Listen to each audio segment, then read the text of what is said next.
For 40 long years, the disappearance of Maritza Glean-Grimmett haunted her family and baffled investigators. It was a mystery that seemed to grow colder with each passing year, a puzzle with pieces that refused to fit together. Her family clung to hope even as the years turned into decades, their lives forever shadowed by the uncertainty of her fate. A young woman with a bright future, she vanished without a trace, leaving behind a trail of unanswered questions. Maritza was known for her vibrant personality and her dreams of making a difference in the world. Her sudden disappearance left a void that was felt by everyone who knew her. Friends and family plastered missing person posters across town, hoping for any clue that might lead to her whereabouts. But in the annals of criminal justice, time can be a double-edged sword. As the years went by, the case grew colder, the trail of evidence becoming fainter. Investigators pored over old files, re-examining every detail, but frustration mounted as leads dried up. The clock kept ticking, and with it, the hope of finding Maritza seemed to slip further away. While it might bury secrets deeper, it also ushers in new technologies, new hope, and sometimes even justice. Advances in forensic science brought new tools to the table. DNA testing, once a fledgling science, had become a powerful ally in solving cold cases. The advent of digital databases and improved investigative techniques meant that no case was ever truly closed. In 2024, what was once a cold case, frozen in the amber of the 1980s, thawed under the warmth of scientific advancement and the persistent pursuit of truth. New evidence came to light, and with it, a renewed sense of hope. The forensic team re-examined old evidence with fresh eyes, using the latest technology to uncover clues that had been missed decades earlier. It was a breakthrough that reignited the investigation and brought the possibility of closure within reach. This is the story of Maritza Glean-Grimmett, a story of loss, hope, and the unwavering belief that even the coldest cases can be solved. Her family's determination, combined with the relentless efforts of investigators and the power of modern science, finally brought answers to a mystery that had spanned generations. It is a testament to the enduring human spirit and the belief that justice, no matter how delayed, can ultimately prevail. Maritza's story begins in the vibrant nation of Panama. Full of life and dreams, she met a young U.S. Marine named Howard Grimmett. They fell in love, married in 1978, and soon after, Maritza moved with Howard to the United States to start their new life together. The young couple navigated the challenges of military life, but their relationship soon soured. By the summer of 1979, divorce proceedings were underway, and Maritza yearned for a fresh start. She set her sights on California, a place where she could rebuild her life, far from the heartache of her failed marriage. July 1979. Maritza was last seen in Tennessee, ready to embark on her journey to California. She spoke with her family, sharing her excitement about the future, then silence. Days turned into weeks, weeks bled into months, and still there was no sign of Maritza. Her family, gripped by fear and uncertainty, desperately tried to contact her. Calls went unanswered, letters returned unopened. The vibrant young woman who had set out to rebuild her life had vanished without a trace. The mystery of Maritza Glean-Grimmett had begun. April 25, 1983. The idyllic serenity of Lake Forest, California was shattered. Children playing in a culvert near Canada and Old Trabuco roads stumbled upon a horrifying discovery, a human skull. The authorities were immediately called, and the area was cordoned off. A meticulous search of the surrounding area yielded more skeletal remains, approximately 70% of a complete human skeleton. The remains were badly decomposed, making immediate identification impossible. The case, shrouded in mystery, quickly turned cold. Section 5. Lost in Time. The frustrating search for answers. The discovery of the remains in 1983 offered a glimmer of hope, but it also brought a wave of new questions. Who was this Jane Doe? How did she end up in that secluded culvert? Investigators exhausted all available avenues. Forensic artists created facial reconstructions, hoping someone would recognize the victim. Missing persons reports were meticulously reviewed, but the technology of the early 1980s had its limitations. DNA analysis was in its infancy, and without a way to identify the remains, the case languished, unsolved. Maritza's fate remained a heartbreaking mystery. Section 6. The Power of DNA, a modern solution to a cold case. As years turned into decades, the hope of finding Maritza seemed to dwindle. But with time came advancements in forensic science. DNA technology, once a nascent field, had revolutionized criminal investigations. In 2022, the Orange County Sheriff's Department, determined to bring closure to Maritza's case, submitted her DNA to Othram Labs, a cutting-edge forensic genealogy laboratory. Scientists were able to extract a viable DNA profile, breathing new life into the investigation. This breakthrough, coupled with the power of social media, would prove to be the turning point in the case. Section 7. A Daughter's Hope, a Mother's Name. In late 2023, forensic renderings of the unidentified woman were shared on a Facebook group dedicated to missing persons from the 1970s and 1980s. A glimmer of hope emerged from an unexpected source.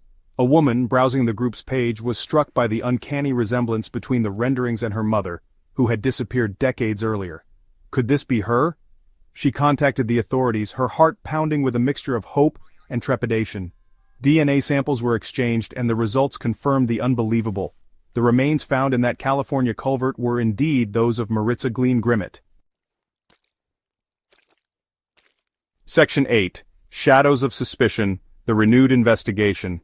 This chapter delves into the intricate details and unexpected twists that have emerged in the case of Maritza's tragic demise.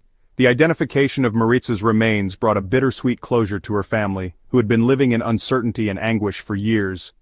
The discovery, while providing some answers, also opened up a Pandora's box of new questions and suspicions. But it also ignited a firestorm of new questions. The community, the media, and law enforcement were all eager to uncover the truth behind her untimely death. The case, which had gone cold, was now back in the spotlight with renewed vigor and determination from all parties involved. Who was responsible for her death? This question loomed large over the investigation, casting a shadow of doubt and suspicion over many individuals connected to Maritza. Detectives pored over old files, re-examined evidence, and conducted new interviews in their quest for answers. The investigation took a dramatic turn, focusing on Maritza's ex-husband, Howard Grimmett. Howard, who had a tumultuous relationship with Maritza, quickly became a prime suspect. His past behavior and the circumstances surrounding their divorce added layers of complexity to the case. Interestingly, Howard had been stationed at the El Toro Marine Corps Air Station, a mere 3 miles from where Maritza's remains were discovered. This proximity raised eyebrows and led investigators to delve deeper into his whereabouts and activities during the time of Maritza's disappearance, after his divorce from Maritza. He had since remarried, starting a new chapter in his life with Isabel Terry Cruz Grimmett. Their seemingly happy life together was now under intense scrutiny, and both he and his current wife, Isabel Terry Cruz Grimmett, were now considered persons of interest in the case. The couple's behavior and statements were closely monitored as detectives sought to piece together the puzzle of Maritza's final days. While both have denied any involvement in Maritza's disappearance and death, the investigation continues. The relentless pursuit of justice for Maritza keeps the case alive, with new leads and developments emerging as the truth slowly comes to light. Section 9. Justice Delayed but Not Denied, the Legacy of Maritza's Case. The story of Maritza Glean Grimmett is a poignant reminder that even in the darkest of times, hope should never be extinguished. Her life was tragically cut short, but her legacy continues to inspire and motivate those who seek justice. Maritza's case is not just a story of a crime, it is a story of resilience, determination, and the relentless pursuit of truth. Her family, friends, and community never gave up, even when the odds seemed insurmountable. They held on to the belief that one day, justice would prevail. Though justice was delayed for 4 agonizing decades, it was not denied. The passage of time did not diminish the importance of her case. Instead, it highlighted the need for perseverance and the advancements in forensic science that would eventually lead to a breakthrough. The tireless efforts of investigators, combined with the unwavering support of Maritza's loved ones, ensured that her case remained active and in the public eye. Her case underscores the transformative power of technology in solving cold cases and bringing closure to families who have waited years for answers. The development of new forensic techniques, such as DNA analysis, played a crucial role in uncovering the truth. It is a testament to the importance of continually advancing our scientific methods and the impact these advancements can have on real lives. The collaboration between forensic experts and law enforcement was instrumental in finally solving the mystery of Maritza's death. Maritza's story is a testament to the unwavering dedication of law enforcement and the importance of never giving up on the pursuit of justice. The detectives and officers who worked on her case demonstrated an extraordinary level of commitment and professionalism. Their determination to solve the case despite numerous challenges and setbacks serves as an inspiration to others in the field. It reminds us that justice is not always swift, but it is worth fighting for. She may be gone, but her memory lives on, a beacon of hope for other families still waiting for their own mysteries to be solved. Maritza's legacy is a powerful reminder that we must continue to support and advocate for those who have been wronged. Her story encourages us to remain vigilant and to never lose hope, no matter how long the journey to justice may be. In honoring her memory, we also honor the countless others who are still waiting for their day of reckoning. The morning sun glinted off the skyscrapers of Houston, a city pulsing with life. But beneath the veneer of normalcy, a storm was brewing. At the heart of it all was Abel Bonds, a name synonymous with second chances in the city's bustling courts. But on this day, the only thing Abel Bonds would be offering was a front-row seat to a stunning downfall. The silence of the morning was shattered by the screech of tires and the bark of orders. Heavily armed FBI agents, faces grim, stormed the offices of Abel Bonds. It was a scene straight out of a Hollywood thriller, except this was all too real. The target was not a drug cartel or a mafia ring, but an unassuming office building, home to an alleged criminal conspiracy that had shaken Houston to its core. News of the raid spread like wildfire, sending shockwaves through the city. The scale of the operation, the sheer audacity of the alleged crimes left everyone reeling. How could a company entrusted with upholding the law, with providing a lifeline to those accused but not yet convicted, be at the center of such a massive fraud? The Abel Bonds raid was not just about one company's alleged misdeeds. It was a lightning strike that illuminated the dark underbelly of the bail bond system, exposing its vulnerabilities and raising uncomfortable questions about fairness, accountability, and the price of freedom in America. The world of bail bonds is shrouded in mystery, a labyrinthine system only truly understood by those who navigate its murky waters. For the average citizen, it represents a lifeline, a way to secure the release of loved ones from jail while awaiting trial. But for some, it's a means to exploit the vulnerable and profit from desperation. The premise is simple. When someone is arrested, a judge sets bail, a sum of money guaranteeing their appearance in court. Most people can't afford the exorbitant amounts, enter bail bond companies. For a non-refundable fee, usually 10% of the bail, they post bond on the defendant's behalf, assuming the risk they'll show up in court. This system, however, is fraught with pitfalls. Critics argue it disproportionately punishes the poor, trapping them in a cycle of debt and incarceration even if they're later found innocent. Moreover, it creates an environment ripe for exploitation, where unscrupulous operators can prey on desperation, cutting corners and flouting regulations for profit. The Abel Bonds case brought these systemic flaws into sharp focus. It served as a stark reminder that when profit trumps justice, the very foundation of the legal system is at risk. The scandal demanded a closer look at the bail bond industry, its practices, and its impact on those it claims to serve. The alleged scheme at the heart of the Abel Bonds scandal was audacious in its simplicity and breathtaking in its scope. Prosecutors painted a picture of a company willing to exploit the system for its gain, putting profit before the law and jeopardizing public safety. At its core, the scheme involved allegedly falsifying documents to secure bonds for high-risk defendants who couldn't afford bail on their own. These weren't parking tickets or misdemeanors. These were individuals accused of serious crimes, deemed a potential danger to the community. Yet, Abel Bonds allegedly enabled their release, potentially putting the public at risk. The company allegedly fabricated pay stubs, manufactured employment histories, and even forged cosigner signatures. They created a facade of financial stability, convincing judges that these high-risk defendants were good candidates for release. In reality, they were allegedly ticking time bombs, free to roam the streets due to a web of lies. The scheme was elaborate, involving a network of employees from clerks to agents, all allegedly complicit in the fraud. The indictment detailed how they allegedly coached clients on fabricating information, destroyed evidence, and even used coded language to cover their tracks. At the center of this alleged conspiracy stood Sheba Muharib, the CEO of Abel Bonds. Once a respected figure in Houston's legal circles, Muharrib became the face of the scandal, her name synonymous with greed and corruption. Prosecutors allege that Muharrib was the architect of the entire operation, the driving force behind the company's descent into criminality. They painted a picture of a ruthless businesswoman motivated by profit above all else.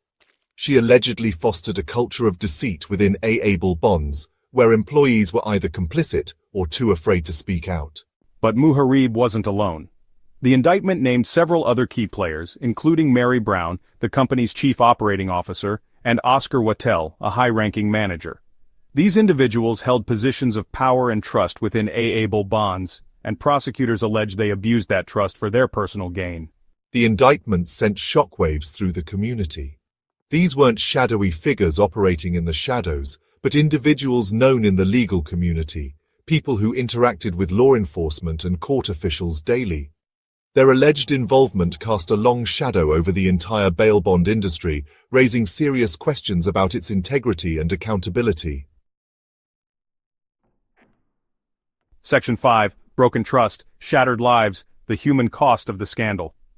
The A-able bond scandal wasn't just about numbers on a balance sheet or legal technicalities, it was about real people whose lives were irrevocably impacted by the alleged fraud. Behind the headlines and courtroom drama lay a trail of broken trust and shattered lives. Families of crime victims were particularly outraged.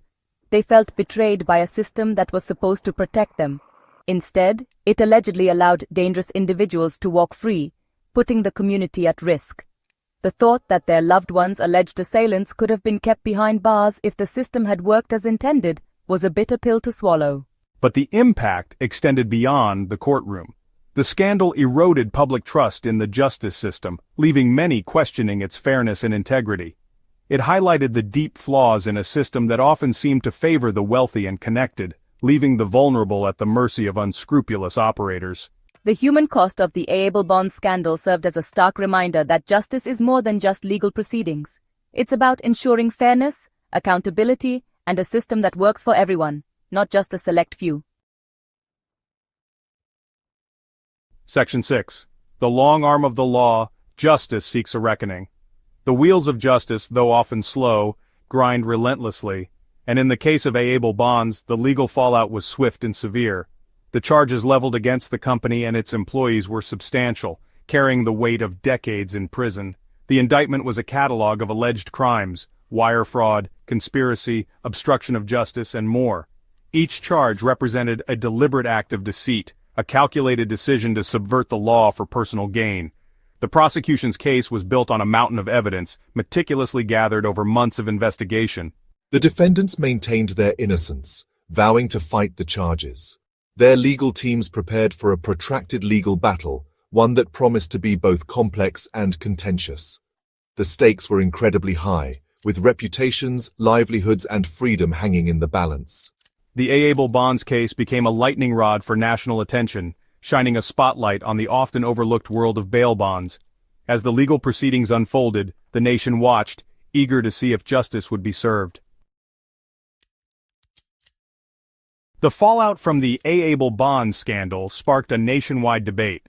Calls for reform in the bail bond system echoed loudly, resonating with communities and lawmakers alike. Many questioned the ethics and fairness of a system that seemed to prey on the most vulnerable. This case has shown us, more than ever, the urgent need for comprehensive reform. The bail bond system as it stands perpetuates inequality and injustice. We must work together to create a more equitable and just system for all. The voices calling for change grew stronger, fueled by a collective desire to see a more just and fair legal system. As the nation grappled with the implications of the A-able bonds case, discussions about equity and justice took center stage. Advocates and policymakers began to chart a path toward a more equitable system. We need to address the root causes of the issues within the bail bond system. This means looking at systemic inequalities and working to dismantle them. It's not just about reforming bail bonds, it's about creating a legal system that truly serves everyone. The road ahead was clear but challenging. It would require dedication, cooperation, and a commitment to justice. In the wake of the A-able bonds case, the call to ensure justice is served fairly and justly resonated across the nation. The case had highlighted significant flaws in the system, and the need for change was undeniable. It's essential that we hold those who exploit the system accountable, while also working to create a fairer process for all. Justice must be more than a concept. It must be a reality for everyone, regardless of their circumstances. The journey toward a just legal system is ongoing, but the lessons learned from the Untold bonds case have set the stage for meaningful change. The nation remains watchful, hopeful that justice will prevail. December 6, 1991, Austin, Texas. A night etched in darkness, forever remembered for a crime so horrific that it shook the city to its core. The yogurt shop murders. 4 innocent lives extinguished in a senseless act of brutality. A crime that, even after decades, continues to haunt the city and its people. This is not just a story about a crime, it is a story about loss, about the resilience of a community, and the unrelenting pursuit of justice. It's a story about the victims and their families, forever scarred by the tragedy, and it's a story that, even today, remains shrouded in mystery. Amy Ayers, 13, was the youngest of the victims. She was a bright and bubbly girl with a contagious laugh. Eliza Thomas, 17, was known for her kindness and her love for animals. Jennifer Harbison, 15, was a talented artist with a bright future ahead of her. Sarah Harbison, 17, Jennifer's sister, was a natural leader, popular and full of life. These were ordinary girls with extraordinary spirits, their lives brimming with hopes and dreams. They were daughters, sisters, friends, their absence leaving a gaping hole in the lives of those who loved them. On that fateful night, they were simply enjoying an evening out, their laughter and chatter echoing in the small yogurt shop, oblivious to the horror that awaited them. The first sign of something amiss was the fire. Flames engulfed the I-can't-believe-it's yogurt shop, casting an eerie glow against the night sky. Firefighters battled the blaze, their hearts pounding with each flicker of light, each plume of smoke. As the fire subsided, the true horror of the scene was revealed. Inside, amidst the charred debris and melted yogurt cups, lay the bodies of the 4 girls. They had been bound, gagged, and shot execution style. The brutality of the crime sent shockwaves through the community. The image of the burned shop, a grim monument to the tragedy, became seared into the city's collective memory. The investigation began immediately, a race against time to find the perpetrators of this heinous crime. The police worked tirelessly, following every lead, interviewing witnesses and meticulously combing the crime scene. The pressure was immense, the eyes of the nation on Austin, the cries for justice echoing from every corner.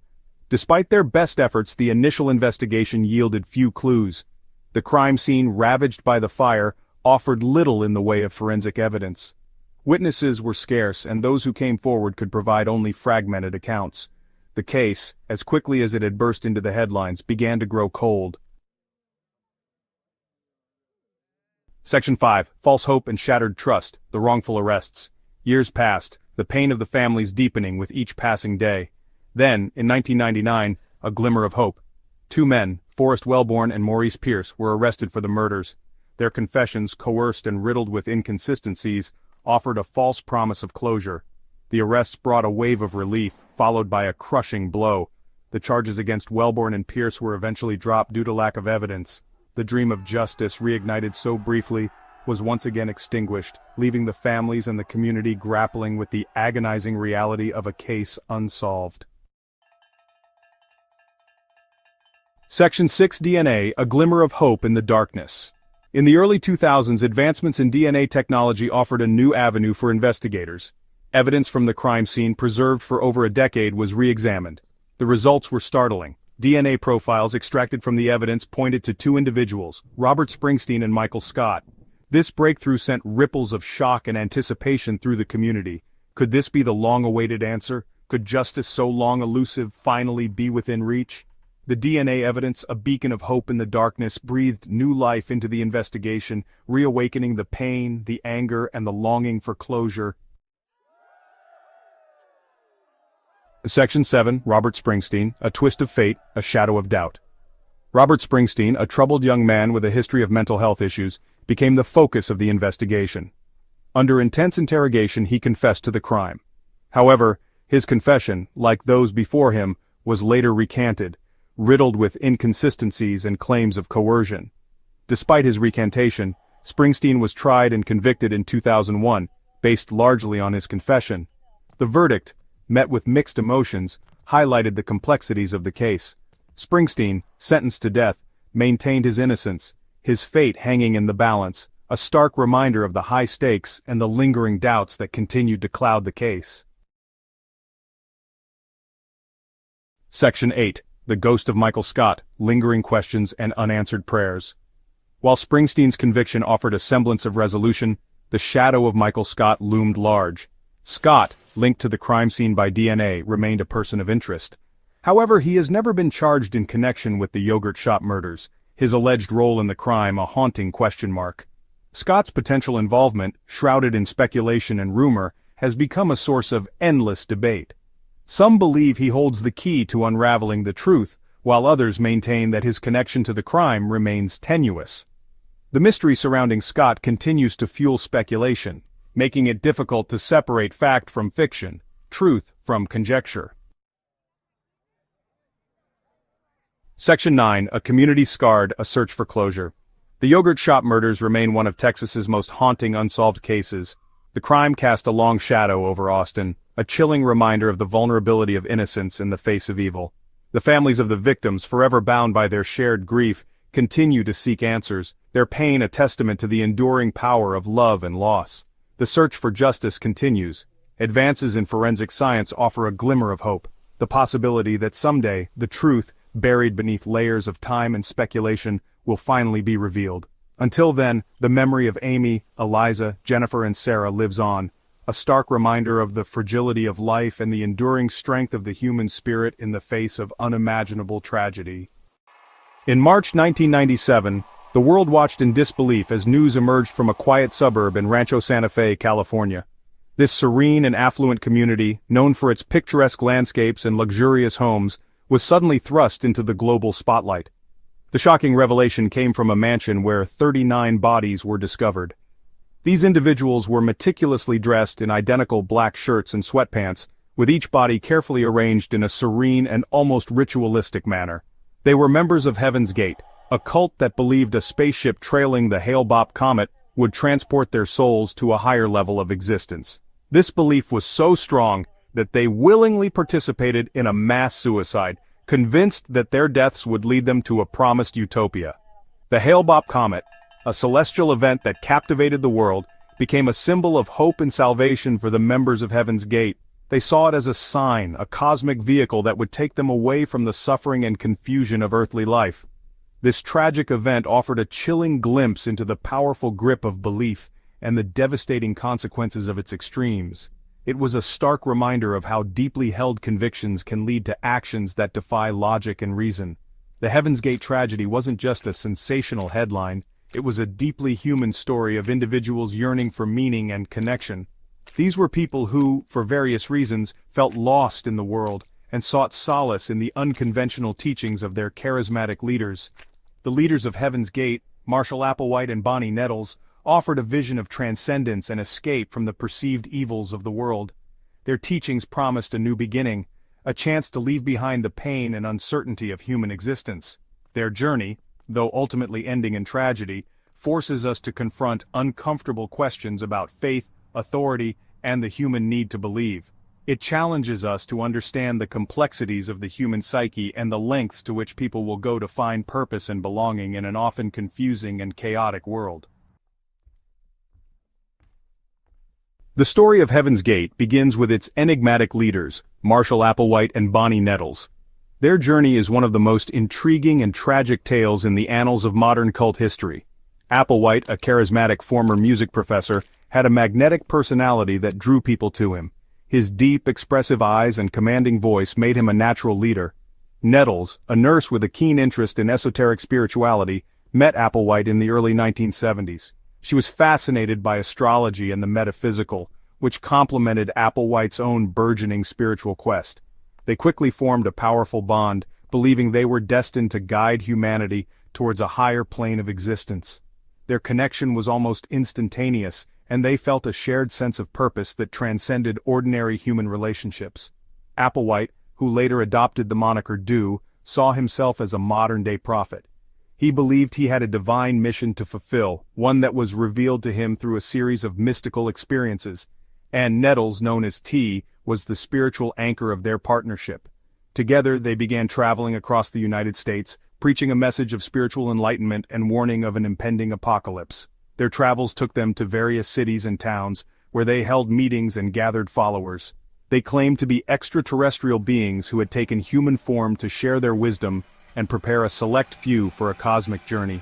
This extraordinary claim set them apart from other spiritual leaders of the time and added an element of mystery and intrigue to their teachings. Their teachings, a blend of Christian apocalyptic themes and New Age beliefs, resonated with individuals disillusioned with mainstream religion and searching for deeper meaning in a rapidly changing world.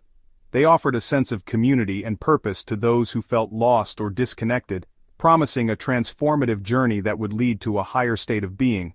This unique combination of beliefs attracted a diverse group of followers, each seeking their own path to enlightenment.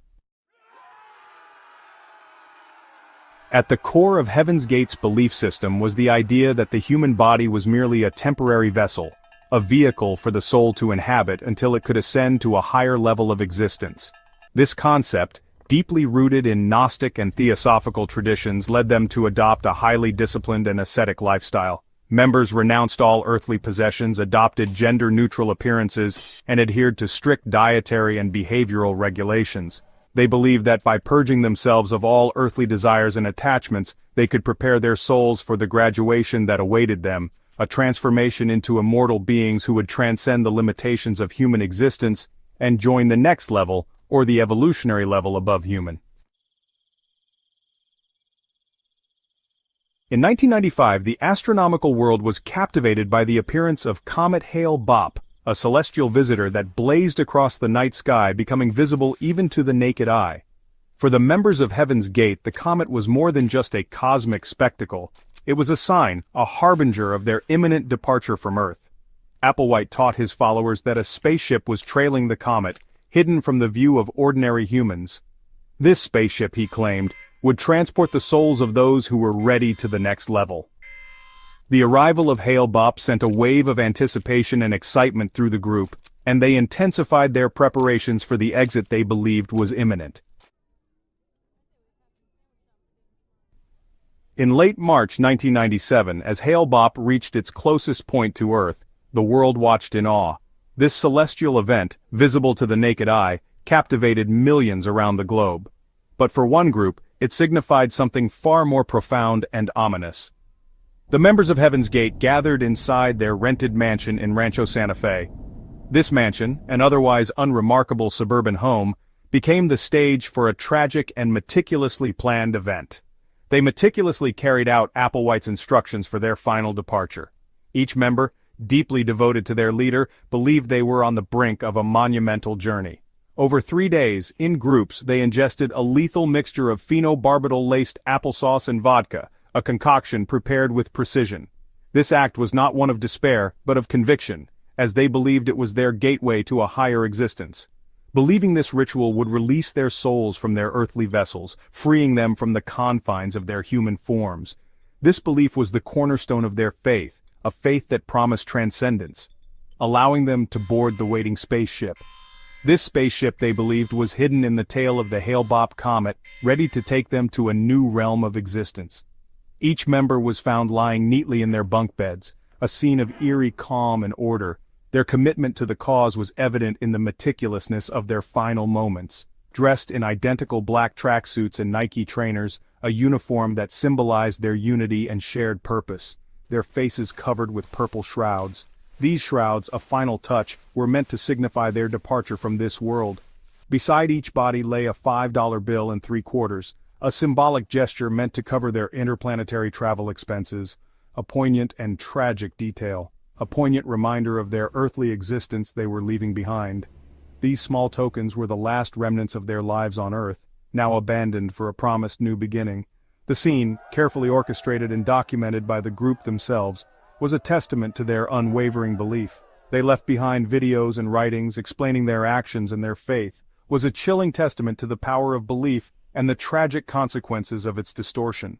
This event remains one of the most haunting examples of how deeply held convictions can lead to devastating outcomes.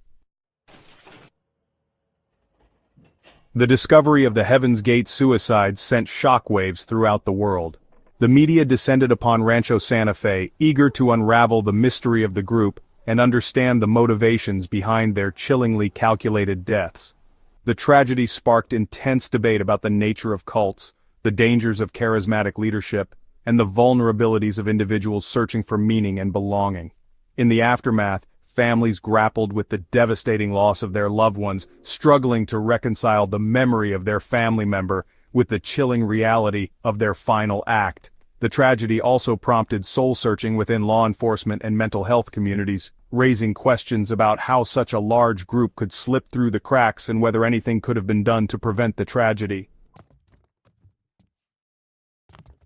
The Heaven's Gate tragedy serves as a stark reminder of the complexities of human belief and the enduring power of the human need to find meaning and purpose, even in the face of adversity.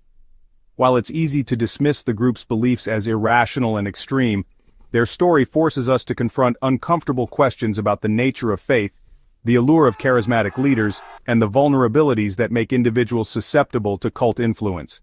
The tragedy also highlights the importance of critical thinking, healthy skepticism, and open dialogue within families and communities. By fostering environments where individuals feel safe to question, explore, and seek help when needed, we can perhaps prevent future tragedies and offer support to those who may be vulnerable to the allure of extremist ideologies. What drives a person to kill? Not once, not twice, but again and again? A question that has haunted humanity for centuries. Are they born with an innate predisposition for violence, or are they products of their environment, molded by a cruel world? Tonight, we embark on a journey into the abyss, peering into the chilling world of serial killers. These predators, who stalk our nightmares and lurk in the shadows, remain one of the most perplexing enigmas of our time. We will dissect their methods, attempting to unravel the intricate tapestry of their psyche, and uncover the terrifying truth behind their heinous crimes. Join us if you dare, as we delve into the darkest recesses of the human mind, seeking to comprehend the incomprehensible. Stay with us till the end as we reveal the dark psychology behind serial killers, and the shocking truth about what makes them tick. To embark on this journey into the heart of darkness, we must first define the predator. The FBI classifies a serial killer as an individual who commits at least 3 murders, separated by periods of apparent normalcy.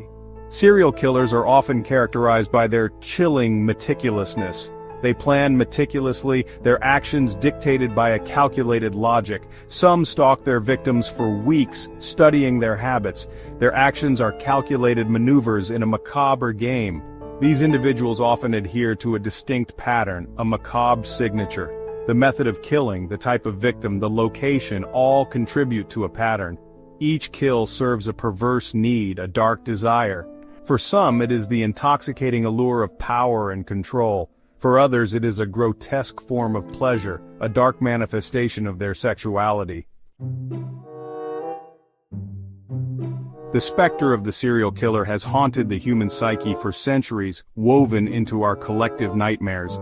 These predators are not a product of modern society but a darkness that has stalked humanity since time immemorial. From Jack the Ripper's legacy to the Zodiac Killer's cryptic messages, these figures captivate us. Their stories, passed down through rumors and headlines, remind us of the darkness lurking beneath ordinary facades. The question of what transforms a seemingly ordinary human being into a cold-blooded killer has perplexed criminologists, psychologists, and sociologists for decades. Is it a matter of nature, a predetermined path etched into the very fabric of their DNA? Or are they molded by the cruel hand of nurture, their souls twisted and warped by the trauma they experienced in their formative years? Some researchers point to genetic predispositions, arguing that certain individuals are born with a greater propensity for violence and aggression. Studies have shown that abnormalities in brain structure and function, particularly in areas associated with impulse control and empathy, may play a role in the development of violent behavior. Others argue that while genetics may lay the foundation, it is the environment that ultimately determines whether or not an individual will tread the path of a killer. Childhood trauma, particularly severe and prolonged abuse, neglect, and exposure to violence, can leave indelible scars on a young mind. Chapter 4. Inside the Labyrinth, the Mind of the Killer. To comprehend the enigma of the serial killer, we must venture into their minds. One typology divides serial killers into organized and disorganized. The organized killer plans meticulously and blends into society. Ted Bundy exemplifies this type. The disorganized killer acts on impulse and leaves evidence. Richard Chase is a chilling example. Chapter 5. The Why of the Why. What motivates a serial killer? The question that has haunted investigators, psychologists, and the public alike is deceptively simple, yet maddeningly elusive. Why? What drives a human being to commit such horrific acts of violence, not once but repeatedly, often with chilling premeditation? The motivations behind serial killing are as varied and complex as the individuals who commit them. For some, the driving force is a lust for power and control. They derive a perverse sense of satisfaction from dominating their victims, from holding the power of life and death in their hands. The BTK killer, who terrorized Wichita for decades, reveled in the fear and control he exerted over his victims and the city at large. Others are driven by a twisted sense of sexual gratification. For these individuals, killing becomes intertwined with their sexuality, a dark and disturbing manifestation of their desires. Ted Bundy, who preyed on young women who resembled his college sweetheart, is a chilling example of this type of killer.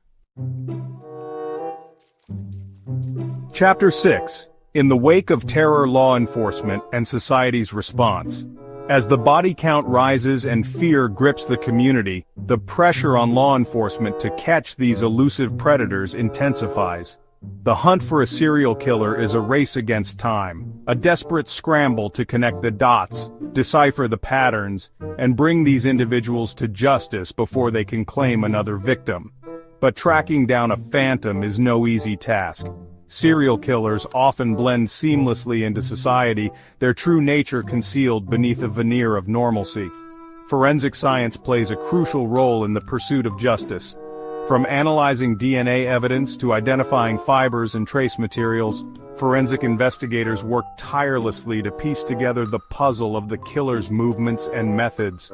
Profiling, a controversial yet often invaluable tool, allows investigators to delve into the mind of the killer. By analyzing the crime scene, the victim selection, and the method of killing, profilers attempt to create a psychological portrait of the perpetrator. Outro: The study of serial killers is not for the faint of heart. It is a journey into the darkest recesses of the human soul, a confrontation with the unsettling reality that such monsters walk among us. But it is a journey we must undertake not to glorify their deeds but to understand them. For only by comprehending the darkness can we hope to protect the innocent from its grasp. If you found this exploration of the criminal mind as fascinating as it is disturbing, be sure to hit that like button and subscribe to our channel. And don't forget to turn on notifications so you never miss an episode of the Untold story. On a routine flight in 1971, a calm man with a bomb hijacked a plane, then vanished without a trace. This is the story of D.B. Cooper, the skyjacker who got away. The calm before the storm, the setting of the hijacking on. November 24th, 1971. A day that began like any other for the passengers aboard Northwest Orient Airlines Flight 305. There was no way to predict that they would become part of one of the most captivating and enigmatic criminal stories in U.S. history. The flight, traveling from Portland, Oregon to Seattle, Washington, was a typical domestic route, relatively short with no cause for concern. There were 36 passengers aboard and a crew of 6, including the captain, first officer, and flight attendants. If you love unsolved mysteries and thrilling crime stories, make sure to like this video, subscribe for more, and drop a comment. What do you think happened to D.B. Cooper? Among these passengers was an individual who would soon capture the nation's attention, known by the pseudonym D.B. Cooper. At the time, he was just another middle-aged man, dressed in a sharp suit, with neatly combed hair and an aura of quiet normalcy. But behind that calm demeanor was a carefully orchestrated plan, one that would shock everyone aboard the plane, as well as law enforcement and investigators across the country. The beginning of the hijacking was both subtle and dramatic. Cooper, who was seated in a rear window seat, first caught the attention of flight attendant Florence Schaffner when he passed her a note. Initially, Schaffner thought it might be a love letter, something innocent or even flirtatious. However, when she opened the note, it was clear that Cooper had far more sinister intentions. The note was brief, but its message was clear. He had a bomb in his possession and was demanding money, parachutes, and an escape route. "I have a bomb in my briefcase. I am hijacking this plane. I want $200,000, 4 parachutes, and a fuel truck standing by in Seattle to take me to Mexico City. Do not alert the authorities, or I will detonate the bomb." For Schaffner, this was a chilling moment. She did not alert the other passengers right away, but she discreetly passed the note to the cockpit crew. Within moments, the atmosphere in the plane began to shift. There was no immediate panic, but the gravity of the situation was starting to settle in. The calm nature of Cooper himself, however, seemed almost paradoxical. He was not aggressive or frantic. He was calm, collected, and precise in his instructions. The plan begins to unfold. The cockpit crew, upon receiving the alarming message, quickly contacted air traffic control. There was a sense of urgency, though no immediate panic, as the situation was contained so far to the plane's crew and flight attendants. Cooper, now fully in control of the situation, began to issue specific demands. He wanted $200,000 in unmarked $20 bills, 4 parachutes, and a fuel truck waiting on the ground in Seattle to refuel the plane for its journey to Mexico City. Cooper's knowledge of aviation and the way he spoke to the crew suggested that he was not an ordinary criminal. He appeared to know how to operate the plane, how air traffic control worked, and even how to communicate his demands without panicking. It was clear that he had thought this through. In the meantime, the airline worked quickly with authorities. The plane was instructed to remain in a holding pattern while officials scrambled to comply with Cooper's demands. The FBI was alerted, and negotiations began. The crew and passengers, unaware of the specific situation, were in a state of suspense. The passengers continued to believe they were on a routine flight, even as tension began to mount in the cockpit. The exchange, the ransom and the parachutes as the plane circled over Seattle. Waiting for further instructions, the FBI arranged to meet Cooper's demands. The money was secured, $200,000 in cash, and the parachutes were provided. Although the authorities were prepared to comply with his demand for 4 parachutes, there was an element of mistrust. Why would a hijacker need 4 parachutes? Would he be attempting to escape with accomplices? The authorities were careful, but they realized that Cooper's escape plan was beginning to take shape, and they had no choice but to cooperate. Beasties. The time the ransom was delivered to the plane, the situation had evolved. The 36 passengers were allowed to disembark in Seattle, leaving only the flight crew on board with Cooper. The exchange went without incident, and Cooper's demeanor remained calm throughout. In fact, he even engaged in small talk with the flight attendants, asking about their lives and offering friendly conversation. It was bizarre. The hijacker seemed unfazed, almost too polite for someone who had just taken control of a plane.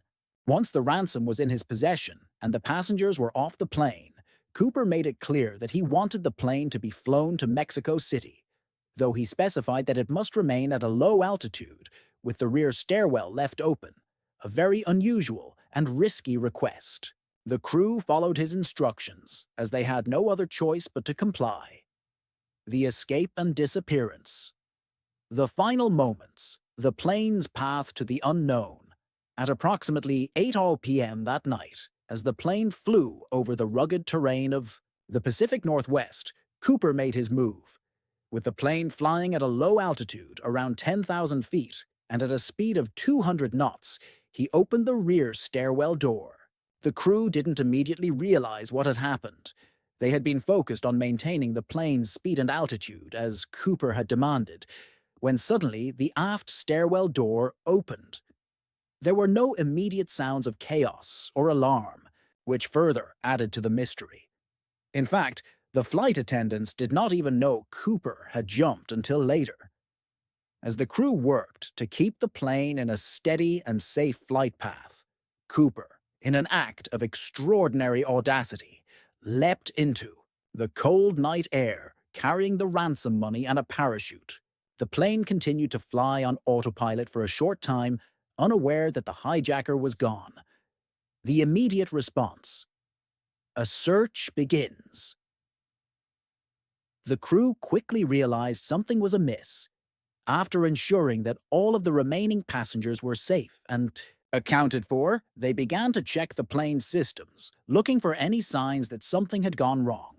It was only then that they realized the rear stairwell had been opened. The plane was on a trajectory toward the Washington wilderness, and the crew had no idea whether Cooper had made it safely to the ground, or if he had simply perished in the freezing cold of the night. Authorities were immediately notified, and an intense search began, led by the FBI, local law enforcement, and military personnel. Despite the comprehensive efforts to locate Cooper, no trace of the hijacker was found. For years, the search remained unsuccessful. The wilderness of Washington's Cascade Range and the Columbia River were combed thoroughly. But the mountainous terrain, dense forests, and inclement weather made the search incredibly difficult.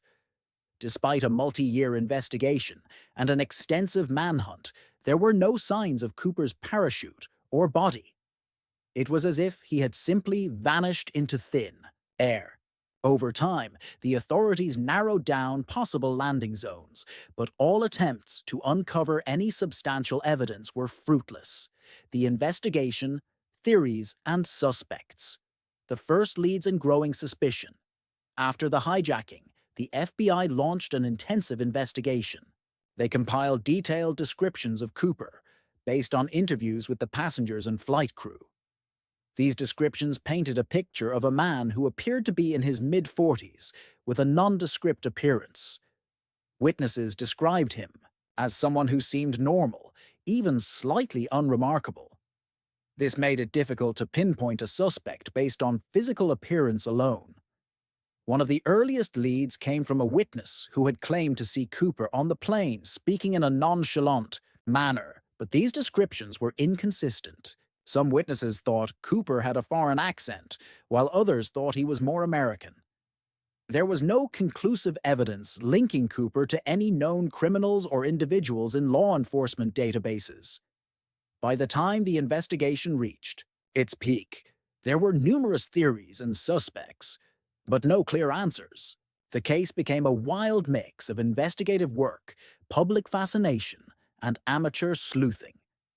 The investigation deepens. Suspects, leads, and challenges. The search for clues. What was left behind?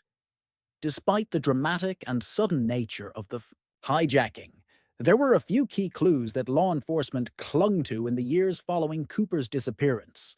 These pieces of evidence were critical in shaping the direction of the investigation, but they also revealed the complexities and challenges that the FBI would face in solving the case.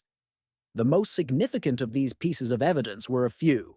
Fingerprints that were found on the plane, which were suspected to belong to Cooper. However, these prints were not definitive.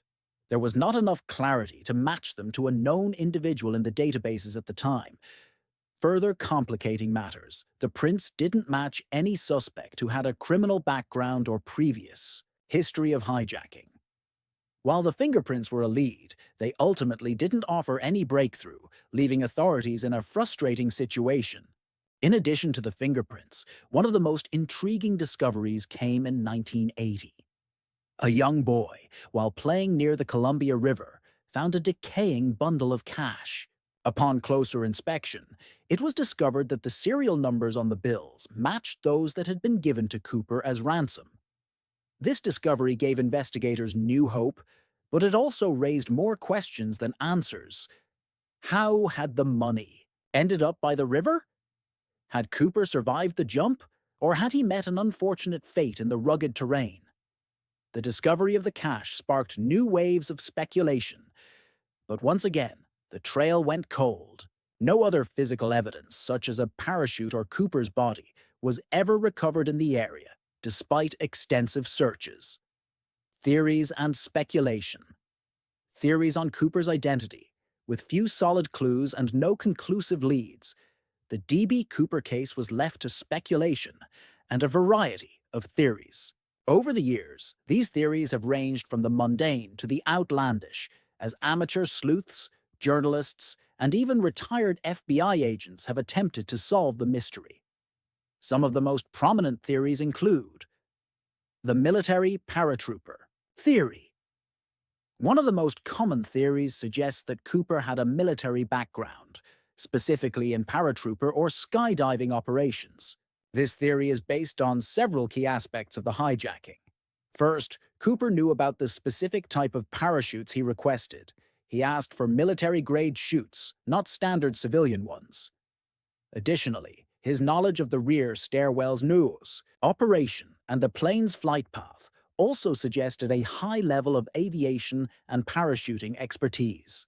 Many people who have studied the case have pointed out that only someone with a military background would be capable of executing such an escape with the precision Cooper displayed.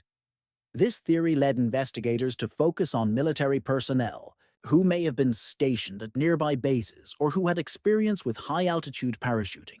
Some theories even suggested Cooper might have been a disgruntled military member who used his knowledge of the system to commit the hijacking and escape. The career criminal theory. Another theory is that Cooper was a career criminal who had evaded the authorities for years before attempting the daring hijacking. This theory is based on the fact that Cooper was calm and collected throughout the hijacking, demonstrating knowledge of both the criminal world and the aviation system. Some investigators hypothesize that Cooper may have had experience with other crimes such as bank robberies or heists and used his understanding of law enforcement tactics to outsmart the authorities. This theory also highlights Cooper's meticulous planning and his willingness to take a huge risk. It was thought that such an individual would not only have the audacity to hijack an airplane, but would also know how to disappear afterward, potentially using fake identities or hiding in plain sight for years. The plane engineer or aviation's worker theory. A third theory that gained traction was that Cooper might have been someone with a background in aviation, possibly even a former airline employee. Some pointed out that only someone familiar with how planes worked and how to execute a parachute jump from a Boeing 727 would be able to pull off the heist with such precision. This theory suggested that Cooper might have been a former airline mechanic, flight engineer, or someone who worked in aircraft maintenance. People who would know the inner workings of an airplane and its systems. In support of this theory, investigators noted that Cooper seemed comfortable in the cockpit and knew exactly what he was asking for when it came to the parachutes and flight path. His calm and confident demeanor during the hijacking would also fit the profile of someone who was intimately familiar with aviation. The outsider or lone wolf theory. Some investigators and sleuths have posited that Cooper was simply a lone wolf, a person with no formal ties to criminal organizations or the military. This theory suggests that Cooper was an individual who had planned the hijacking meticulously on his own, without the help of accomplices. According to this theory, Cooper's jump was well executed, not due to military or criminal experience, but because he had studied skydiving or had previous experience on his own. This theory paints Cooper as someone deeply familiar with the mechanics of the hijacking and his escape without relying on any formal training or a criminal background. It speculates that Cooper might have been someone who had prepared for the heist over an extended period, perhaps using library books, skydiving training, or other means to gain the knowledge he needed to pull off the crime. The accidental survivor theory. An even more extreme theory suggests that Cooper might have survived the jump purely by accident. This theory speculates that Cooper was not as skilled in skydiving as originally thought, and may have jumped out of the plane, only to be blown off course by strong winds. Some argue that Cooper might have become disoriented during the jump, resulting in a crash landing that would have left him injured, possibly leading to his death in the wilderness or his disappearance without a trace. While this theory remains on the fringe, it has been examined as a possibility, especially in light of the lack of any physical evidence such as a body or parachute. The end of the FBI investigation. Closing the case, the FBI closes the case. After decades of investigation, the FBI finally closed the case in 2016, formally, ending the pursuit of D.B. Cooper. Despite the extensive resources dedicated to solving the crime, Cooper's identity remained elusive. The FBI had investigated hundreds of suspects over the years, but none were conclusively linked to the hijacking. Ultimately, the Bureau decided that without new evidence, it would no longer actively pursue the case. However, despite the case being closed, interest in the mystery of D.B. Cooper did not die down. In fact, the conclusion of the investigation seemed to fuel public fascination even more. The legend of D.B. Cooper, the mysterious hijacker who had pulled off a daring escape and evaded justice for decades, only grew stronger. The ongoing popularity and cultural impact, the D.B. Cooper hijacking has remained one of the most enduring and captivating mysteries in U.S. criminal history. Over the years, the case has sparked books, documentaries, podcasts, and even a feature film. The story has become a symbol of the audacity and skill of the hijacker, as well as the complexities of criminal investigations. Cooper's ability to disappear without a trace has made him a legend in the realm of unsolved crimes. Amateur sleuths and crime enthusiasts continue to speculate on who D.B. Cooper really was. Every so often, new theories surface, often fueled by the release of new information or the discovery of old evidence. In 2017, for instance, a group of scientists and researchers revealed that they had examined the parachutes Cooper may have used in the hijacking and found potential clues that could lead to his identity. However, these findings have yet to result in any conclusive answers. Despite the uncertainty, one thing is clear. The legend of D.B. Cooper will not fade away. Whether Cooper survived and lived a secret life, or whether he perished in the wilderness, his story continues to captivate the imaginations of millions. The mystery of D.B. Cooper is likely to remain unsolved, and it will likely continue to intrigue generations to come. Legacy and conclusion D.B. Cooper's hijacking remains one of the most remarkable cases in criminal history, not because it was the largest heist, nor because it was the most dangerous, but because of the sheer mystery surrounding it. A man, with calm and calculated precision, executed one of the most audacious criminal acts in American history, and simply vanished. Decades of investigation, thousands of pages of evidence, and countless theories have failed to uncover his identity. The case itself speaks to the complexity of human nature, the desire to outwit the system, to escape, and to leave behind nothing but a trail of questions.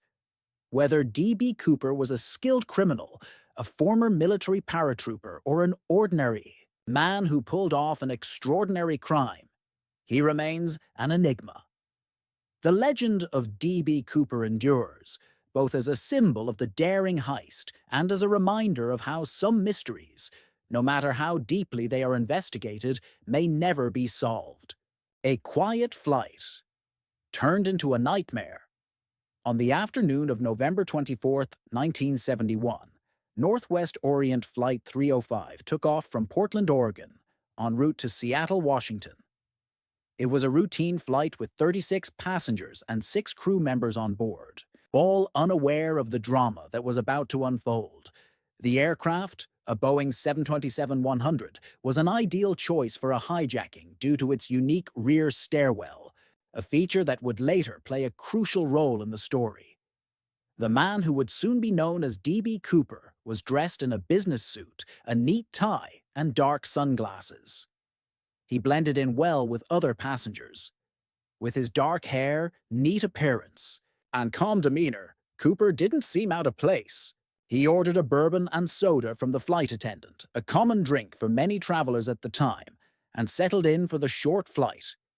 The flight was cruising at 10,000 feet when Cooper handed a note to Florence Schaffner, a stewardess working the flight.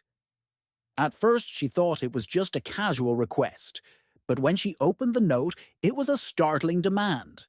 The note read, "I have a bomb.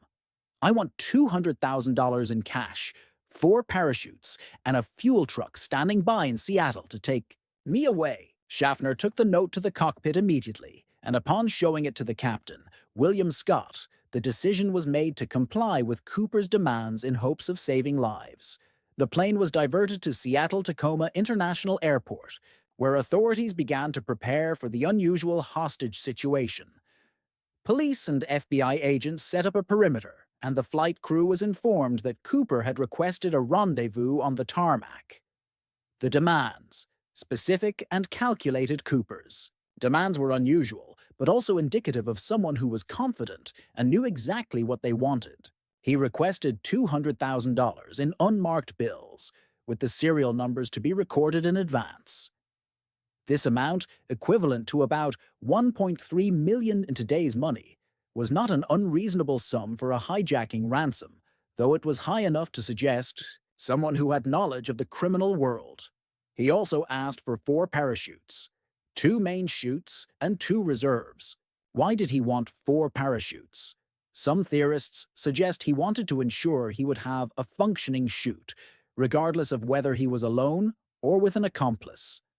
Another possibility is that he was simply being cautious, covering all his bases in case something went wrong during the jump.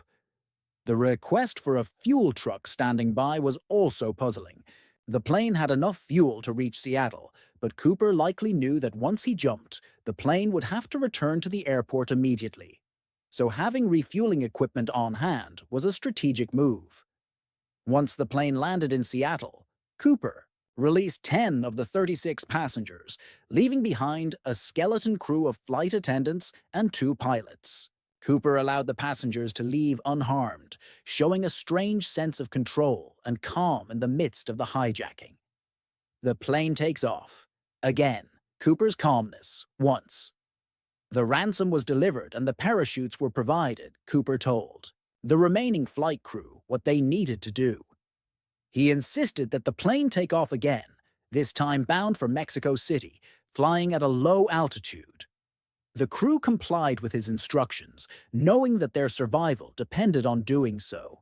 The Boeing 727 took off again, with Cooper now in full control.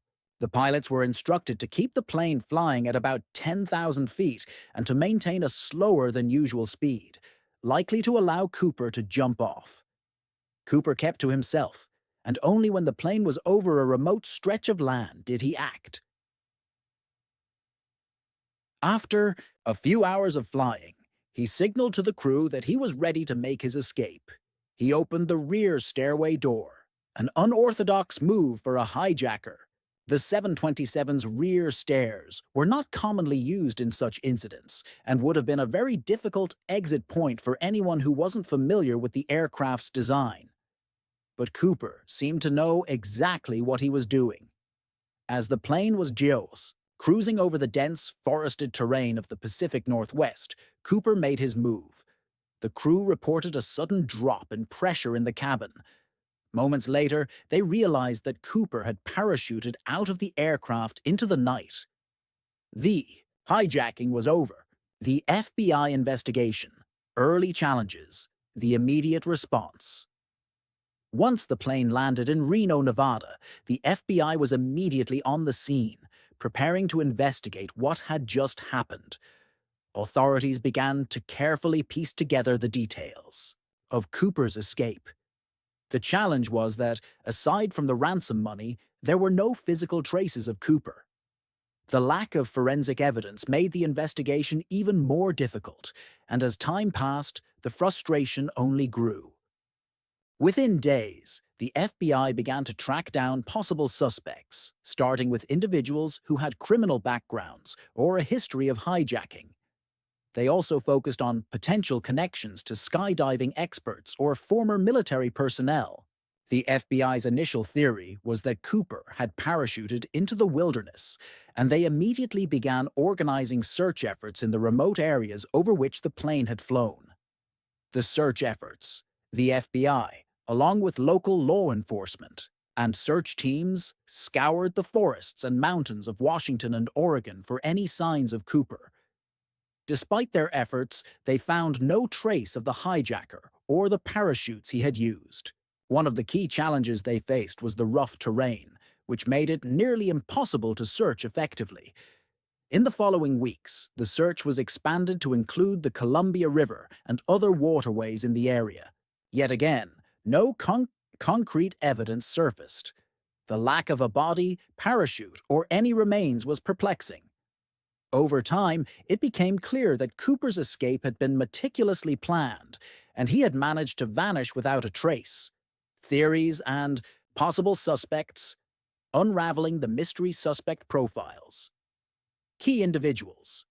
Considered, over the years, dozens of individuals have been named as possible suspects in the D.B. Cooper case. These suspects were often chosen because of their backgrounds, behavior, or coincidences that made them stand out in the investigation. However, none of these individuals were conclusively linked to the crime. Richard McCoy, the skyjacker who may have been Cooper Richard McCoy, a man who successfully hijacked a plane in 1972, was one of the most prominent suspects. McCoy's crime, while similar to Cooper's, was carried out less skillfully. However, some believed McCoy may have been Cooper, especially considering the similarities between the two crimes. Both hijackers demanded similar ransoms and parachutes, and both used planes to escape. McCoy, however, was caught after a few days, and the FBI cleared him of being Cooper after his death. Kenneth Christiansen, the ex-pilot who fit the profile. Another key suspect was Kenneth Christiansen, a former Northwest Orient Airlines employee.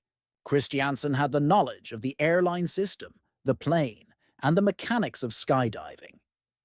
He was also described as having a similar physical build to the composite sketch of Cooper. His brother, a retired detective, publicly suggested that Christiansen might have been the infamous hijacker. However, no concrete evidence ever confirmed this theory. L.D. Cooper, the relative of the hijacker. A more recent theory brought attention to L.D. Cooper, a man who was purportedly related to D.B. Cooper and who had a strange connection to the crime. Some believe that the hijacker may have been a distant relative of this individual, using the name D.B. as an alias. While this theory gained some traction, it remains largely speculative. The ongoing public fascination and cultural legacy. The D.B. Cooper case has become a part of American folklore.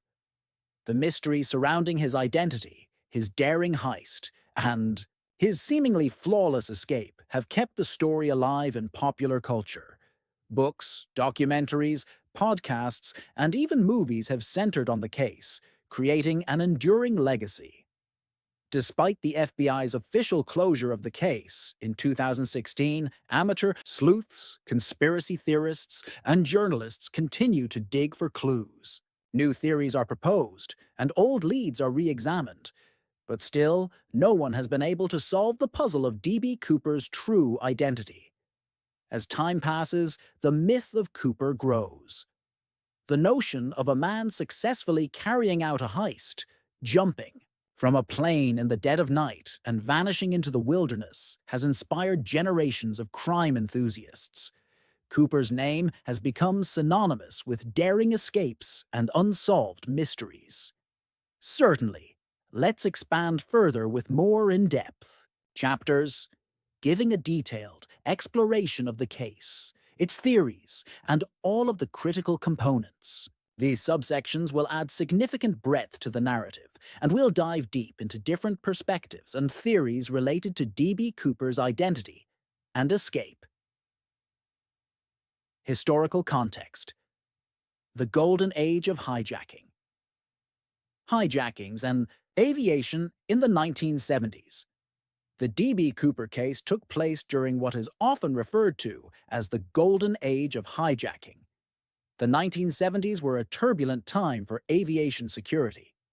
Hijackings were disturbingly common, with numerous high-profile cases occurring over the decade. This climate of fear and uncertainty helped set the stage for the daring Cooper hijacking. The rise in airline hijackings during this era was, in part, due to the relative ease with which criminals could commandeer a plane.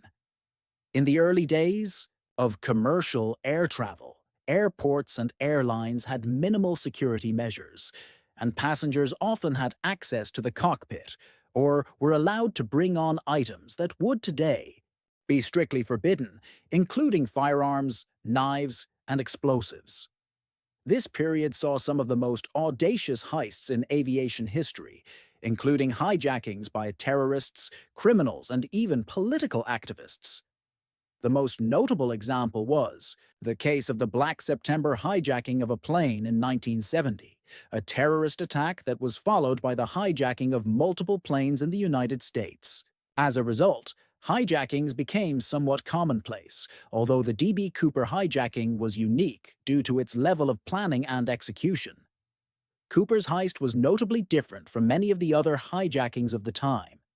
Whereas some were politically motivated, Cooper's hijacking appeared to be a purely criminal act, motivated by money, and perhaps by the thrill of the heist itself. The Boeing 727, a plane. Designed for escape, the Boeing 727, the aircraft used in the Coopers. Hijacking was a relatively new model at the time. It had features that made it both an ideal tool for hijackers and a unique target for D.B. Cooper. Most significant was the plane's rear stairway, which allowed Cooper to escape mid-flight. Unlike other planes, the 727's design allowed passengers and crew to exit through a rear door while the aircraft was in motion, which played directly into Cooper's plan. While the plane's rear stairway was not widely known outside of aviation circles, it had become infamous after Cooper's escape. This unique feature has since been incorporated into many discussions about the hijacking, as it gave Cooper a means of escape that few would have considered possible before. At the time, the 727 was widely used for short to medium-range flights, and its popularity in the commercial aviation industry meant that many people were familiar with its design. Cooper's precise knowledge of this plane's systems suggests that he might have had a background in aviation or a deep understanding of how commercial planes worked. The ransom. A deliberate financial request. The money. A specific demand. For Cash DBB, Cooper's demand for $200,000 was specific, and it reflects a precise understanding of what he needed for his escape. The $200,000 was requested in unmarked $20 bills. While this amount may seem modest in comparison to modern heists, it was a significant sum in 1971, roughly equivalent to $1.3 million today when adjusted for inflation. The fact that Cooper requested unmarked bills was both a calculated choice and an obstacle for investigators. Unmarked bills are much harder to trace than serial numbered bills, which could be used by the authorities to track the ransom's movement. By requesting cash that had no identifiable markers, Cooper made it far more difficult for authorities to trace his movements or even determine where the money ended up after the hijacking. This detail has sparked much discussion. Some believe that Cooper's careful planning was meant to avoid being caught at any cost. Others suggest that Cooper may have simply known that authorities wouldn't be able to track the money, and therefore he demanded it to ensure his own safety. The parachutes, ensuring a safe exit. The request for 4 parachutes was another important aspect of the hijacking. At first glance, it might seem excessive. Why would a hijacker need 4 parachutes? Theories abound as to why Cooper made this unusual request. One explanation is that he wanted to ensure that if something went wrong during his escape, he would have a backup. It also ensured that there was no suspicion cast on his intentions if he were to jump with a parachute, as most hijackers would not request such an item if they were planning a straightforward getaway. Additionally, some have speculated that Cooper may have had an accomplice, and thus the request for 2 reserve parachutes might suggest that he was planning to share the equipment. While there's no direct evidence of an accomplice, it remains a possibility that Cooper had a partner who assisted in the planning of the hijacking. The FBI did investigate the types of parachutes Cooper requested, and it was found that he asked for civilian-style equipment, not military-grade parachutes. This suggests that he was familiar with skydiving, or at least had access to someone who could provide the necessary equipment for a safe descent. The escape, a daring jump into the unknown, the descent. The physics of Cooper's escape, the most fascinating and mysterious part of the D.B. Cooper case was, without a doubt, the actual jump. Cooper exited the plane at night, somewhere between Portland and Seattle, with no visible signs of struggle or failure. He successfully bailed out of the plane into the cold night air in the dense wilderness without leaving any physical trace behind. While the FBI and others have speculated about the exact location where Cooper may have jumped, they have never been able to pinpoint it with certainty. The Boeing 727 was flying at approximately 10,000 feet when Cooper exited the plane. That altitude is well within the range for skydiving, and the cold temperatures likely played a role in Cooper's decision to make his escape in the late fall.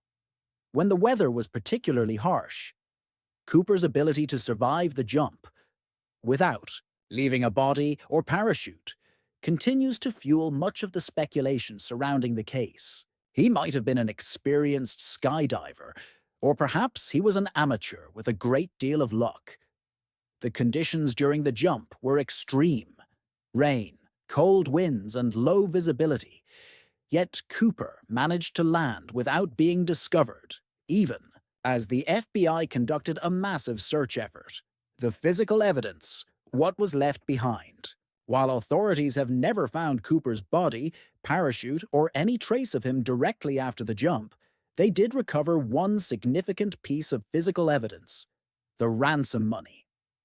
In 1980, a young boy digging near the Columbia River discovered a decaying package containing $5,820 bills, part of the ransom money. The discovery confirmed that Cooper's escape had likely taken place near the river, though the exact location of his landing remained a mystery. The discovery of the ransom money was a crucial moment in the investigation, as it provided new leads for authorities to follow. However, despite extensive efforts to trace the origin of the cash, no definitive link was made to the hijacker himself. The absence of Cooper's body, parachute, or any clear physical evidence left the case in a state of uncertainty. The FBI investigation, a case that stubbornly resisted closure initial investigations, a limited clue. When the FBI first began investigating the D.B. Cooper hijacking, they faced significant challenges. With no solid evidence to work with, the investigation largely relied on eyewitness accounts from the flight crew and passengers. However, these accounts were inconsistent and the descriptions of Cooper varied, making it difficult for the FBI to narrow down a suspect. The first big break in the investigation came when the ransom money was found in 1980. This discovery rekindled interest in the case, prompting the FBI to reevaluate old leads and search for new ones. Despite this, the investigation ultimately stalled. Investigators could not find any physical evidence that conclusively linked a suspect to the crime. A major turning point occurred in 2016 when the FBI officially closed the investigation. The announcement stated that the case had gone cold, and without new evidence, they would not continue pursuing it. This decision left many questions unanswered, but it also sparked renewed interest in the case from the public, with armchair detectives continuing to seek out their own answers. Theories on Cooper's identity. A deep dive. The military theory. Did Cooper have military training? One of the most widely discussed theories regarding Cooper's identity is that he had military experience. The theory is rooted in Cooper's ability to parachute into a difficult and remote area with apparent ease, and in his knowledge of aviation systems and procedures. Some believe that his decision to use a parachute and to request a specific kind of chute with particular safety features suggests that he was an experienced skydiver, possibly with military training. Many experts believe that Cooper was likely familiar with the logistics of a parachute jump, particularly the challenges involved in jumping from a moving plane at night in extreme weather. Some theorists suggest that Cooper could have been a former member of the military who was familiar with airborne operations. His ability to escape undetected by authorities and evade the FBI's extensive search efforts supports this idea. 3. Criminal background. Was Cooper a career criminal? Another theory revolves around the idea that Cooper may have had a background in organized crime or been a career criminal. Several aspects of the hijacking suggest that Cooper was well prepared and had a clear understanding of how to plan and execute such a complex crime. His decision to choose a specific amount of unmarked cash and his familiarity with aviation may point to someone with experience in heists or similar criminal endeavors. The careful execution of the crime, the choice of the specific flight, and the calculated escape suggest that Cooper was no amateur. He likely had knowledge of the criminal world, which could explain his ability to pull off such a high-stakes heist. The cultural impact. Cooper as a legend. The legacy of D.B. Cooper. A cultural icon, the mystery of D.B. Cooper has captivated the public for over 5 decades. His daring hijacking, successful escape, and the enduring mystery of his identity have made him an icon of criminal folklore. Over time, Cooper's case has inspired countless books, documentaries, movies, and even a popular podcast. He has become a symbol of defiance, a man who executed a perfect crime and vanished into the night. The image of D.B. Cooper, calm, calculated, and elusive, has shaped the public's perception of him as a criminal mastermind, one whose identity will forever remain a mystery. Fantastic! Let's dive even deeper. We can explore further aspects of the D.B. Cooper case by expanding on the theories, the cultural impact, the psychology behind Cooper's actions, the broader historical context, and how various investigations unfolded. By including even more details, we'll give the story a richer texture and create a more comprehensive narrative. The FBI's methodology, a new approach to investigation, the early days. An investigation based on limited information. From the moment the plane touched down in Seattle, the FBI was thrust into a high-stakes investigation that seemed almost impossible to solve. In the early days of the investigation, the agency had little to work with. The suspect's appearance was vague, and there were no clear leads to follow. Witness statements from the flight crew and passengers varied in their descriptions, and no one on the plane had seen Cooper's face clearly, which made it even more difficult to track down potential suspects. In the absence of concrete information, the FBI began by interviewing anyone who'd been on the plane that day. Flight attendants, passengers, and ground staff all became part of the puzzle. Despite all these interviews, the only piece of useful evidence was the note Cooper had passed to the flight attendant. Though the note had given the FBI a glimpse into Cooper's mindset, his clear demands and knowledge of how to handle such situations, the lack of physical evidence left the agency with little more than a few hunches. A limited scope, the X, early FBI theory. In the early stages of the investigation, the FBI followed a fairly standard procedure for investigating hijackings. They began by looking for potential suspects with backgrounds in criminal activity, particularly those with previous hijacking offenses or knowledge of skydiving and aviation. The agency also investigated the possibility that Cooper could have been a disgruntled former airline employee, which would have explained his familiarity with the aircraft. Additionally, the FBI hypothesized that Cooper may have had military training. After all, his ability to survive a nighttime jump with no visible signs of failure suggested that he had some experience in airborne operations.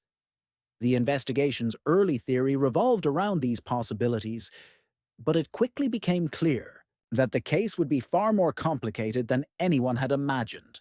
The anatomy of a hijacking. Breaking down the plan Cooper's premeditation. How he planned the perfect crime. One of the most remarkable aspects of the D.B. Cooper case is the apparent level of premeditation involved. Cooper's crime was not a spur-of-the-moment decision. It was meticulously planned. His knowledge of the plane, the parachutes, and even the amount of ransom he requested indicates that he was not a common criminal, but someone who understood how to execute a heist with precision. It's been suggested that Cooper likely spent time studying the logistics of the Boeing 727, as well as the safety procedures of the airline. His demands for unmarked bills were not random. They were specifically chosen to avoid easy traceability. The choice of parachutes was similarly strategic, ensuring that Cooper had the best chance of surviving the jump. Even the selection of the flight was deliberate.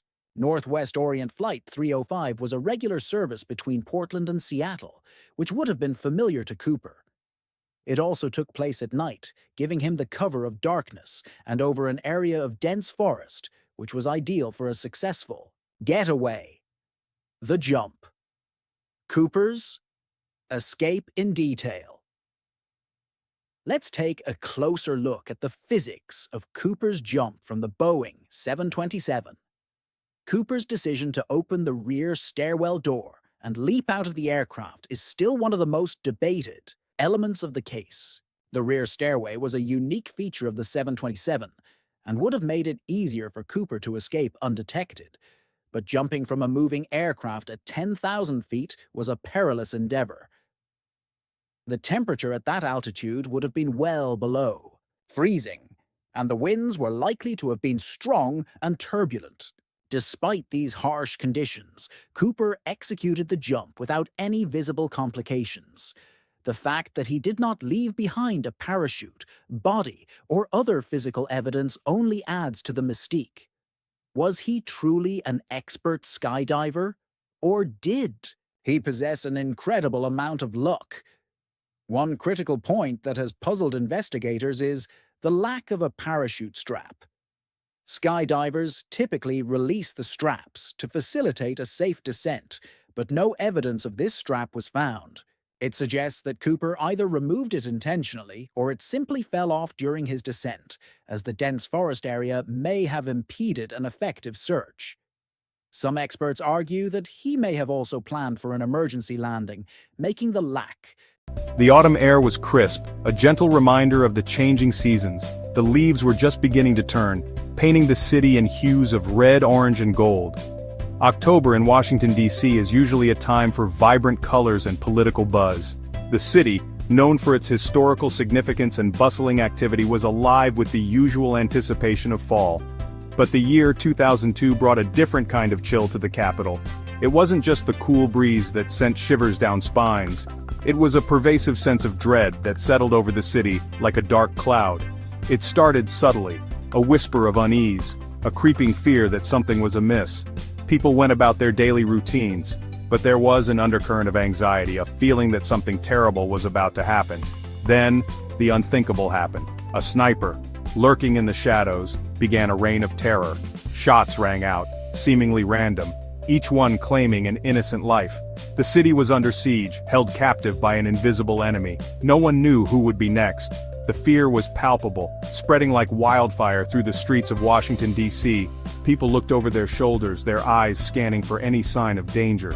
The simplest errands, pumping gas, walking to the car, even mowing the lawn, became fraught with terror. The sniper could be anywhere, hidden in plain sight. The city held its breath, united in fear. Panic bloomed, a dark flower spreading its tendrils through the city. People were afraid to go about their daily lives, their routines disrupted by the constant threat of violence. Schools were closed, events were canceled, and the streets that were once bustling with activity became eerily quiet. The vibrant colors of autumn were overshadowed by the grim reality of the situation. The community, known for its resilience, was brought to its knees by an unseen assailant. Law enforcement worked tirelessly, but the sniper remained elusive, a ghost in the urban landscape. The media coverage was relentless, each new report adding to the collective anxiety. The city was a powder keg, ready to explode at any moment. Families huddled together, seeking solace in each other's company. Conversations were hushed, and every loud noise made hearts race. The sense of community was strong, but so was the fear that gripped every resident. The sniper's reign of terror was a dark chapter in the city's history, a time when the vibrant life of Washington, D.C. was overshadowed by fear and uncertainty. But through it all, the spirit of the city endured, a testament to the resilience and strength of its people. As the days turned into weeks, the city remained on edge, but there was a growing sense of determination. The people of Washington, D.C. were not willing to let fear dictate their lives. They stood together, united in their resolve to reclaim their city from the grip of terror. The simplest acts of defiance, going to work, attending school, enjoying a walk in the park, became symbols of resilience. The sniper's shadow loomed large, but it could not extinguish the light of the community's spirit. The city of Washington, D.C. would eventually emerge from this dark period, scarred but stronger. The memory of those days would linger, a reminder of the fragility of peace and the strength of unity. The sniper could be anywhere, hidden in plain sight. The city held its breath, united in fear. But through it all, the spirit of the city endured, a testament to the resilience and strength of its people. The city held its breath, united in fear. The sniper's reign of terror was a dark chapter in the city's history, a time when the vibrant life of Washington, D.C. was overshadowed by fear and uncertainty. But through it all, the spirit of the city endured, a testament to the resilience and strength of its people. October 2nd, 2002. A day that would mark the beginning of a terrifying chapter in the history of Washington, D.C. and its surrounding areas. A date etched in the memory of every Washingtonian. The city was bustling with its usual energy, people going about their daily lives unaware of the impending horror. It began like any other day. The sun rose, casting a warm glow over the city. Commuters hurried to work, children went to school, and the rhythm of life continued as usual. But at 5:05 p.m., a shot pierced the air outside a busy shopping center in Wheaton, Maryland. The tranquility of the day was shattered in an instant. James D. Martin, a 55-year-old program analyst, was struck down while loading groceries into his car. He had just finished his workday and was preparing to head home. He became the sniper's first victim. The community was in shock, grappling with the sudden and senseless loss of a beloved member. At first it seemed like a random act of violence, a tragic incident, but perhaps an isolated one.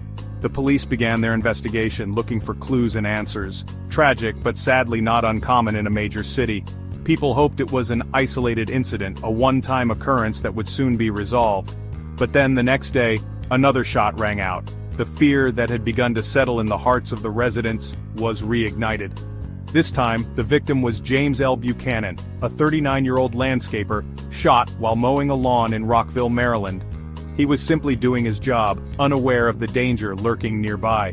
The seemingly random nature of the attacks, the clean, distant shots, the lack of any apparent motive, all pointed towards a chilling possibility that these were not isolated incidents. This was no ordinary crime. The precision and cold calculation suggested something far more sinister. This was the work of a sniper, a methodical, remorseless killer who had begun a reign of terror that would grip the region in fear. Over the next few days, the body count rose. Each day brought a new attack, a new victim. A taxi driver filling his tank at a petrol station. A woman vacuuming her minivan. A man sitting on a bench reading a book. The sniper was relentless, striking with chilling precision, always from a distance, always leaving no trace. The attacks weren't confined to any one area. They spanned across Maryland, Virginia, and the District of Columbia. The randomness, the seeming lack of pattern, only amplified the terror. The sniper was a ghost, moving unseen, striking without warning. The city was paralyzed, living under the shadow of death. The fear was palpable. It hung heavy in the air, a suffocating blanket over the city. People were afraid to leave their homes. Schools were closed, businesses shuttered. The streets were eerily deserted, the usual hustle and bustle replaced by a tense, fearful silence. Those who did venture out moved with a hurried anxiety. They hugged buildings, avoided open spaces, their eyes constantly scanning the rooftops, searching for any sign of the sniper's nest. The simplest tasks, once mundane, were now imbued with a terrifying risk. Every trip to the grocery store, every commute to work could be their last. Amid the fear and chaos, the police were working tirelessly to catch the sniper. The investigation was massive, spanning multiple jurisdictions. Thousands of tips poured in, but most led nowhere. The sniper seemed to be always one step ahead, a phantom leaving no trace. Then came a breakthrough. At the scene of one of the shootings, the police found a chilling message, a tarot card, the death card, with the words, "Call me God," scrawled on it. This, finally, was a clue. The message, a twisted plea for recognition, gave investigators their first real lead. It also added a terrifying new dimension to the case. This wasn't just about killing, it was about power, about playing God. Section 6. Unmasking the Snipers, a Twisted Partnership. The Call Me God note led investigators to a chilling discovery. The sniper wasn't one person, but two. John Allen Muhammad, a 41-year-old Gulf War veteran, and Lee Boyd Malvo, his 17-year-old protege. Their twisted relationship, a toxic mix of manipulation and control, would become a key element in understanding the horrific crimes. Muhammad, the mastermind, had molded Malvo into his accomplice. He trained him in marksmanship, instilled in him a warped sense of loyalty, and ultimately used him as a tool in his deadly game. Malvo, young and impressionable, became a willing participant, eager to please his father figure. Section 7. Delving into darkness, motives, and manipulation. The motives behind the DC sniper attacks were complex and disturbing.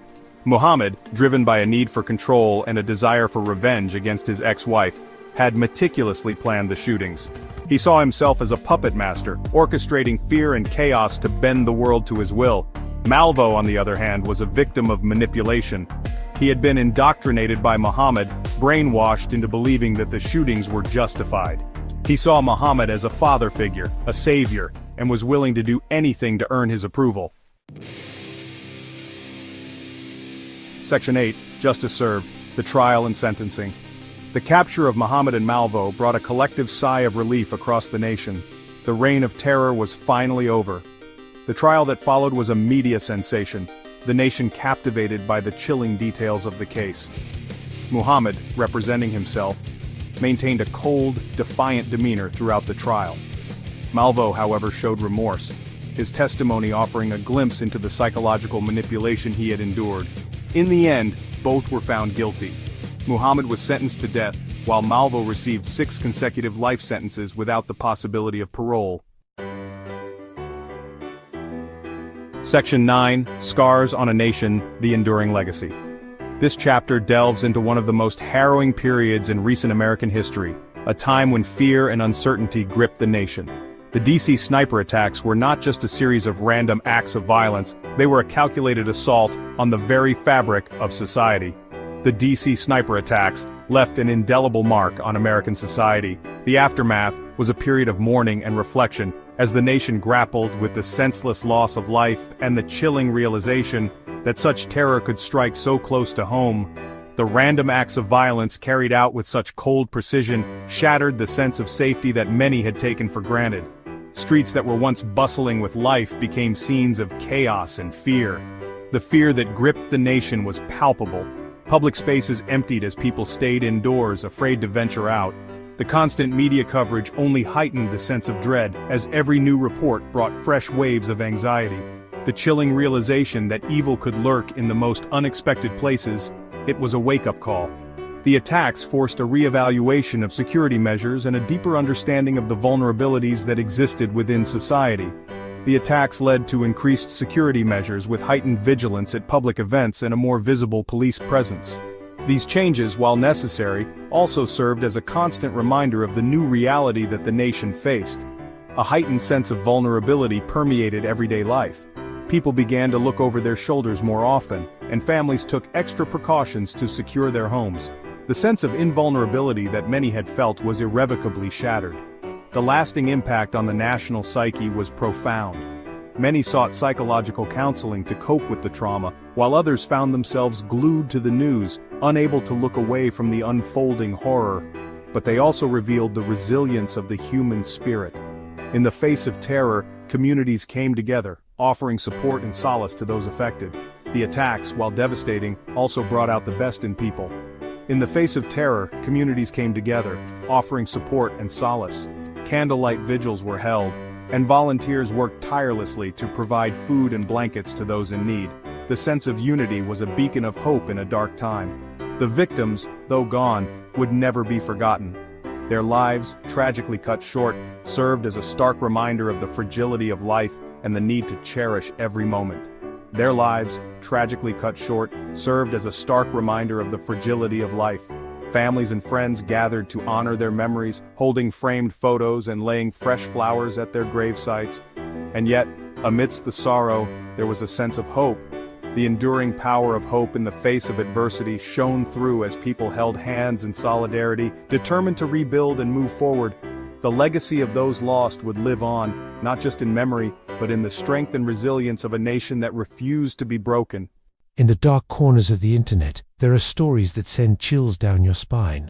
The story of the so-called 4chan killer is one of those terrifying tales, a crime that transcends the physical world into the virtual one, forever changing how we view online anonymity and responsibility. The name 4chan is synonymous with the darker side of the internet, a place where anonymity breeds chaos, creativity, and sometimes very dangerous behavior. Known for its minimal moderation, 4chan has been a haven for internet subcultures, pranks, and, unfortunately, disturbing content. For years, it was a platform that allowed people to express themselves without fear of real-world consequences. But it also allowed something much darker to fester. This story begins with a chilling tale of one user whose anonymity shielded his identity until the world learned the shocking truth. Dubbed the 4chan killer, this individual was not just another user of the site, he became a symbol of the dangers that lurk within the darker reaches of the web. The story of the 4chan killer begins like many others on the platform, a seemingly innocuous post. On the surface, it didn't appear to be anything out of the ordinary. But as time passed, the posts grew darker, more violent, and ultimately turned into an announcement of a crime that would haunt the internet for years to come. The true nature of the posts and their implications didn't fully come to light until the horrific events unfolded in real life. But before the crime, there was subtle, eerie clues, a disturbing pattern that should have raised alarms. What made this case unique was not just the crime itself, but the way it unfolded online, where digital and physical realities collided in a way that forever changed how we view internet anonymity and the responsibility of online platforms. Before the murder, 4chan had already established itself as a place where anonymity was the cornerstone of user identity. In many ways, this anonymity is a double-edged sword. It allows for free expression without the fear of personal repercussions, but it also gives birth to toxicity and, occasionally, much worse. The platform has been linked to countless scandals and controversies, from internet hoaxes to harassment campaigns, but it had never seen anything like what would come to be known as the 4chan killer case. The anonymity allowed users to adopt any persona they wanted. It provided an environment where people could speak their minds without the weight of consequences hanging over them. But the freedom to act without accountability also led to a sense of detachment from reality. On many occasions, the boundary between online and real life was blurred, where internet users felt as though their actions, no matter how malicious, didn't have real-world consequences. For some, This led to an insidious belief that they could commit actions without ever having to face repercussions. The problem, of course, is that real lives are affected by these actions. And this is where things went horribly wrong. The first signs of something sinister appeared in posts that began to make their way through the forum. They were disturbing but not immediately alarming. The user later identified as the 4chan killer began making cryptic comments about violence and death. At first, these posts seemed to be little more than dark jokes, the kind that are unfortunately commonplace in the more unsavory corners of the internet. But as time went on, the tone changed. The early posts were subtle. The killer's behavior wasn't yet fully formed, and his posts still resembled that of other anonymous users who delighted in pushing the limits of decency. Yet, there was something different about the way the user expressed himself. His words were chilling in a way that made other 4chan users uncomfortable. In some of the posts, he detailed fantasies of violence, describing scenarios that were graphic and unsettling. At first, they were dismissed as part of the internet's culture of shock, humor, dark, offbeat content that's often shared in places like 4chan. But over time, these posts began to take on a more concerning tone. The killer's posts became increasingly specific. He spoke of real-life violence and detailed his plans in disturbing ways. The community didn't know what to make of it. Was this just another internet troll trying to get attention? Or was there something more serious behind the posts? Some users took the posts as a joke, some ignored them, and others became genuinely worried. But the anonymity that 4chan afforded meant that there was no way to trace these posts to a person, and many felt powerless to act. The combination of graphic language and a growing sense of real intent made these posts different from the usual internet banter. However, in the realm of internet culture, where shock value reigns supreme, it was easy for such posts to be written off as another attempt at trolling. This is a critical part of the story. The reluctance to take seriously the signs that something was going terribly wrong. Things escalated quickly. One fateful day, an announcement was made on 4chan that no one could have predicted. The user behind the posts revealed that he was planning to carry out a real-life murder. This wasn't just another fictional tale or shock post, it was a direct declaration of intent. His chilling message was clear. I'm going to kill someone, and I'm going to stream it. The response from the 4chan community was immediate. But shockingly, it was a mix of disbelief, anger, and indifference. Some users urged the killer to reconsider, while others tried to warn the police. But by the time the police were notified, the killer had already made his move. This was the moment when the reality of what had been unfolding hit everyone. The anonymity that had previously shielded the killer's identity now felt like a cruel weapon, one that allowed him to act with impunity. The chilling announcement was quickly followed by a live-streamed broadcast of the murder itself. In that moment, the world witnessed something that had only been seen in the most macabre corners of the internet: an act of violence, broadcast for all to see. What followed was a sense of horror and disbelief that reverberated through the online community and beyond. The murder itself was not just a tragedy for the victim and their family, but a chilling milestone in how crimes are perceived in the digital age. The fact that it was live-streamed turned the act of murder into a form of entertainment for some viewers. This sparked a global conversation about the ethics of live-streaming violent acts and whether platforms like 4chan, and others like it, should be held accountable for the content posted by users. The murder had already taken place, but the real aftermath was only beginning. In some ways, the live-streaming of a murder altered the narrative around violence. Instead of just being a tragic loss of life, the crime was turned into a spectacle. This raised questions about what role social media and online platforms should play in preventing the broadcasting of violent acts. Was it enough for platforms to simply react after the fact, removing the content once it was flagged? Or did they have a responsibility to monitor and prevent such content from being posted in the first place? The 4chan killer case highlighted the fine line between free speech, digital anonymity, and real-world consequences. The live stream itself was short, but the aftermath lasted far longer. People from all over the world were able to witness a murder in real time, raising questions about what impact such exposure has on viewers. Does seeing such graphic violence desensitize people to real-world suffering? Or does it merely highlight the moral and ethical void created by the anonymity of the internet? **** Following the live-streamed murder, The police were immediately involved, but they faced a unique set of challenges. With the killer still on the loose, they had to track him down while also dealing with the massive amount of online attention. The case had garnered social media platforms were flooded with discussions of the crime, and many internet users attempted to help with the investigation. Some sought to identify the killer, while others simply wanted to express their shock and anger. The police response was swift but complicated by the nature of the crime. As the killer had used an anonymous platform, finding out who he was proved difficult. There were no clear leads, no easily accessible information that could link the posts to a real person. But as time passed, more details emerged, and law enforcement worked with cyber experts to track the killer's digital footprint. Social media accounts, posts, and IP addresses were analyzed to piece together a trail. This was the beginning of a manhunt that would involve not only the police, but also the global online community. The 4chan community itself became embroiled in the aftermath of the murder. While some users had attempted to warn others about the killer's intentions, the overall response was more muted. This was a platform where shock value was a currency, and dark jokes were often passed off as harmless. In some cases, users even mocked the situation or blamed the victim, contributing to a disturbing lack of empathy. This response forced the public to reckon with a deeper question. How much responsibility do online communities and platforms have for the actions of their members? Some 4chan users later claimed that they had warned others about the killer's posts, but it quickly became clear that much of the community had been desensitized to violence. The question then became one of collective responsibility.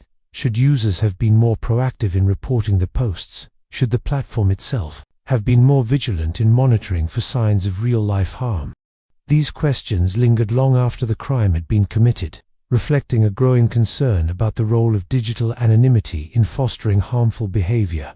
The murder and its aftermath left an indelible mark on both the digital world and society at large. It was a wake-up call about the dangers of unchecked online behavior and the potential for real-world violence. But perhaps the most disturbing aspect was how the internet, once seen as a space for free expression and creativity, had also become a platform for hate and violence. The 4chan killer case forced a re-examination of the intersection between online anonymity and responsibility. What changes need to be made in how we interact online, and what steps should be taken to ensure that anonymity does not become a shield for those seeking to commit horrific acts? As the case faded from the public eye, the legacy of the 4chan killer continued to shape conversations about internet culture and safety. The tragedy made people aware of the very real dangers of anonymity in the online world. For some, the shock of witnessing a live-streamed murder would forever shape their understanding of what can happen when the internet is used as a tool for evil. But perhaps more importantly, it sparked a broader conversation about how platforms and communities can be held accountable for the actions of their users. The aftermath of the 4chan killer incident sparked a global media frenzy, drawing attention to the darker aspects of the internet. News outlets from across the world covered the case, many of them focusing on the disturbing elements of the crime, especially the fact that it had been broadcast live for anyone to witness. The concept of live-streamed murder quickly entered the public consciousness, and debates about digital safety, mental health, and online regulation took center stage in these discussions. For many, the crime was shocking in its raw brutality, but for others, it was a tragic reminder of the way some individuals view the internet as a means of escaping real-world consequences. The constant media coverage put a magnifying glass on how certain parts of the internet, such as 4chan, could foster a culture of violent extremism, trolling, and desensitization. As media outlets scrambled to cover the story, there was also an increasing demand for answers. How could a crime like this happen in an age when so much is documented and recorded online? Could this tragedy have been prevented? In addition to traditional media coverage, social media platforms became an echo chamber for this tragic event. Many people discussed the incident on Facebook, Twitter, Reddit, and other platforms. Some tried to find the killer, while others shared their thoughts and experiences with violence online. The viral nature of these discussions further amplified the shock and horror of the crime, and made it clear that the public was not just curious. They were deeply unsettled by the idea that such acts could be so publicly and easily executed in the digital age. The tragedy of the 4chan killer's actions raised complex ethical and legal questions that are still relevant today. Chief among them was the issue of digital platforms and their responsibility in preventing violence. 4chan, as well as other social media sites, had long been criticized for their lack of moderation and oversight, particularly when it came to harmful content. In the wake of the killing, many began questioning whether these platforms should be doing more to track and regulate posts that suggest harm or violence. On the legal front, questions arose about how to handle crimes that are committed with the use of online anonymity. If someone can commit murder while hiding behind the veil of an anonymous online identity, how do authorities find and prosecute them? At what point should law enforcement intervene if the warning signs appear online? The killer had posted his intentions for days before the act, but because he remained anonymous, no one had the power to stop him. The case exposed how our current legal systems may be ill-equipped to handle the evolving nature of crime in the digital age. Additionally, the ethical question of freedom of speech versus public safety was thrust into the spotlight. Should platforms like 4chan have the right to host any content, no matter how disturbing, under the guise of free speech? Or should they be required to take action when someone posts content that suggests harm or criminal activity? The case challenged the balance between personal freedom and the need to protect individuals from violence. One of the most chilling aspects of the 4chan killer case was the apparent lack of concern for human life displayed by the killer. As more details emerged, it became evident that the individual responsible for the crime had a troubled mental state. The killer's behavior wasn't just an act of violence, it was a culmination of deeper psychological issues. These issues were compounded by the way the internet allowed him to seek validation and encouragement from others who indulged in similar dark fantasies. This raised important discussions about the intersection of mental health and internet culture. In the age of social media and anonymous platforms, individuals who are struggling with severe mental health issues may find communities that both exacerbate their problems and reinforce harmful behaviors. The anonymity of platforms like 4chan creates an environment where individuals can seek out and find validation for destructive thoughts. Without proper intervention or support, these individuals may feel empowered to take their fantasies into the real world, as seen in this tragic case. The case also highlighted the larger societal issue of how mental health is treated online. Rather than fostering support, some online communities may unwittingly fuel negative emotions, leading to catastrophic outcomes.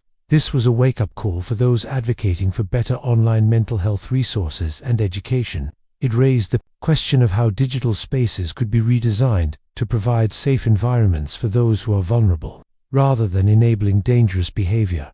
Another key takeaway from the 4chan killer case is the struggle for accountability in the digital age. As more of our lives move online, and as digital platforms become more ingrained in our daily existence, the question of who is responsible for content posted by users has become a central issue. The killer's ability to post his intentions without being stopped and to then follow through with his plans is a clear example of how online anonymity can be weaponized to avoid responsibility. What makes this situation even more challenging is the difficulty in tracking down individuals who hide behind anonymous profiles. In the case of the 4chan killer, no one knew who he was until it was too late. Despite warnings, there was no clear mechanism in place to identify the individual behind the posts or to prevent the crime from occurring. This incident has prompted calls for greater regulation of online content and for the implementation of stricter guidelines to prevent crimes like this from happening in the future. But even as many advocate for more oversight, there is also a deep concern about the balance between freedom of expression and safety. The line between what constitutes harmful behavior and what is simply free speech is becoming more blurred as digital spaces grow. Finding this balance has become one of the most pressing issues in the debate about online regulation. While the immediate focus was on the crime itself, another important aspect of the case was the psychological impact it had on those who witnessed it. The live streaming of a murder was unprecedented, and for many people, it was something they could never forget. It forced the question of whether it is ethical for a platform to allow such content to be streamed live. Some viewers who watched the event unfold in real time were left deeply traumatized, and their psychological well-being became an area of concern. Exposure to graphic violence, especially in a real-world setting, has been shown to have lasting psychological effects. But what happens when someone watches violence unfold, not on a TV screen or in a movie, but in real life, in the form of a live-streamed broadcast? For many, this digital trauma raised new concerns about the long-term effects of witnessing violence online. The event left many asking, are we desensitizing ourselves to real-world suffering by regularly viewing violence on our screens? The implications of these new forms of digital violence and the responsibility of platforms to prevent it are still being debated. But it is clear that more awareness is needed about how exposure to such events can affect not only the victim but also the viewers, who are unwittingly pulled into these horrific moments. **** In the wake of the 4chan killer's actions, significant strides have been made in understanding the need for digital platforms to take responsibility for the content they host. While some platforms have started implementing stronger regulations, others are still grappling with how to effectively address online violence. The incident called attention to the necessity of re-evaluating how we protect individuals from harmful content in digital spaces. The 4chan killer case also marked the beginning of a larger conversation about digital accountability, censorship, and the ethics of online content moderation. It raised the question, can platforms truly monitor and prevent all harmful content, or is it impossible to police the vast expanse of the internet? The answer is far from clear, and it's likely that we will continue to wrestle with these questions as technology advances. What is certain, however, is that the case of the 4chan killer will remain a key turning point in the ongoing struggle to balance online freedom with the need for greater safety and responsibility in the digital world. ***. At the core of the 4chan killer case is the question of internet anonymity. The killer's ability to post disturbing content without being immediately identified was a significant factor that allowed him to plan and carry out his crime. On platforms like 4chan, anonymity is often seen as a badge of freedom. It allows individuals to express themselves without fear of backlash or real-world consequences. But this same anonymity can foster a sense of detachment from reality, encouraging users to behave in ways they might never consider in face-to-face interactions. In this case, it gave the killer the ability to plan a murder without accountability. The killer was not forced to confront his actions directly because of his digital shield. It wasn't just that he made threatening posts, it was that, for him, there seemed to be no real-world cost to doing so. In a sense, the killer became an avatar for what can go wrong when the safety net of anonymity is taken too far. While the internet is meant to be a space for free expression, it's clear that something must be done to ensure that anonymity doesn't become a weapon in the hands of individuals intent on causing harm. The question remains, how do we balance freedom with safety in the digital age? In today's world, every action we take online leaves behind a trail. The 4chan killer's case is a stark reminder of how digital footprints can expose and implicate individuals. While the killer tried to hide his identity behind the anonymity of 4chan, the police were able to use his digital trail to track him down. This raises important questions about the implications of our online actions. Every tweet, every forum post, every photo uploaded can be traced back to us.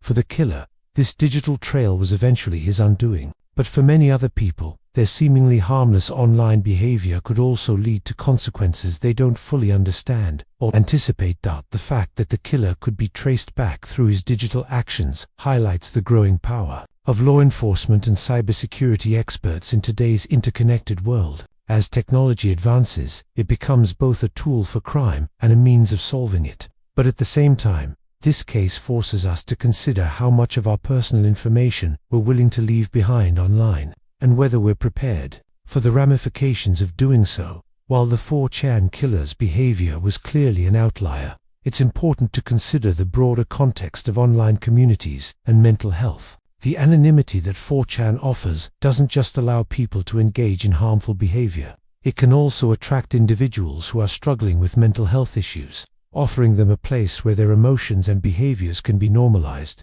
or even encouraged. In the case of the killer, there were signs that he may have been grappling with deep psychological problems long before he escalated into violence. 4chan, unfortunately, isn't unique in this regard. Many online communities, particularly those that prioritize anonymity and lack oversight, can become echo chambers for negative emotions, where individuals with depression, anxiety, or other disorders can spiral further into unhealthy thinking. This is a larger societal issue that needs to be addressed. How can we provide more support for those struggling with mental illness in the online world? How can we ensure that online spaces are safe for vulnerable individuals without sacrificing freedom of expression? One of the most unsettling aspects of the 4chan killer case is how it highlighted the disconnect between the online world and the real world. In the digital space, where people often hide behind avatars and usernames, it can be difficult to remember that there are real lives at stake. The killer's disturbing posts were filled with violent fantasies, but he didn't seem to perceive his actions as something that would affect real people. For him, the digital realm was separate from the physical one, a dangerous belief. This false sense of separation is common in online behavior, where individuals act in ways that they would never consider in real life. The problem becomes even more complicated when you consider how isolated online behavior can translate into consequences. The 4chan killer wasn't alone in his online behavior, and there are many others who might feel emboldened to act on their impulses because of the anonymity that digital spaces provide. This disconnect is dangerous, and it's something that needs to be addressed both in terms of educating internet users and regulating online platforms that allow harmful behaviors to proliferate. In retrospect, there were several points where intervention could have stopped the 4chan killer before the crime occurred. His posts were filled with disturbing and violent language, yet they went largely unreported until it was too late. This raises the question of how society can prevent such incidents from happening in the first place. Could earlier intervention, perhaps through mental health services, online moderators, or concerned community members, have prevented the tragedy? The difficulty of intervening in online spaces is that there are often no clear indicators of danger until it's too late. However, it is becoming increasingly clear that internet platforms, along with society at large, need to find better ways to identify and intervene when someone shows signs of harmful intent, whether it's through reporting mechanisms, AI tools to detect harmful content, or encouraging open discussions about mental health. Early intervention could save lives and prevent tragedies like this one from happening again. The 4chan killer case isn't just a cautionary tale about the dangers of anonymity. It's a stark reminder of how violent behavior can spread through online spaces and bleed into the real world. In the wake of the incident, there has been an increasing awareness of how online violence, whether it's in the form of hate speech, bullying, or glorified violence, can have a ripple effect that extends far beyond the digital sphere. The killer didn't just commit a crime in the confines of 4chan. His actions had a real-world impact on the victim, on their family, and on the broader society. What we saw in the case of the 4chan killer wasn't just an isolated act of violence. It was the manifestation of the increasingly toxic and dangerous culture that exists within certain online communities. In some ways, this culture normalizes violence and desensitizes users to the consequences of their actions. This is a larger societal issue that needs to be addressed at the community, platform, and policy levels. We need to create spaces where people are encouraged to engage in productive, positive behaviors, rather than being rewarded for creating chaos and harm. The media's coverage of the 4chan killer's crime was both essential and controversial. On one hand, it was necessary for informing the public and drawing attention to the dangers of online violence. On the other hand, it raised important ethical questions about how such coverage should be framed. Should the media focus on the killer's actions and psychological state, or should they highlight the implications for society as a whole? The media coverage of this case was heavily scrutinized, and for good reason. The narrative surrounding the killer could have easily sensationalized the crime, making it seem like a horrifying, yet inevitable, outcome of internet culture. But instead, the case prompted an important conversation about how the media should cover such tragedies, and how they can do so in a way that fosters productive discussions rather than simply exploiting the shock value of the crime. The media, just like online platforms, has a responsibility to ensure that their coverage doesn't inadvertently encourage further violence. As the 4chan killer case unfolded, experts began to examine how we can prevent similar crimes in the future. The case highlighted a crucial gap in how online crime is monitored and prevented. Current laws and regulations often lag behind the rapid growth of digital platforms, and there's a need for updated policies that address the unique challenges posed by the Internet. The idea of real-time monitoring and intervention is something that's gaining traction.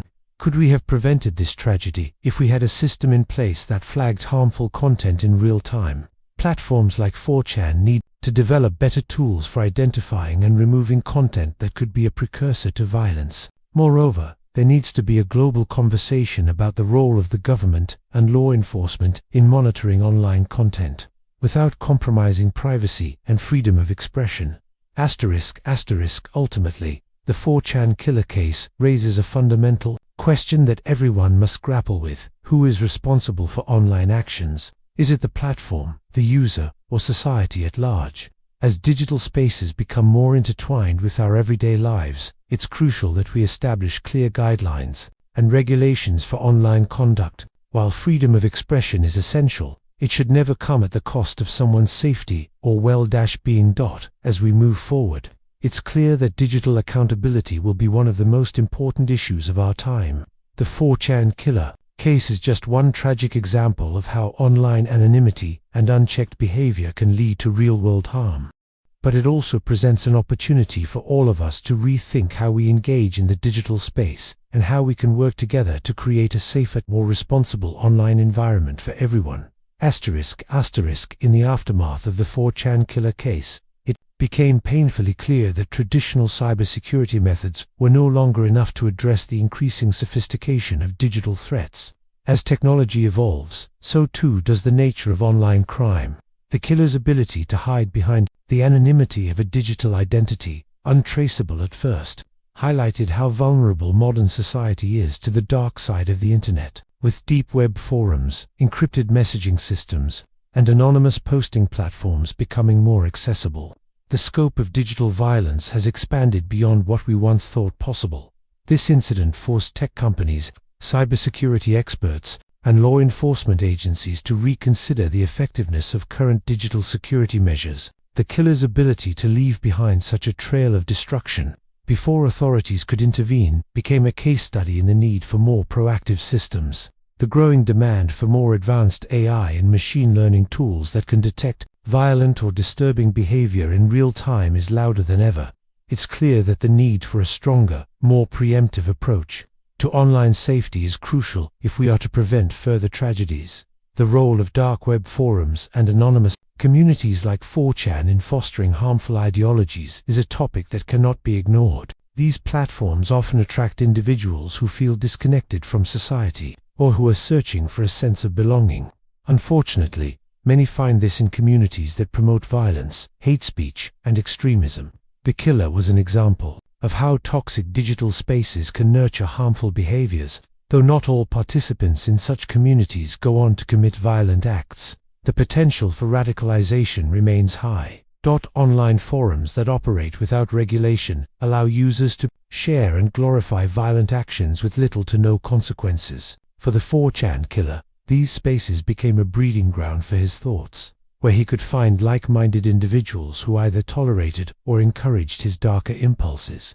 The chilling reality is that the anonymity of these spaces can often create an environment where users feel invincible, removed from any responsibility for their actions.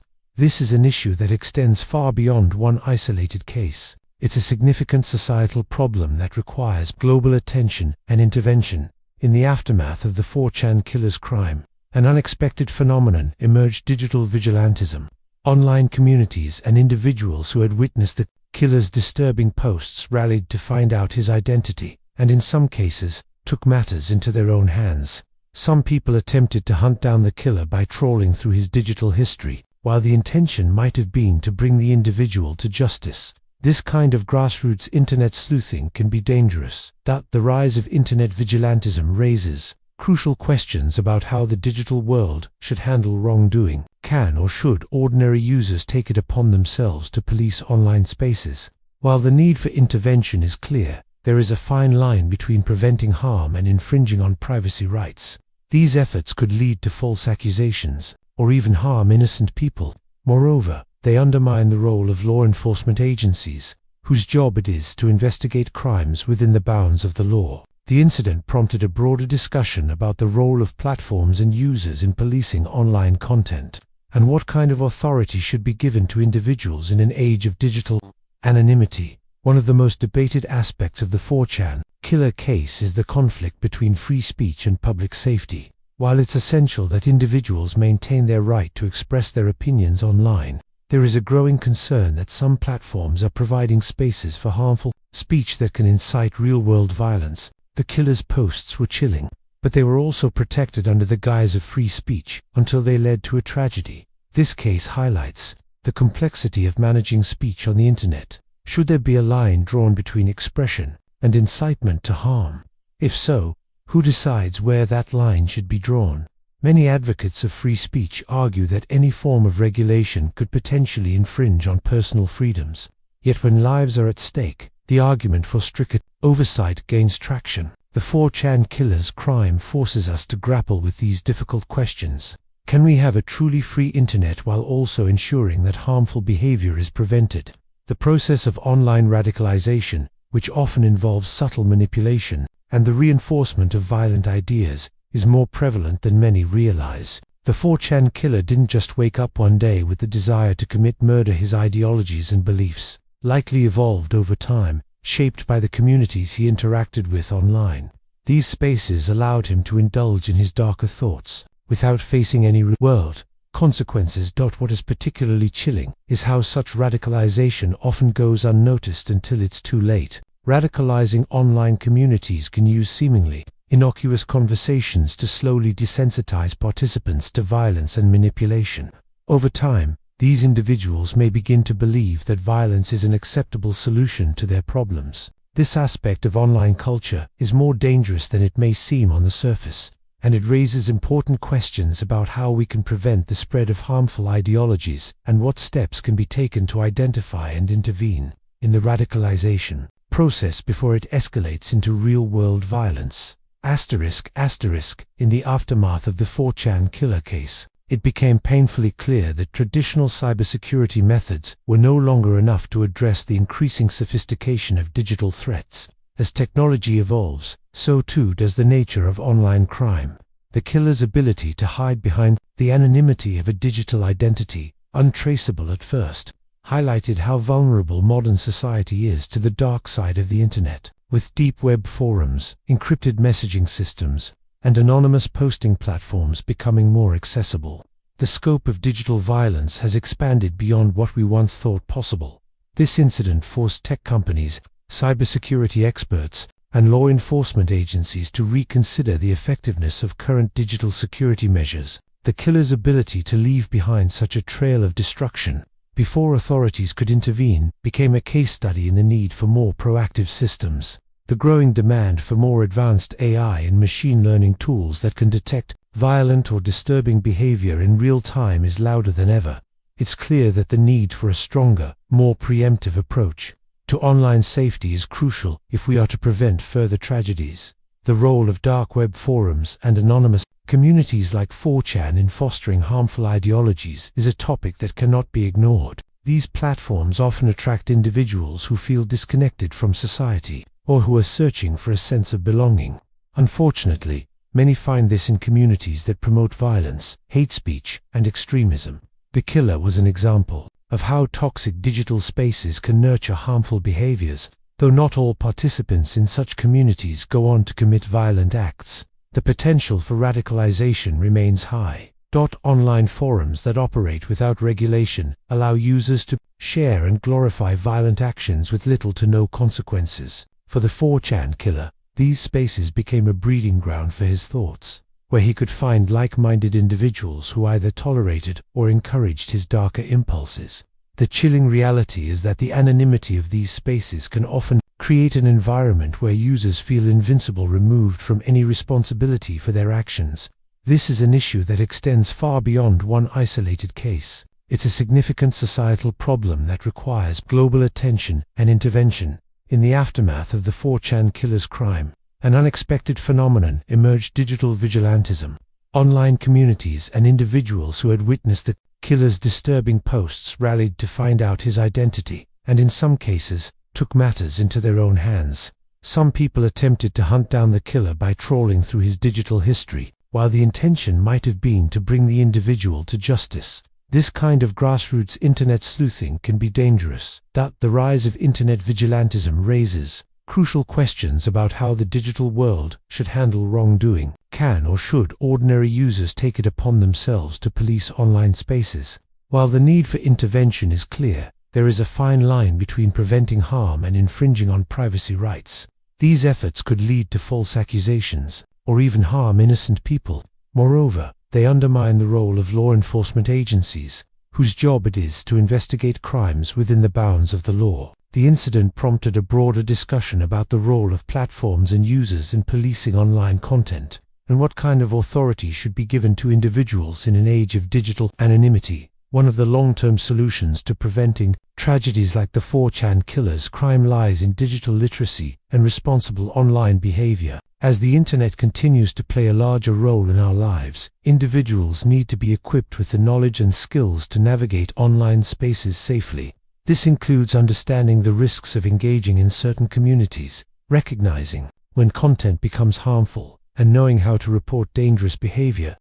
Education about digital responsibility is crucial in shaping a safer online environment. By teaching individuals, especially young people, about the potential dangers of online spaces and encouraging them to think critically about the content they consume, we can foster more responsible behavior. It's not just about protecting people from harm, it's about creating a culture where individuals are empowered to make ethical decisions in the digital space, helping to prevent harmful behaviors before they escalate. The 4chan killer case serves as a stark reminder that online extremism is a growing problem that cannot be ignored. The anonymity and unregulated nature of certain digital platforms make them breeding grounds for radical ideologies, whether it's violence, hate speech, or the normalization of harmful behaviors. These spaces need to be examined carefully. Addressing online extremism isn't just about regulating platforms. It's about understanding the root causes that drive individuals toward these dangerous communities. The killer's case is an example of how people can be pushed toward extreme actions by their exposure to certain online influences. Tackling the issue of online extremism requires a multi-pronged approach, including education, support for vulnerable individuals, and stricter platform regulation. As we reflect on the 4chan killer case and its implications, one thing is clear: we cannot afford to ignore the growing threats in the digital world. While the internet has opened up countless opportunities for connection, creativity, and learning, it has also become a space where harm can be easily inflicted. Moving forward, society must focus on creating systems that both protect individual freedoms and ensure the safety of the public. Whether it's through better regulation of digital platforms, more comprehensive mental health resources, or a cultural shift toward responsible online behavior, it's time to take action. The 4chan killer's actions were a horrifying reminder of the dangers lurking in the shadows of the internet, but they also serve as a call to arms to make the digital world a safer place for everyone.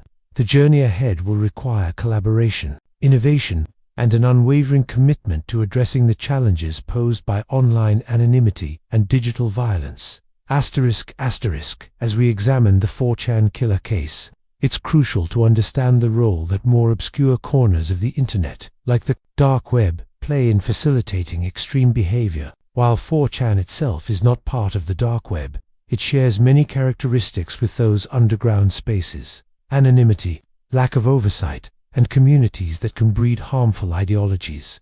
On the dark web, individuals can operate in complete secrecy, exchange illicit materials, and find validation for their dangerous thoughts without fear of detection.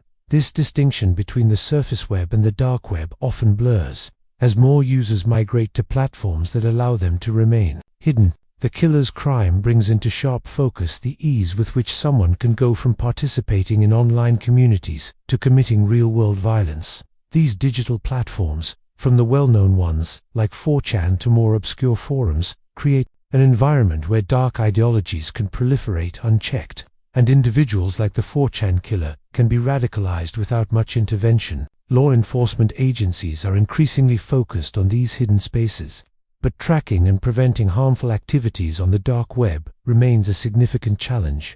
One of the most disturbing aspects of the 4chan killer case was the viral nature of his actions.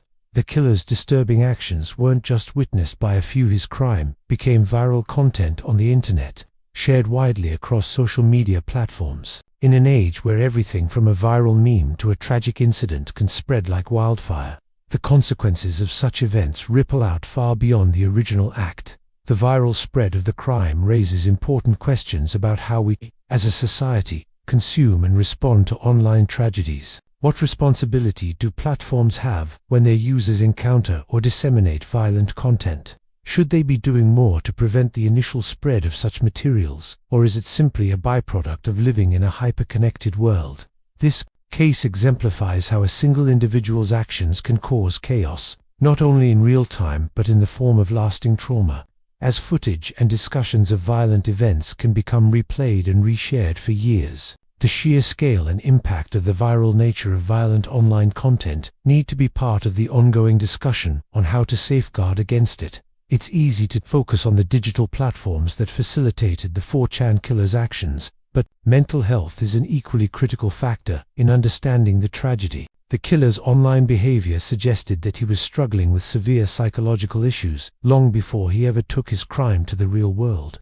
In fact, many online communities, including 4chan, provide little support for people struggling with mental health. Rather than offering help, these spaces can sometimes worsen one's state of mind by encouraging self-destructive thoughts and behaviors. This case is a stark reminder that online behavior cannot be fully understood without considering the mental health of the individuals behind it. The killer's actions weren't just a result of digital anonymity and radical online spaces, but also stemmed from a lack of support systems for people who may have needed help. It highlights the growing need for better integration of mental health awareness and support in online communities, as well as a more active effort to spot the warning signs of psychological distress before they manifest into violence. If we are to prevent similar tragedies, we need to find a way to ensure that those who need help can access it before it becomes too late. While some aspects of the 4chan killer's actions seem inevitable, it's clear that technology itself holds the potential to prevent future tragedies like this one. One of the main lessons from this case is the need for technological solutions that can detect harmful behavior and intervene before it escalates into real-world violence. Although platforms like 4chan remain largely unregulated, advancements in artificial intelligence, AI, and machine learning are opening new doors for monitoring online behavior. For instance, algorithms could be employed to detect threatening or violent language in real time, flagging it before it has the opportunity to spread. Although this technology is not perfect and often faces criticism for overreach, it could play an important role in identifying and preventing dangerous behavior. The case also underlines the growing importance of data analysis in tracking patterns of behavior that might suggest a risk of violence. Leveraging these technologies responsibly could help law enforcement and tech companies spot potential threats early on and intervene before it's too late. The widespread exposure to online violence has a chilling side effect. In the digital era, we are constantly bombarded with images and videos that push the boundaries of what is considered acceptable to view. From graphic news footage to violent video games and online gore, the internet has made it easier than ever to witness disturbing content. For some individuals, especially those already struggling with mental health issues, this desensitization to violence can create a dangerous sense of detachment. The 4chan killer, like many who indulge in extreme online spaces, may have become desensitized to the true gravity of his actions. This normalization of violence makes it easier for people to commit horrific acts without truly understanding their consequences. In this case, the killer's detachment from the reality of his crime, amplified by the culture of violence present in certain digital forums, served as a deadly catalyst. Tackling the issue of desensitization will require a shift in how we consume media and how we think about the content we engage with daily. One of the most difficult aspects of cases like the 4chan killers is the role of law enforcement in combating online extremism and violence. In the digital age, law enforcement agencies must adapt quickly to the changing landscape of crime. Unlike traditional crimes that occur in physical spaces, digital crimes are often more complex and harder to track. While some platforms, like Facebook or Twitter, cooperate with law enforcement in cases of criminal behavior, More anonymous spaces like 4chan often complicate investigations. The killer's case underscores the need for law enforcement to have the tools and resources to monitor and respond to harmful online activity in real time. This may involve both the collaboration of tech companies and the creation of new legislation that holds platforms accountable for the content they host. However, there is also the issue of privacy and freedom of expression to contend with. Finding the balance between preventing violence and maintaining individual rights is one of the greatest challenges facing law enforcement today. While anonymity is a core feature of platforms like 4chan, the tragedy of the 4chan killers' actions has raised serious questions about whether platforms should be doing more to prevent harm. Critics argue that companies that host these platforms should take greater responsibility for the content that is shared within them. In many cases, the lack of proactive moderation allows harmful behavior to go unchecked, while 4chan itself may have little interest in regulating content. The growing calls for platform accountability are difficult to ignore. What if these platforms had stronger guidelines in place? Could they have stopped the killer before he took action? Critics argue that without greater regulation, these online spaces will continue to foster dangerous ideologies and behaviors. The case is a call for a wider re-examination of the role these platforms play in both enabling and preventing violence. Beyond the immediate consequences of the 4chan killer's crime, there are long-term psychological effects of widespread exposure to violent content. The killer's crime didn't just traumatize the victim and their family, it also impacted millions of individuals who watched it unfold online. In an age where anyone can access and share violent content, the emotional and psychological toll of constant exposure cannot be ignored. For many, witnessing such acts of violence, whether directly or indirectly, creates a desensitization effect that can alter how they perceive the world. Additionally, the normalization of violence through constant media exposure can make individuals more likely to accept violent behavior as a solution to problems. The 4chan killer case highlights the importance of limiting exposure to harmful content, particularly for younger audiences, and creating systems that can offer support and guidance when needed. As we move further into the digital age, it's clear that we need to implement stronger educational initiatives surrounding responsible online behavior. Digital literacy is no longer just about knowing how to navigate the internet, it's about understanding the risks and responsibilities that come with engaging in online spaces. This includes educating users on how to recognize harmful behavior, report it, and how to interact with others in a respectful, safe manner. In the case of the 4chan killer, it's likely that earlier education and awareness about digital behavior could have made a difference. Not only should young people be educated about how to stay safe online, but also about the ethical implications of their actions in digital spaces. Building a generation of responsible digital citizens could be one of the most important steps we take in preventing future tragedies. Ultimately, the 4chan killer case exposes the ongoing struggle to protect public safety in an increasingly digital world. As technology continues to evolve, the ways in which we interact online are changing, and with it, the potential for harm. Whether it's through the rise of anonymous forums, the ease of radicalization, or the viral spread of violence, we must be vigilant in ensuring that digital spaces are not exploited for malicious purposes. The path forward requires a collaborative effort between governments, tech companies, mental health professionals, and the public to create safer, more accountable online environments. We must find ways to preserve freedom of expression while also ensuring that harmful behaviors are prevented before they escalate into real-world consequences.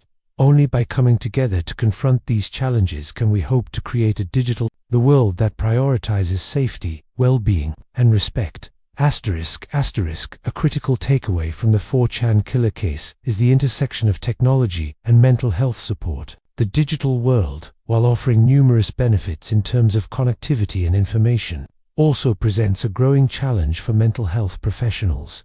As we've seen with the killer's behavior, individuals suffering from mental health issues may find solace or validation in online communities that exacerbate their distress. Instead of seeking help from professionals or loved ones, the anonymity of online spaces can allow people to hide their psychological pain, which can spiral into harmful actions before anyone becomes aware of the severity of the situation. One of the most urgent steps we can take to prevent tragedies like this is to integrate mental health resources into digital platforms, offering support directly where users are most active. For example, platforms like 4chan and others could provide access to mental health tools or hotlines to individuals expressing distressing or harmful thoughts. Technology should not just be used to entertain or inform, but also to intervene where necessary, particularly for those most vulnerable to falling through the cracks of traditional support systems. The 4chan killer case has brought to light an uncomfortable truth about online communities. They can sometimes unintentionally foster an environment where harmful behaviors are normalized or even encouraged. In many of these forums, participants often compete for shock value or validation, pushing boundaries further and further until they reach extremes. It's not just about toxic behavior.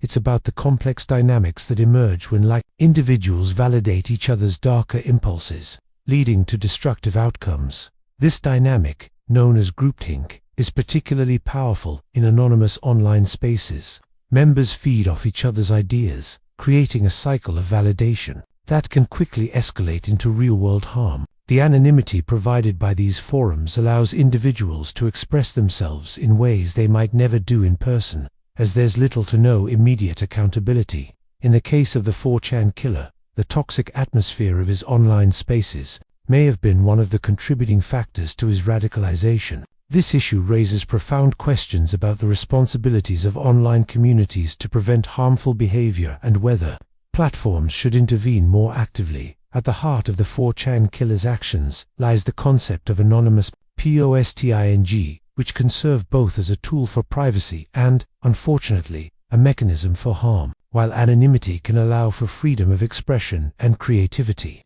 it can also shield individuals from accountability, allowing them to engage in harmful or criminal behaviors without fear of being identified. The issue becomes especially complex when the anonymity leads to a lack of empathy or responsibility for one's actions.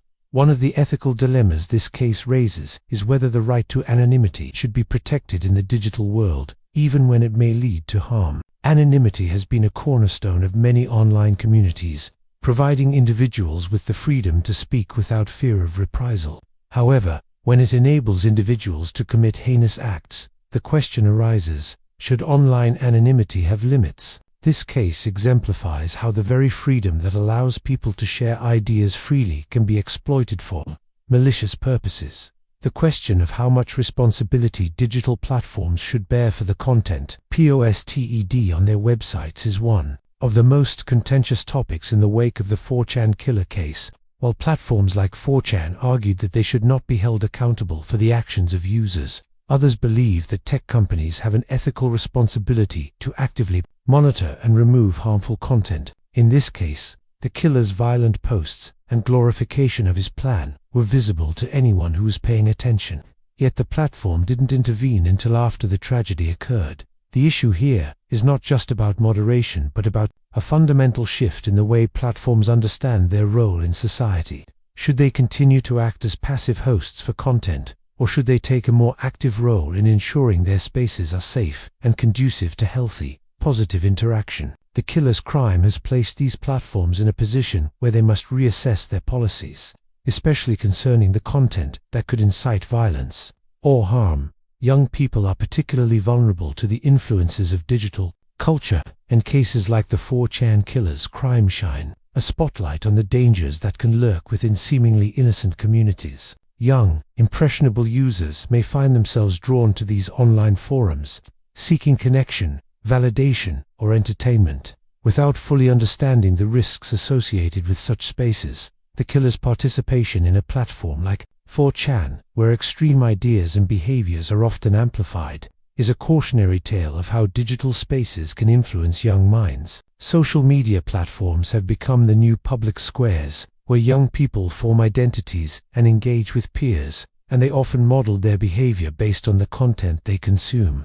In some cases, this can lead to a descent to violence or, worse, an internalization of harmful ideologies. This issue calls for a concerted effort to educate young people about the dangers of unregulated digital spaces and the importance of critical thinking when engaging with online content.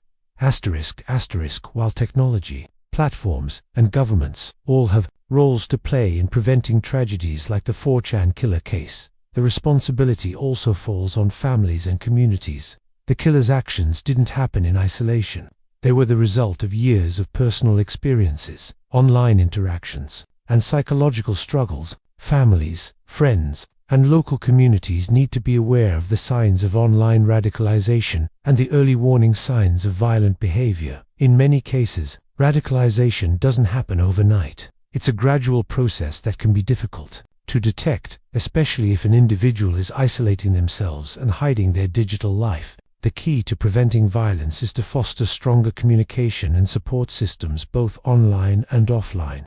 Families must become more aware of the online spaces their children are frequenting and help them navigate these environments responsibly. Communities also have a critical role in providing a sense of belonging to individuals who may otherwise seek solace in destructive ideologies.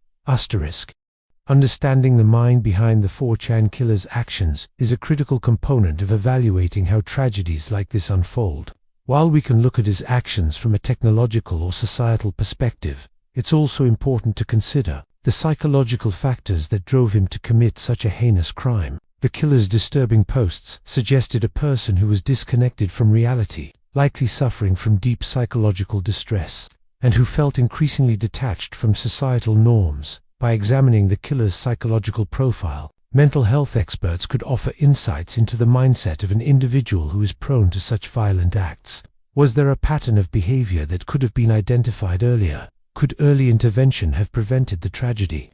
These questions are crucial to understanding how violent actions can sometimes be foreshadowed through certain psychological behaviors. This analysis could also provide useful data for future prevention strategies, helping to identify and treat individuals before they act on harmful impulses. The 4chan killer case also raises important questions about the role of the media in reporting on tragedies.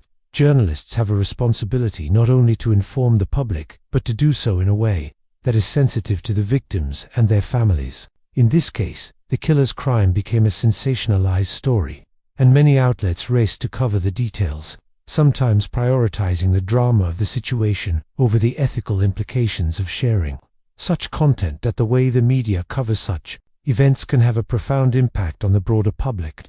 Sensationalized reporting may contribute to the glorification of violence or the spread of disturbing content. When tragedies like the 4chan killer's crime are shared, especially when the killer's intentions and actions are presented in a way that gives him infamy, it can inadvertently fuel a cycle of copycat behavior. This ethical dilemma has spurred discussions about how journalists and news outlets can strike a balance between reporting the facts and being responsible about the content they present to the public. As we continue to navigate an increasingly interconnected world, the 4chan killer case serves as a powerful reminder of the potential dangers lurking in the darkest corners of the internet. It forces us to examine the future of online communities. How will we strike a balance between freedom of expression and safety? How can we prevent digital spaces from becoming breeding grounds for radicalization and violence while still preserving the freedom of speech that the internet was founded on? The future of online communities must be shaped by greater awareness, more robust regulation, and stronger collaboration between platforms, governments, and the public. We are at a crossroads where we must decide what kind of digital world we want to create for the next generation. The 4chan killer's crime is a wake-up call for all of us to rethink the structures that underpin our online experiences and the ways in which they impact our real-world actions. He was a name whispered in hushed tones, a specter haunting the darkest corners of America. Israel Keyes was not just a serial killer, he was the embodiment of calculated evil, a predator who moved through life cloaked in normalcy. Unlike many of his depraved brethren, Keyes reveled in the absence of a signature. He was a chameleon, shifting his methods with each kill, leaving investigators grasping at shadows. Keyes meticulously crafted his persona, constructing a facade of normalcy so convincing that it would take years for the truth to unravel. He was a construction worker, a family man, a face lost in the crowd, but behind the mask of ordinariness lurked a predator of unparalleled cunning, a master manipulator who turned the mundane into the macabre. His crimes spanned a continent, leaving a trail of shattered lives and unanswered questions. he toyed with authorities, relishing the fear he instilled with each carefully planned attack. Keyes was a nightmare made flesh, a chilling reminder that the most terrifying monsters often wear the most ordinary faces. And the most terrifying aspect of all, we may never know the true extent of his crimes.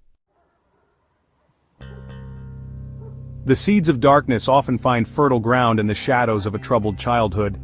In the case of Israel Keyes, these seeds were planted early and nurtured by an environment that was both isolating and oppressive. His story is a chilling reminder of how a toxic upbringing can shape a person's destiny in the most horrifying ways. For Israel Keyes, those shadows stretched long and deep, shrouding his formative years in a veil of isolation and despair. The rural home where he grew up was not just physically isolated but emotionally barren, a place where the seeds of his dark future were sown. Born into a deeply religious family on the fringes of society, Keyes grew up estranged from the normalcy most children take for granted. His family adhered to extremist beliefs that further alienated them from the outside world, creating an insular environment where young Israel had little exposure to anything beyond their rigid doctrines. His family, steeped in extremist beliefs, lived a life of seclusion, rejecting the modern world and its temptations. This isolation was not just physical but also ideological, as they shunned any influence that did not align with their narrow worldview. This created a breeding ground for the dark thoughts that would later consume Keyes. Young Israel, starved for connection and starved for something he couldn't name, found solace in the company of violence. The lack of emotional support and the oppressive atmosphere at home left him searching for an outlet, and unfortunately he found it in the most disturbing of ways. Animals became his first victims, their silent suffering a testament to the darkness festering within. This early cruelty was a clear warning sign, a red flag that something was deeply wrong. Yet, in the isolation of his upbringing, these signs went unnoticed, or worse, were ignored. As Keyes grew older, his fascination with death morphed into something more sinister. The violent tendencies that began with animals soon escalated, as his mind became a dark playground for increasingly twisted fantasies. These were not just idle thoughts but detailed plans that he would later act upon. He began to fantasize about inflicting pain on humans, his mind conjuring up scenarios of control and domination. These fantasies were fueled by the isolation and the extremist beliefs that had been ingrained in him from a young age. They provided a twisted sense of purpose and power that he craved. These dark fantasies, fueled by isolation and a warped sense of reality, festered within him, slowly twisting him into the monster he would become. The lack of any positive influence or intervention allowed these thoughts to grow unchecked, turning his mind into a breeding ground for evil. The warning signs were there, whispers of the depravity to come. These whispers were not just in his actions but also in his demeanor, the way he interacted with the world around him. Yet, in the echo chamber of his isolated upbringing, these signs were drowned out by the overwhelming silence. But in the isolation of his upbringing, those whispers went unheard, lost in the echo chamber of extremism and neglect. The environment that should have nurtured him instead became a crucible for his darkest impulses, shaping him into the person he would become. The monster was growing stronger, and soon, the shadows would no longer contain him. The isolation and neglect that had defined his early years had done their work, and the world would soon come to know the true extent of the darkness that had been festering within him all along. The United States Army, a crucible where ordinary men and women are forged into weapons of war. It is a place where discipline, strategy, and the art of combat are drilled into recruits, transforming them into soldiers capable of facing the harshest realities of battle. For many, it is a path to honor and service, a way to protect and defend their nation. But for some, the skills learned in the military can be twisted into something far more sinister. For Israel Keyes, it was an opportunity to hone his already present darkness, to refine his capacity for violence into a lethal art form. The structure and rigor of military life provided him with the perfect environment to cultivate his malevolent tendencies. The Army's training programs, designed to create disciplined and efficient soldiers, inadvertently became the breeding ground for his dark ambitions. He enlisted in 1998, his young mind already a breeding ground for sinister desires. The induction ceremony marked the beginning of a transformation, one that would see him evolve from a troubled youth into a calculated predator. The camaraderie and brotherhood of the military masked the internal storm brewing within him, a storm that would eventually unleash itself upon the world. Military life, with its emphasis on discipline, strategy, and the cold, hard realities of combat, provided the perfect training ground for a budding serial killer.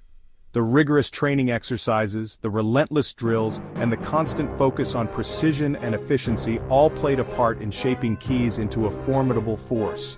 He absorbed every lesson, every tactic, every strategy, molding them to fit his own dark purposes.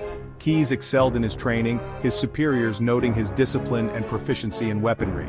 He was a quick learner, mastering the use of various firearms and other weapons with ease. His performance reviews were glowing, filled with commendations for his skill and dedication. But beneath the surface, his true intentions remained hidden, masked by the veneer of a model soldier. He was a model soldier, his outward demeanor masking the darkness that churned within. His fellow soldiers saw him as disciplined and reliable, a man who could be counted on in the heat of battle. But they were unaware of the sinister thoughts that occupied his mind, the plans he was formulating, the skills he was honing for a purpose far removed from the ideals of honor and duty. But beneath the surface, Keyes was learning more than just how to kill efficiently.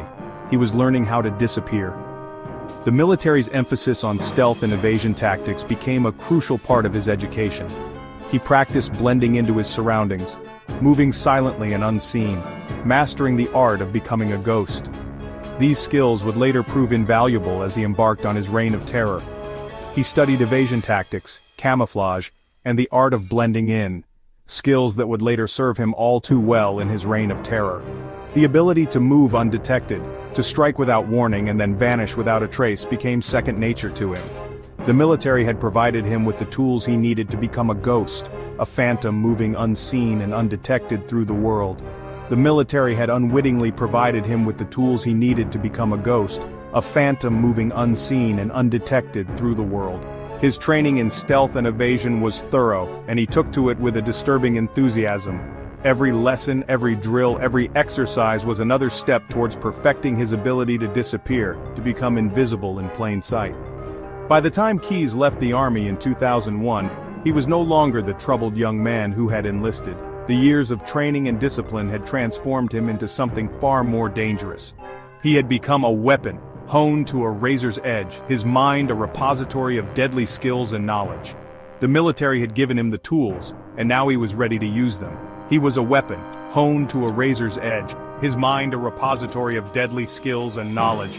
The discipline and training he had received in the army had shaped him into a formidable force, one that was now unleashed upon the world. The monster was now fully formed, a predator with the skills of a soldier and the cunning of a killer. The monster was now fully formed, unleashed upon the world with a soldier's discipline and a predator's cunning. The skills he had acquired in the military, the discipline, the strategy, the ability to move unseen, all combined to make him a deadly force. The world was now his hunting ground, and he was ready to unleash his reign of terror. Israel Keyes was a chilling anomaly in the annals of criminal psychology, a meticulously organized killer who thrived on chaos.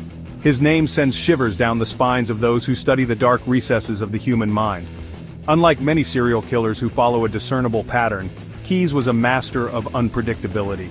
He was a ghost, a phantom who moved through the shadows, leaving behind a trail of terror and confusion. His methods were as enigmatic as they were horrifying, making him one of the most perplexing figures in the history of crime. He meticulously planned his crimes, but his methods were a study in calculated randomness, designed to confound even the most seasoned investigators. Keyes would spend months, sometimes even years, preparing for a single act of violence. He would bury kill kits containing weapons, money, and other tools in various locations across the country, ensuring he was always ready to strike. This level of preparation was unprecedented, and it allowed him to operate with a terrifying level of efficiency. Keyes meticulously avoided establishing a pattern. He understood that predictability was the enemy of the serial killer. By varying his methods, locations, and victims, he made it nearly impossible for law enforcement to connect his crimes. This deliberate randomness was his greatest weapon, and he wielded it with deadly precision. He would travel vast distances, crossing state lines with ease, to select his victims. Keyes was a nomad, constantly on the move, never staying in one place long enough to raise suspicion. He would drive for hours, sometimes days, to find the perfect target. This constant movement made it incredibly difficult for authorities to track him, and it added to the sense of fear and uncertainty that surrounded his crimes. His targets were chosen seemingly at random, their only commonality being their vulnerability. Keyes had no specific type. He would prey on anyone who crossed his path at the wrong time. This lack of a clear victim profile made it even harder for investigators to predict his next move. He was an equal opportunity predator, and his victims ranged from young to old, male to female, making everyone a potential target. He would stalk them for weeks, learning their routines, exploiting their weaknesses, before finally making his move. Keyes was patient, methodical, and relentless. He would watch his victims from afar, studying their habits, their schedules, and their vulnerabilities. This meticulous surveillance allowed him to strike with devastating effectiveness, catching his victims completely off guard. His crimes were as varied as his victims. From abductions to home invasions, from strangulation to shooting, Keyes employed a wide range of methods to carry out his horrific acts. This variety further complicated the efforts of law enforcement, as there were no consistent patterns to follow. Each crime was a unique event, a standalone tragedy that left investigators grasping at straws. He was a master of disguise, able to blend into any environment and assume any persona. Keyes could be anyone, anywhere. He would change his appearance, his mannerisms, and even his voice to avoid detection. This chameleon-like ability made him incredibly difficult to identify and apprehend. He could disappear into a crowd, vanish into the night, and re-emerge as someone entirely different.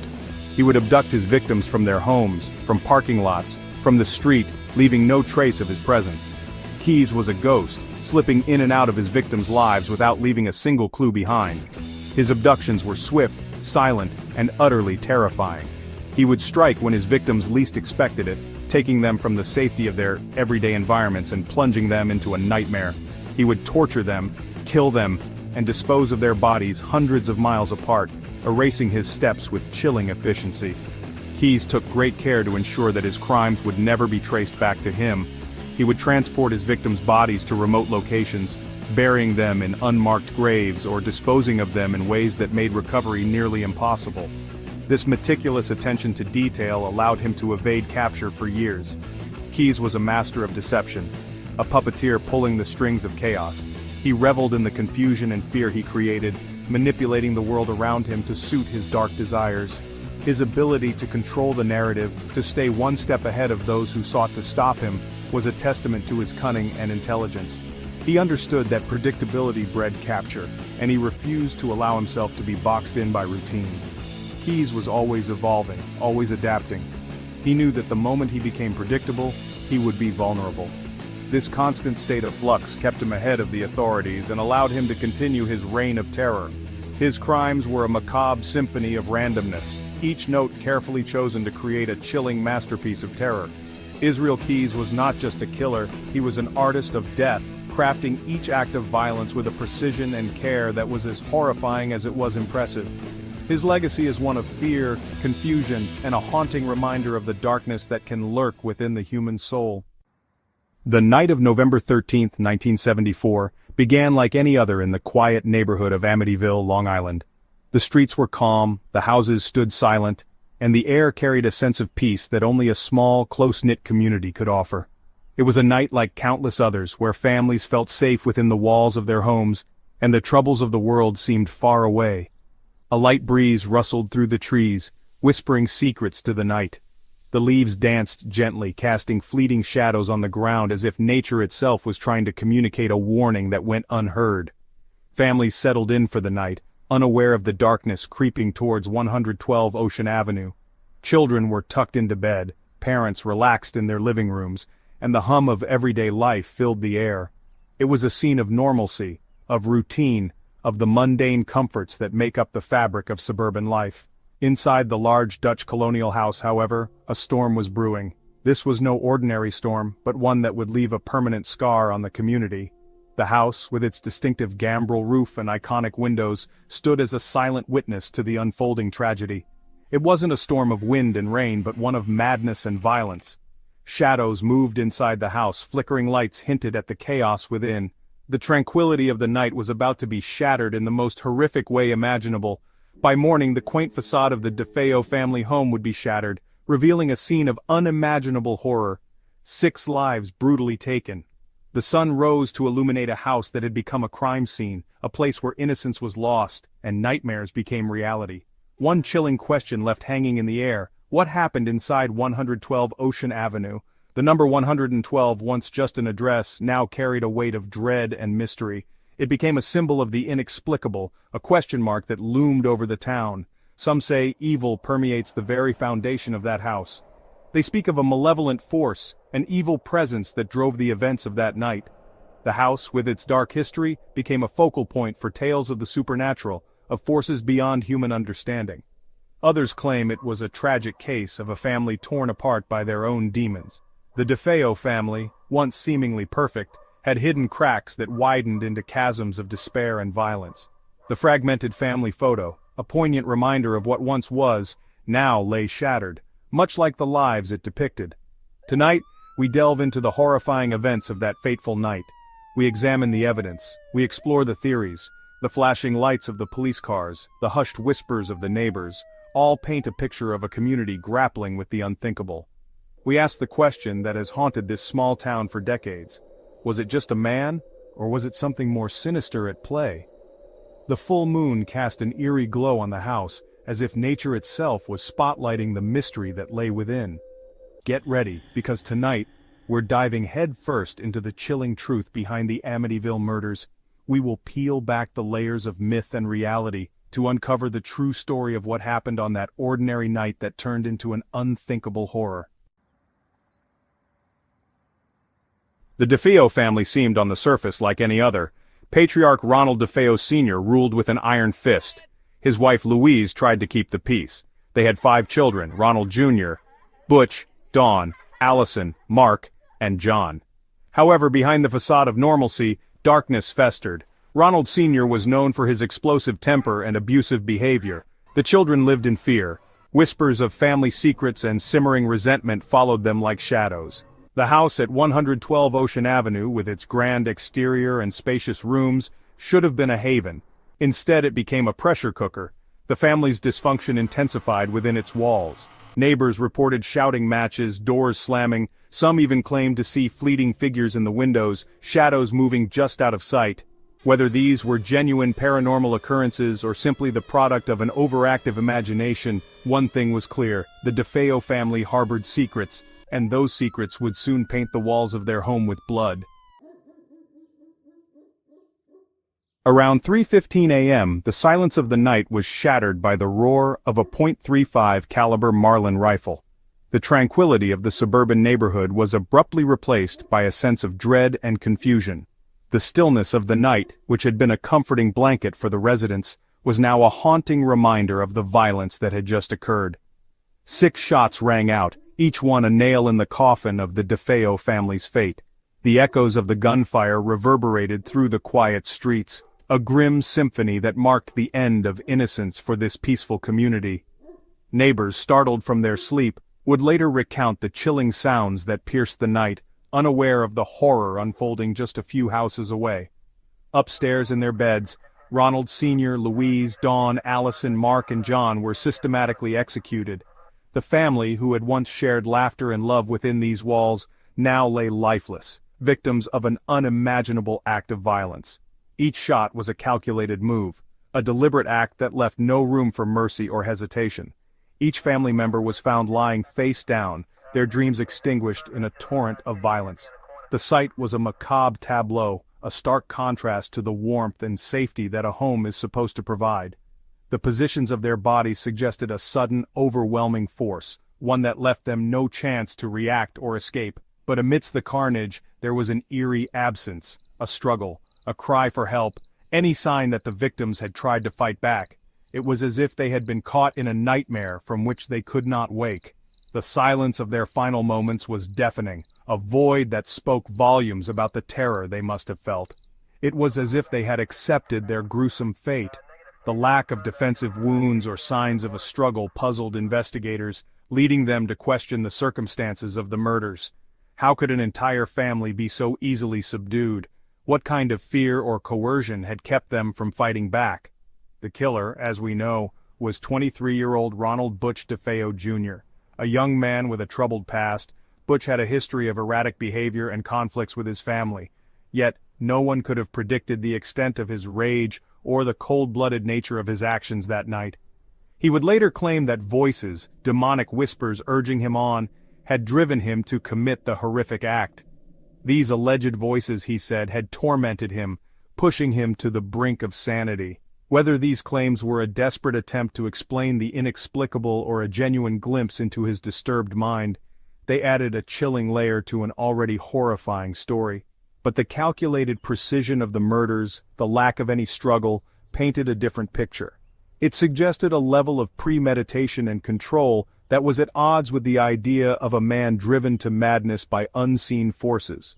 The methodical nature of the killings indicated a mind that was disturbingly clear and focused on its deadly mission. The scene suggested a cold-blooded execution, not a fit of madness. The evidence pointed to a deliberate, calculated act of violence, one that required planning and a chilling detachment from the humanity of his victims. This was not the work of a man in the throes of a psychotic break, but rather someone who had made a conscious decision to end the lives of those closest to him. As investigators combed through the blood-soaked bedrooms, they were left with a chilling question. What could drive a son to annihilate his entire family in such a calculated, merciless manner? The answers, if they existed, were buried deep within the twisted psyche of Ronald Butch DeFeo Jr., a young man whose actions would forever haunt the quiet streets of this once peaceful neighborhood.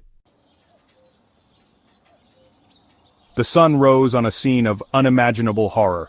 The quiet suburban neighborhood, usually a picture of tranquility, was now the epicenter of a gruesome crime that would shock the nation. The DeFeo family home, once a symbol of the American dream, had become a house of nightmares. The early morning light did little to dispel the darkness that had settled over the town. Butch DeFeo Jr., seemingly unfazed by the carnage he had orchestrated, went about his day with a chilling normalcy. His demeanor was disturbingly calm, as if the events of the previous night had no bearing on his conscience. He walked through the suburban streets, his expression blank, his mind seemingly elsewhere. To the casual observer, he was just another young man starting his day.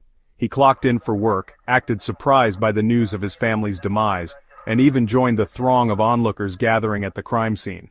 His performance was almost theatrical, a macabre play where he was both the actor and the audience. He mingled with the crowd, his face a mask of feigned shock and sorrow. But beneath the surface, a different story was unfolding. His performance, however, was unconvincing. Those who knew him sensed something was off. His reactions were too calculated, his emotions too rehearsed. The unease in his eyes betrayed the facade he was trying so hard to maintain.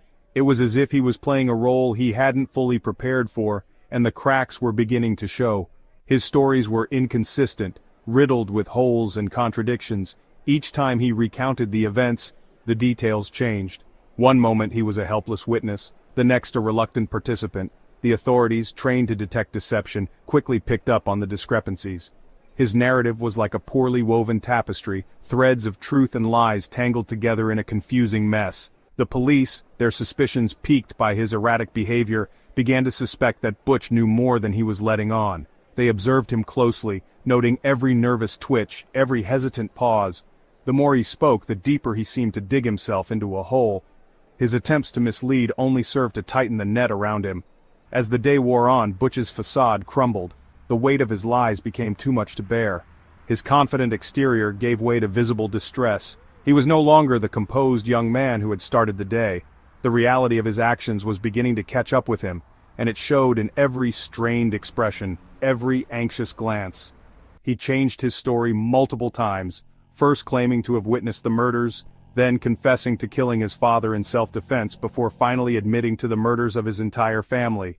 Each version of events differed wildly from the last, adding another layer to the already convoluted case. His shifting narratives were a desperate attempt to find a version that would absolve him, but instead, they only served to incriminate him further. Each version of events differed wildly from the last, adding another layer to the already convoluted case. The investigators were left sifting through a web of deceit, trying to piece together the truth from the fragments of Butch's conflicting accounts. His agitation grew with each retelling, the pressure of maintaining his lies becoming increasingly unbearable. With each lie, each inconsistency, Butch tightened the noose around his own neck. His desperation was palpable, his attempts to control the narrative slipping through his fingers like sand. The more he tried to manipulate the story, the more entangled he became in his own web of deceit. The police watched as he unraveled, their suspicions turning into certainty. The police, armed with a mountain of evidence and a confession riddled with inconsistencies, were certain. Butch DeFeo Jr. was their man. They had the physical evidence, the witness statements, and now, a series of confessions that, despite their contradictions, pointed to one undeniable truth. Butch was guilty. The case against him was solidifying, the pieces falling into place. But what they couldn't understand was the why. What could drive a man to commit such an unspeakable act against his own family? The motive remained elusive, a dark shadow over the case. The investigators were left grappling with the psychological puzzle, trying to comprehend the mind of a killer. The why was a question that gnawed at them, a piece of the puzzle that refused to fit. What drove him to commit such an act of unspeakable evil? Was it a moment of madness, a lifetime of resentment, or something even darker? The answers were not forthcoming, and the more they delved into Butch's past, the more questions they uncovered. The house, now a symbol of horror, stood as a silent witness to the events that had transpired within its walls. That question, like a specter, would continue to haunt the investigation. The search for answers would lead them down dark paths, exploring the depths of human nature and the capacity for evil. The case of Butch DeFeo Jr. was not just a story of a crime, but a journey into the heart of darkness, a reminder of the thin line between sanity and madness. Dennis Rader. To the unsuspecting residents of Wichita, Kansas, he was a man of normalcy, a face in the crowd. He blended seamlessly into the fabric of everyday life, never drawing undue attention to himself. He was a husband, a father, a devout churchgoer. His family saw him as a loving and responsible man, someone who provided for them and participated in their lives with genuine interest. A respected member of the community, he attended local events, shook hands with neighbors, and was always ready to lend a helping hand. His presence was comforting, his demeanor unassuming. He was, in the truest sense of the word, invisible. No one suspected. He moved through life like a shadow, never giving anyone a reason to look twice. No one knew the darkness that lurked beneath this carefully constructed facade of ordinariness. Behind the smiles and the friendly gestures was a man with a sinister secret. Rader's double life was a masterpiece of deception. He had perfected the art of appearing normal while hiding his true nature. It was a chilling duality that he maintained with meticulous care. He lived amongst his unsuspecting neighbors, all the while harboring a horrifying secret. His actions were calculated, his movements deliberate, ensuring that his true self remained hidden. He was a wolf in sheep's clothing, a predator masquerading as a pillar of the community. His ability to deceive was his greatest weapon, allowing him to operate undetected for years. This jarring contrast, this terrifying duality, is what makes the case of Dennis Rader, the BTK killer, so deeply unsettling. The man who seemed so ordinary was capable of unimaginable horrors. Rader's outward life was meticulously crafted. Every detail was designed to reinforce the image of a normal, upstanding citizen. He was methodical in his approach, leaving nothing to chance. He was a Boy Scout leader, guiding young minds. He took on roles that would further cement his image as a trustworthy and reliable individual, someone who could be counted on. He held a job as a compliance officer, enforcing rules and regulations. His position gave him authority and respect, adding another layer to his carefully constructed persona. He was an active member of his church, a man of faith in the eyes of his congregation. His participation in religious activities further solidified his image as a moral and upright individual. It was a life lived in the open, a life of manufactured normalcy. He engaged in everyday activities, blending in with his surroundings, never giving anyone a reason to doubt his integrity. He was hiding in plain sight, a master manipulator who used the mundane to shield himself from suspicion. His ability to appear ordinary was his greatest disguise. His story is a stark reminder that evil often lurks in the most unexpected places, concealed by a veneer of normalcy that can be as convincing as it is terrifying. The case of Dennis Rader forces us to confront the unsettling reality that sometimes the most dangerous individuals are the ones who seem the most ordinary. The acronym BTK, chilling in its simplicity, stands for Bind, Torture, Kill. This was not merely a descriptor of Dennis Rader's modus operandi, it was his self-proclaimed title, a chilling moniker he used to brand his heinous acts. The BTK signature, a stark reflection of his sadistic desires, cast a pall over Wichita for decades. Rader's crimes were as calculated as they were cruel. He meticulously stalked his victims, learning their routines, exploiting their vulnerabilities. His methods were deliberate, almost ritualistic. He would bind their hands and feet, often using household items found at the scene. Then, the torture would begin. The torture was never swift, never merciful. It was a slow, agonizing process designed to inflict maximum pain and terror. Rader reveled in the suffering of his victims, drawing out their agony as a form of perverse entertainment. His need for control, for power, was paramount. Finally, when his gruesome desires were satiated, he would kill.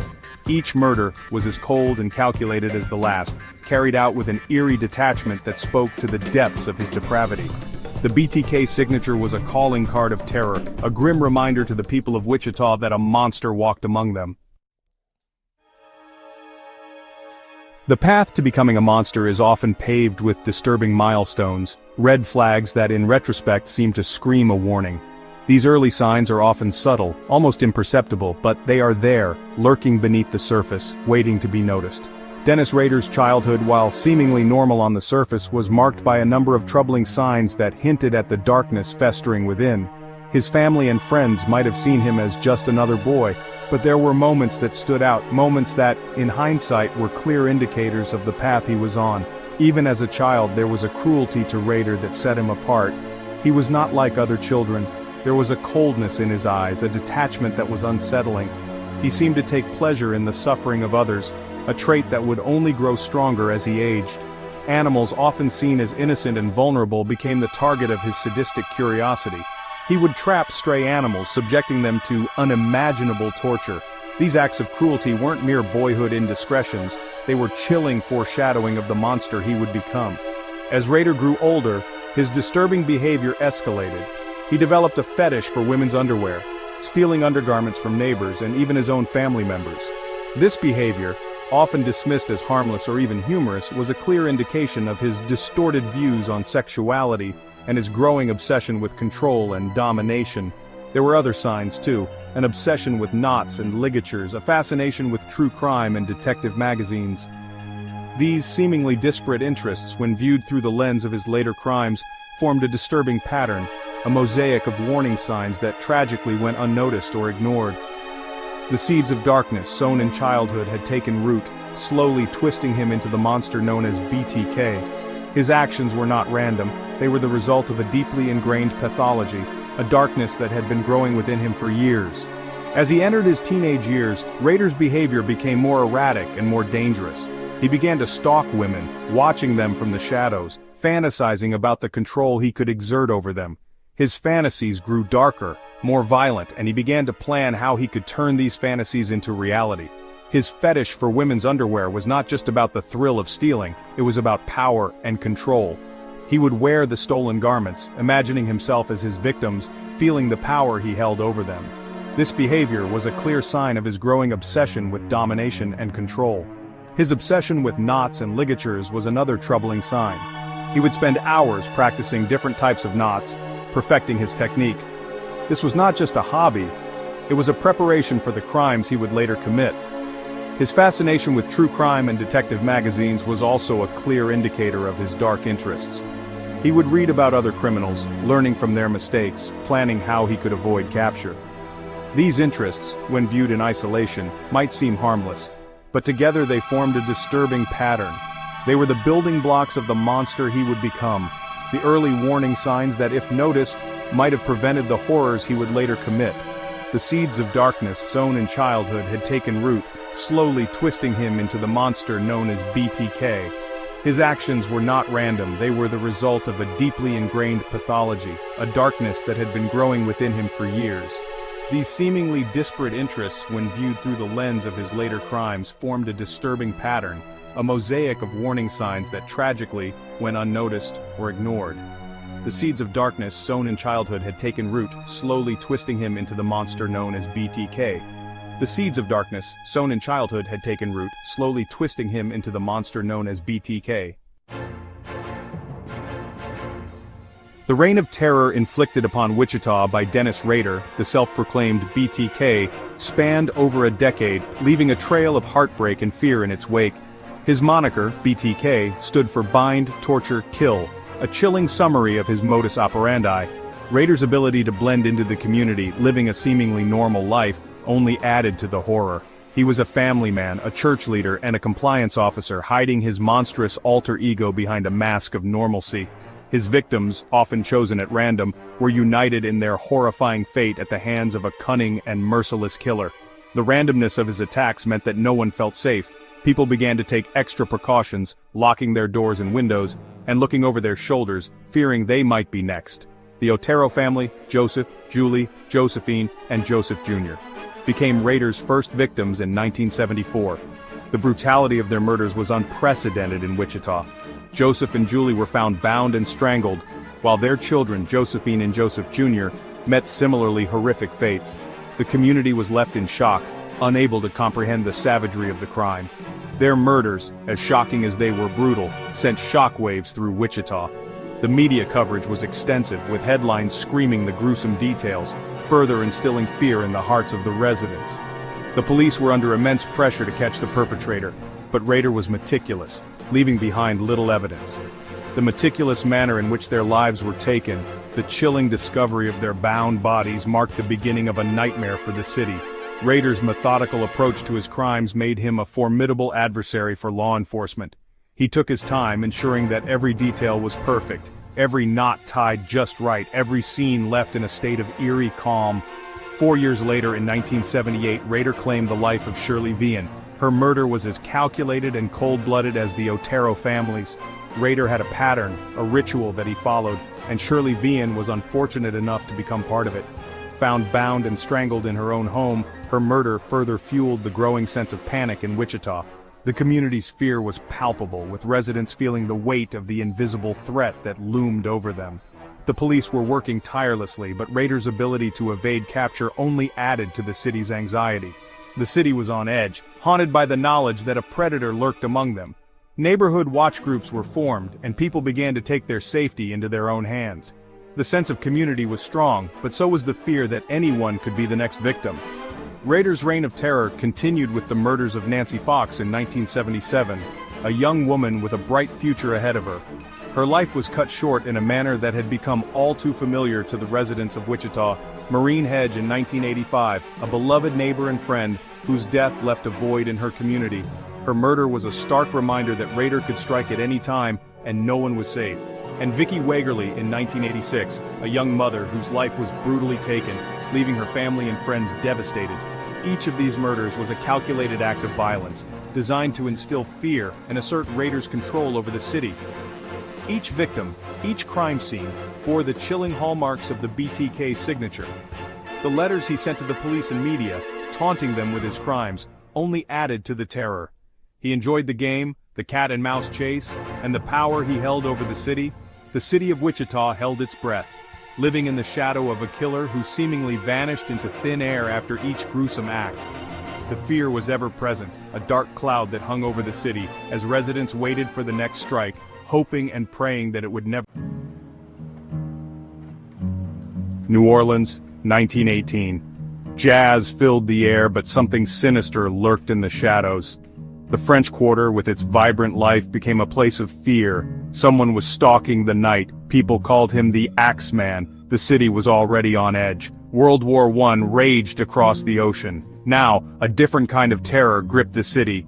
Residents feared what darkness would bring. The police were baffled. Who was the Axeman, and what did he want? May 23, 1918. It was a quiet night in New Orleans, the kind of night where the city seemed to hold its breath. The air was thick with humidity, and the streets were eerily silent. Joseph Maggio, a grocer, slept soundly beside his wife Catherine. They had no idea that their lives were about to change forever. A noise awoke him. It was faint but persistent, like a whisper in the dark. He got out of bed to investigate, thinking it might be a stray animal or a loose shutter. He never found the source of the sound. Instead, he found the Axeman, a shadowy figure lurking in the doorway, holding an axe that glinted menacingly in the dim light. Catherine awoke to a chilling thud and her husband's screams. Her heart raced as she tried to make sense of the chaos around her. She rushed to help him, her mind filled with dread. The sight that greeted her was horrific, something out of a nightmare. Joseph lay in a pool of blood. His head was almost severed, a gruesome testament to the brutality of the attack. Catherine, too, was attacked. She barely survived, her body and spirit scarred by the ordeal. The Axeman had left his mark. This was no ordinary burglar. The weapon he used and the ferocity of the attack spoke of something far more sinister. This was something far more sinister. The Axeman would go on to become one of the most feared figures in New Orleans history, a specter of terror that haunted the city for years to come. The Axeman didn't stop with the Maggios. His brutal spree continued, leaving a trail of blood and fear in his wake. Each attack was more gruesome than the last, sending shockwaves through the community. His reign of terror continued. The newspapers were filled with horrifying accounts of his crimes, and the public's anxiety grew with each passing day.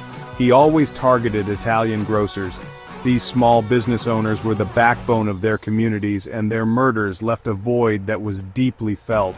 He used an axe, always aiming for the head. The brutality of his method was shocking, and it left a lasting impression on everyone who heard about it. The city was on high alert. People were terrified. They locked their doors and windows, fearing that they might be the next victims of this relentless killer. The police worked tirelessly. They followed every lead, no matter how small, hoping to catch the Axeman before he could strike again. But their efforts seemed in vain. But the Axeman was always one step ahead. He moved through the shadows, evading capture and leaving the city in a state of constant dread. Theories spread like wildfire. Was it a deranged lunatic? People speculated endlessly, trying to make sense of the senseless violence. A scorned lover? Or something even more sinister? The mystery only deepened as the attacks continued, and the fear grew. Fear permeated the city as thick as the humid New Orleans air. The Axeman's presence was felt everywhere, and no one knew when or where he would strike next. Then, the Axeman did something unexpected. In a move that shocked the entire city, he reached out directly to the public.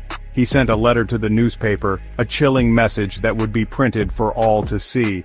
In this letter, he claimed responsibility for the brutal murders that had terrorized the city. He promised more to come, instilling fear and uncertainty in the hearts of the residents. But there was a catch, a sinister twist that no one saw coming. He offered a chilling deal, one that would force the city to make a choice.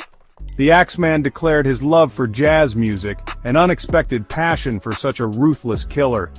He promised to spare any house where jazz was playing, a bizarre and terrifying ultimatum. On the night of March 19, 1919, every venue in New Orleans was packed with people. Jazz music filled the streets, a desperate plea for mercy from a city gripped by fear. The city held its breath, waiting to see if the Axeman would keep it. Delphi, Indiana. A town where time seemed to drift along the currents of Deer Creek. A place where life unfolded at a gentler pace, cradled by the embrace of the Hoosier heartland. But this serenity hid a darkness, a secret waiting to surface. At the edge of town stood the Monon High Bridge, a sentinel of iron and wood. It was a place of simple beauty, where the whispers of the wind danced through the trees, and the sun painted golden hues across the creek below. For generations, the bridge had been a cherished landmark, a place for quiet contemplation and carefree laughter. But on February 13, 2017, the bridge bore silent witness to an unspeakable horror that would forever stain its weathered planks. Liberty Libby German, 14, was a bright spark, a talented musician with a contagious laugh. Abigail Abby Williams, 13, was known for her kindness and infectious smile. They were the best of friends, two souls who found solace and adventure in each other's company. Life in Delphi revolved around school, family, and the simple pleasures of small-town life. Libby and Abby were inseparable, sharing secrets, dreams, and the unbreakable bond of teenage friendship. They were a familiar sight around Delphi, their laughter echoing through the park. their bikes a blur of color against the backdrop of the Indiana sky. February 13, 2017, dawned bright and crisp, a snow makeup day offering a break from the classroom. Libby's older sister dropped the girls off at the Monon High Bridge trailhead for an afternoon of adventure. 1:35 p.m. The girls, full of life and the spirit of exploration, disappeared into the woods, their laughter swallowed by the vast expanse of the Indiana wilderness. It was the last time they were seen alive. 2:07 p.m. A chilling clue emerged from the digital ether. A Snapchat image sent from Libby's phone captured Abby walking tentatively across the Monon High Bridge. The image, seemingly innocuous, would later become a haunting piece of evidence. 5:30 p.m. As dusk settled over Delphi, casting long shadows across the land, a chilling realization gripped the community. Libby and Abby were missing. The disappearance of Libby and Abby sent shockwaves through the close-knit community of Delphi. The unthinkable had happened. Their faces, frozen in time on missing person posters, became a haunting symbol of innocence lost. The search was immediate and relentless. Hundreds of volunteers, their faces etched with worry and determination, combed through the woods, their desperate calls echoing through the trees. First responders, their faces grim, worked tirelessly, following every lead, chasing every shadow. But as hours turned into an agonizing night, a sense of dread began to creep in. The following day, Valentine's Day, brought with it a discovery that shattered the town's innocence. Less than a mile from the Monon High Bridge, in a rugged patch of terrain only accessible by foot, a search party stumbled upon the unthinkable. The bodies of Libby and Abby, their young lives cut tragically short. The idyllic landscape of Delphi was now a crime scene, the tranquility shattered by the weight of the tragedy. The investigation intensified, a desperate race against time to find the person responsible for this heinous act.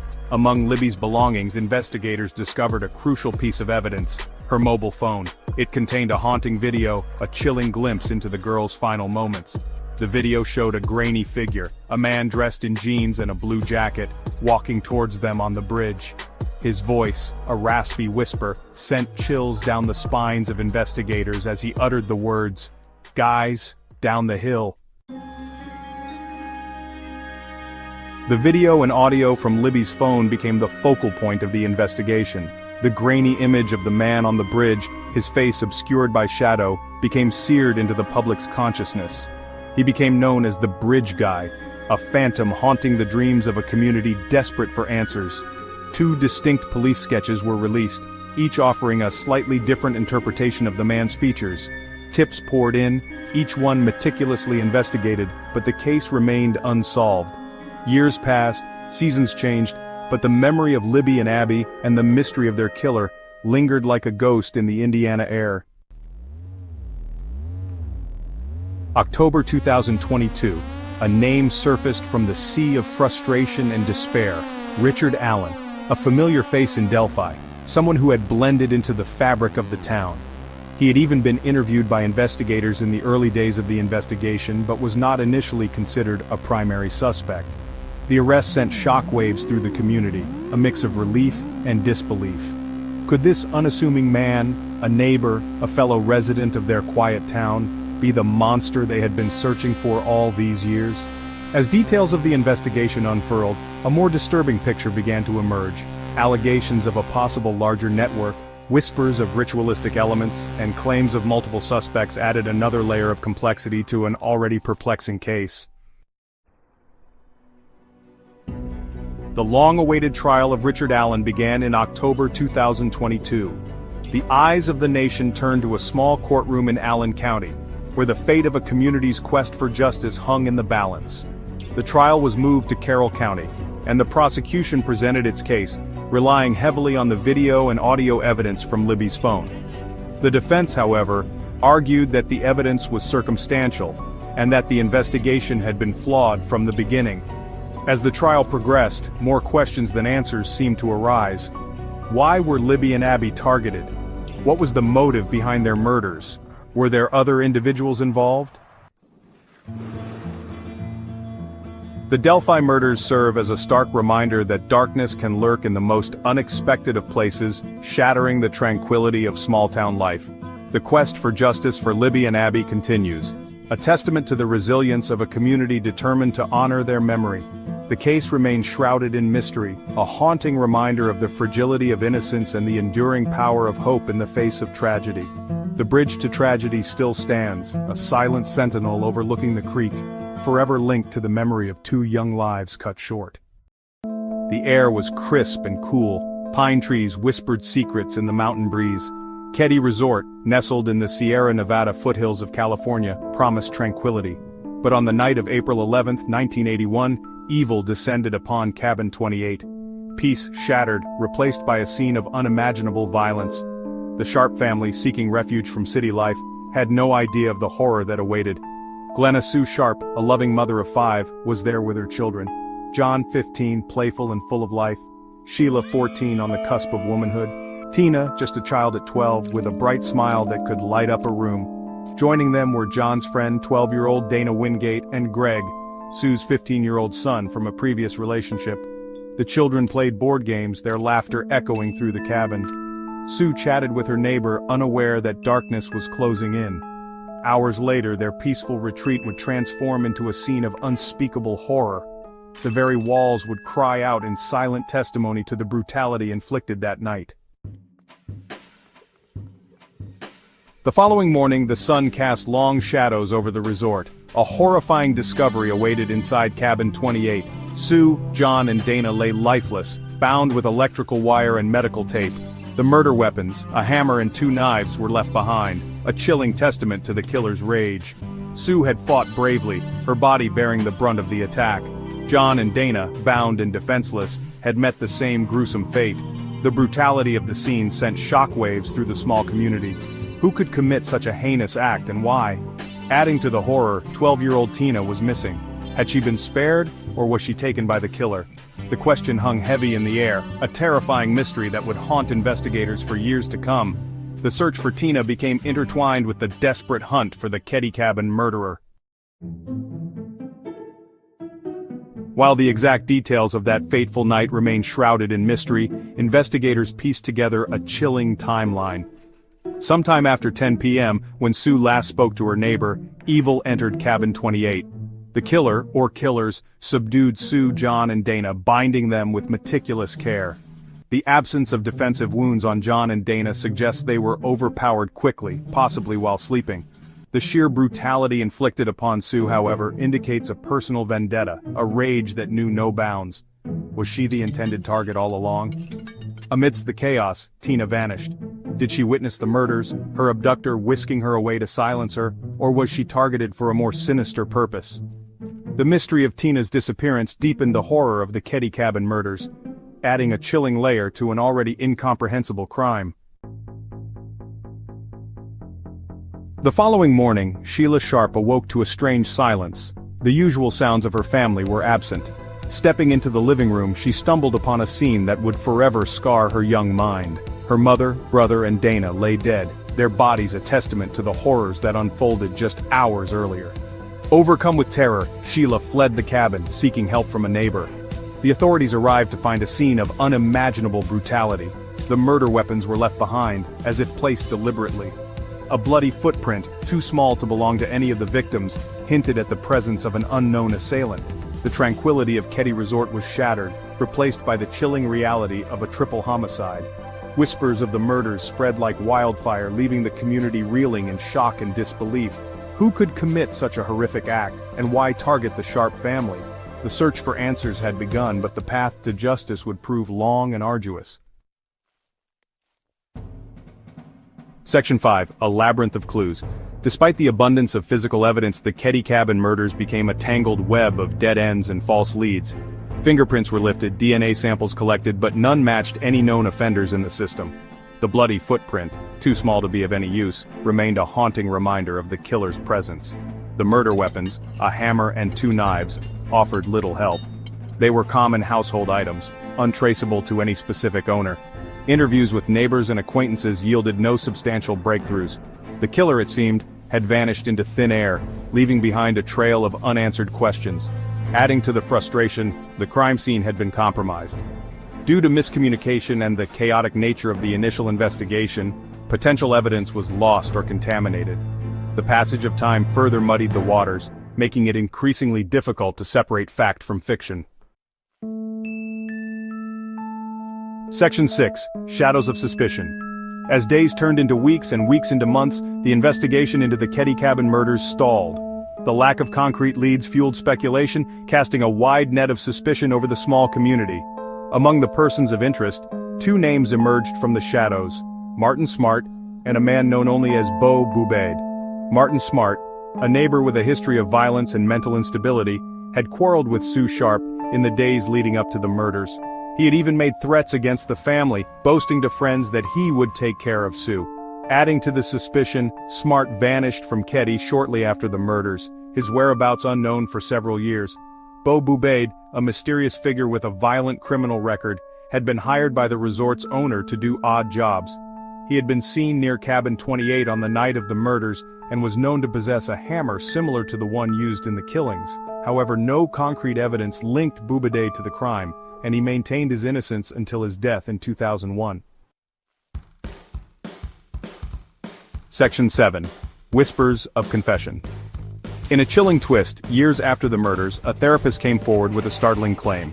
He alleged that Smart, during a therapy session, confessed to his involvement in the Ketty Cabin murders. According to the therapist, Smart admitted to killing Sue in a fit of rage after an argument.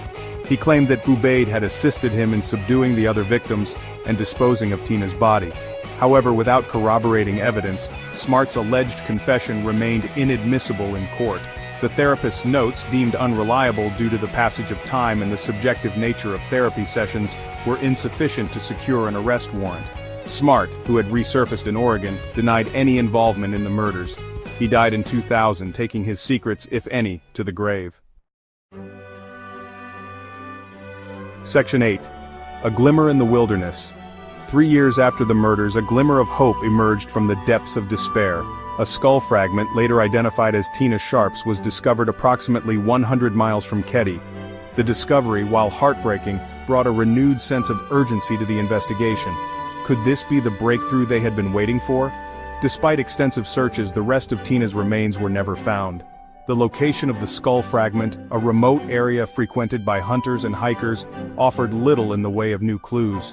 The mystery of Tina's final moments and the identity of her abductor remained unsolved. Section 9. A Haunting Legacy. Over 4 decades have passed since the Ketty Cabin murders, yet the case continues to captivate and confound. The brutality of the crime, the mystery surrounding Tina's disappearance, and the lack of a definitive resolution have left an indelible mark on the small mountain community. The case, though officially cold, remains open, a haunting reminder of the darkness that once descended upon Cabin 28. Will the Ketty Cabin murders ever be solved? Will justice be served for Sue, John, Dana, and Tina? Or will their case remain an unsolved mystery, a chilling tale whispered around campfires and passed down through generations? Only time will tell. But one thing is certain, the memory of that horrific night in 1981 will forever linger in the shadows of the Sierra Nevada, a chilling reminder of the evil that men do. Germany lay in ruins after the First World War. The conflict had left the country devastated, with its cities reduced to rubble and its infrastructure in shambles. The war had not only taken a toll on the physical landscape, but also on the spirit of the German people. The once vibrant and industrious nation found itself grappling with the harsh realities of defeat and destruction. The once proud nation was defeated and humiliated. German soldiers returned home, not as heroes, but as symbols of a lost cause. The civilian population, too, bore the weight of this collective shame. The streets were filled with despondent faces, each one a testament to the deep sense of loss and disillusionment that had gripped the country. The Treaty of Versailles, signed in 1919, imposed harsh penalties on Germany. The terms of the treaty were severe, stripping Germany of its territories, limiting its military capabilities, and demanding exorbitant reparations. The treaty was seen as a diktat, a forced agreement that left Germany with little room for negotiation or reprieve. It blamed Germany for the war and demanded crippling reparations. These reparations were not just financial burdens, they were a constant reminder of Germany's defeat and the humiliation that came with it. The headlines in the newspapers screamed of the heavy toll that the treaty would take on the nation's economy and its future. These reparations crippled the German economy. The financial strain was immense, leading to widespread poverty and hardship. Store shelves were often empty, and basic necessities became luxuries that few could afford. The economic landscape was bleak, with no immediate relief in sight. Millions were unemployed, and inflation spiraled out of control. The job market collapsed, leaving countless individuals without work. Inflation soared to unprecedented levels, rendering the German mark almost worthless. People found themselves in long lines waiting for any opportunity to earn a living, but jobs were scarce. People struggled to afford basic necessities. The cost of living skyrocketed, and families found it increasingly difficult to put food on the table. Bread, a staple of the German diet, became a symbol of the economic struggle, with prices fluctuating wildly and often beyond the reach of ordinary citizens. The social fabric of Germany was also in tatters. Homelessness became rampant, and many lived in dilapidated housing conditions. The sense of community and solidarity that had once defined German society was eroding, replaced by a pervasive sense of despair and hopelessness. Returning soldiers faced unemployment and trauma. These men, who had once fought bravely for their country, now found themselves begging on the streets. The psychological scars of war were deep, and the lack of support and recognition only compounded their suffering. The loss of life and the devastation of war left deep scars on the nation's psyche. War memorials dotted the landscape, each one a somber reminder of the lives lost. Families grieved for their loved ones, and the collective mourning became a part of the national consciousness. There was a widespread sense of anger, resentment, and betrayal. The German people felt betrayed by their leaders and the international community. Protests erupted, and the streets were filled with angry crowds demanding justice and retribution. Many Germans refused to accept responsibility for the war. They believed that the Treaty of Versailles was a gross injustice, an unfair punishment that did not reflect the true causes of the conflict. Anti-treaty demonstrations became a common sight, with people voicing their dissent loudly and passionately. They felt that the Treaty of Versailles was unjust and humiliating. Public speeches and protest signs echoed this sentiment, calling for a revision of the treaty's terms. The sense of national humiliation was palpable, and it fueled a growing desire for change and redemption. This atmosphere of despair and resentment created a fertile ground for extremist ideologies. Radical groups began to gain traction, offering simple solutions to complex problems. Political graffiti and extremist rallies became increasingly common, reflecting the volatile and polarized nature of the times. People were desperate for change and willing to listen to anyone who promised a better future. The desperation was palpable, and it made the population susceptible to the promises of radical leaders who claimed to have the answers to Germany's woes. The Weimar Republic, established in 1919, was weak and unstable. It struggled to maintain order and provide effective governance. The political system was fraught with inefficiencies, and the government was often seen as out of touch with the needs and concerns of the people. It was unable to provide the leadership and direction that Germany so desperately needed. Political debates were often inconclusive, and government meetings failed to produce meaningful solutions. The lack of decisive action only deepened the sense of crisis and instability. The political landscape became increasingly fragmented and polarized. Different factions vied for power, each with its own agenda and vision for the future. Political clashes were frequent, and the atmosphere was charged with tension and hostility. Numerous political parties emerged, each with its own vision for Germany's future. The multiplicity of parties made it difficult to achieve consensus, and the political scene became a battleground of competing ideologies and interests. On the left, the communists called for a revolution to overthrow the capitalist system. They saw the economic crisis as an opportunity to implement radical change and establish a new social order. Their rallies and speeches attracted those who were disillusioned with the status quo and eager for a new beginning. On the right, nationalist and anti-Semitic groups blamed Jews and other minorities for Germany's problems. They propagated a narrative of betrayal and scapegoating, which resonated with many who were looking for someone to blame for their suffering. Anti-Semitic propaganda became widespread, further deepening social divisions. Amidst this turmoil, a young and ambitious Adolf Hitler began his rise to power.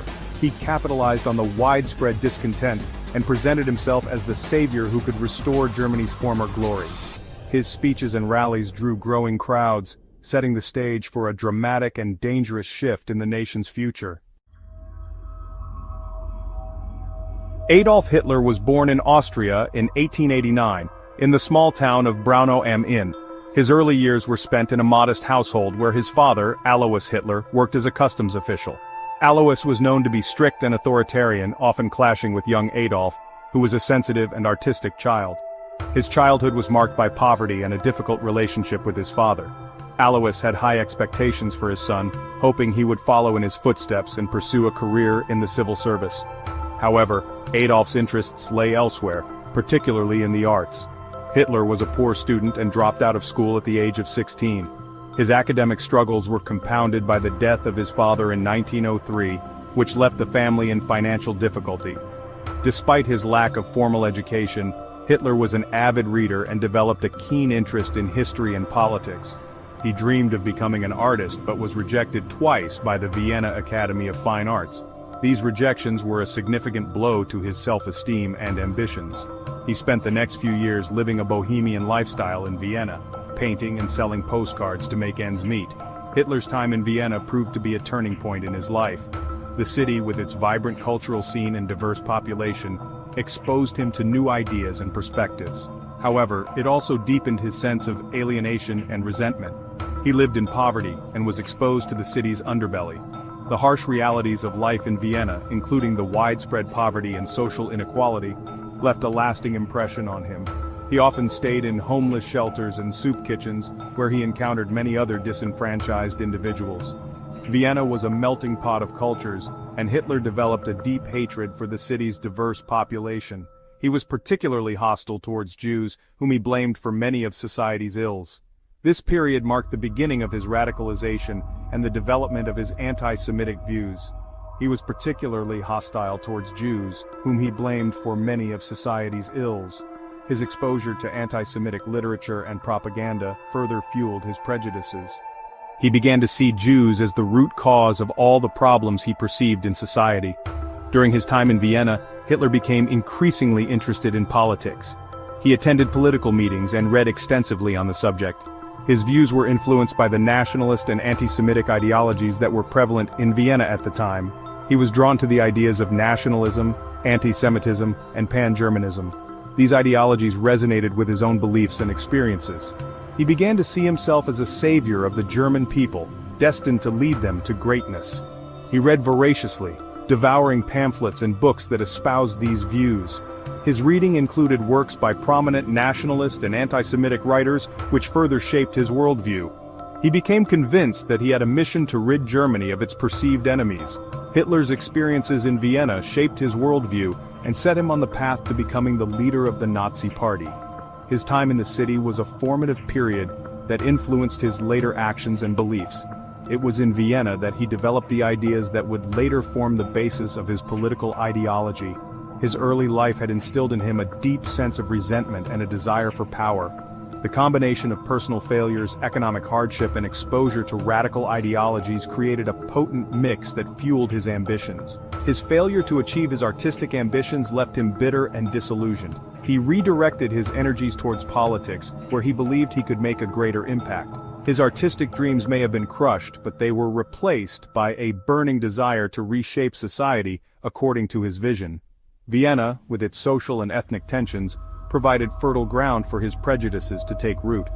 The city's complex social fabric and the conflicts he witnessed there played a crucial role in the development of his extremist views.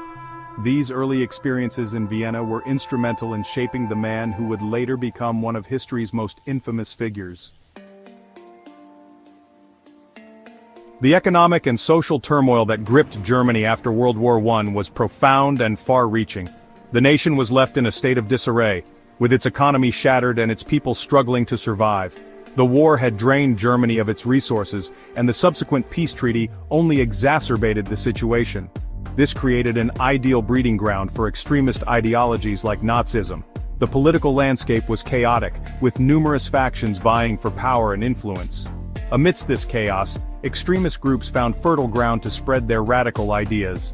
The humiliation of defeat and the harsh conditions imposed by the Treaty of Versailles left many Germans feeling angry and betrayed. The treaty not only stripped Germany of its territories and military power, but also imposed heavy reparations that crippled the economy. They yearned for a return to national glory and sought scapegoats for their misfortunes. Nationalistic fervor grew, and many Germans began to look for someone to blame for their suffering. This sense of betrayal and desire for revenge became a powerful force in German society. Hyperinflation wiped out savings and plunged the middle class into poverty. The value of the German mark plummeted, and people found themselves unable to afford basic necessities. This economic instability further fueled the sense of desperation and hopelessness. Mass unemployment fueled a sense of desperation and hopelessness, making radical solutions increasingly appealing. With millions out of work, the social fabric of the nation began to unravel.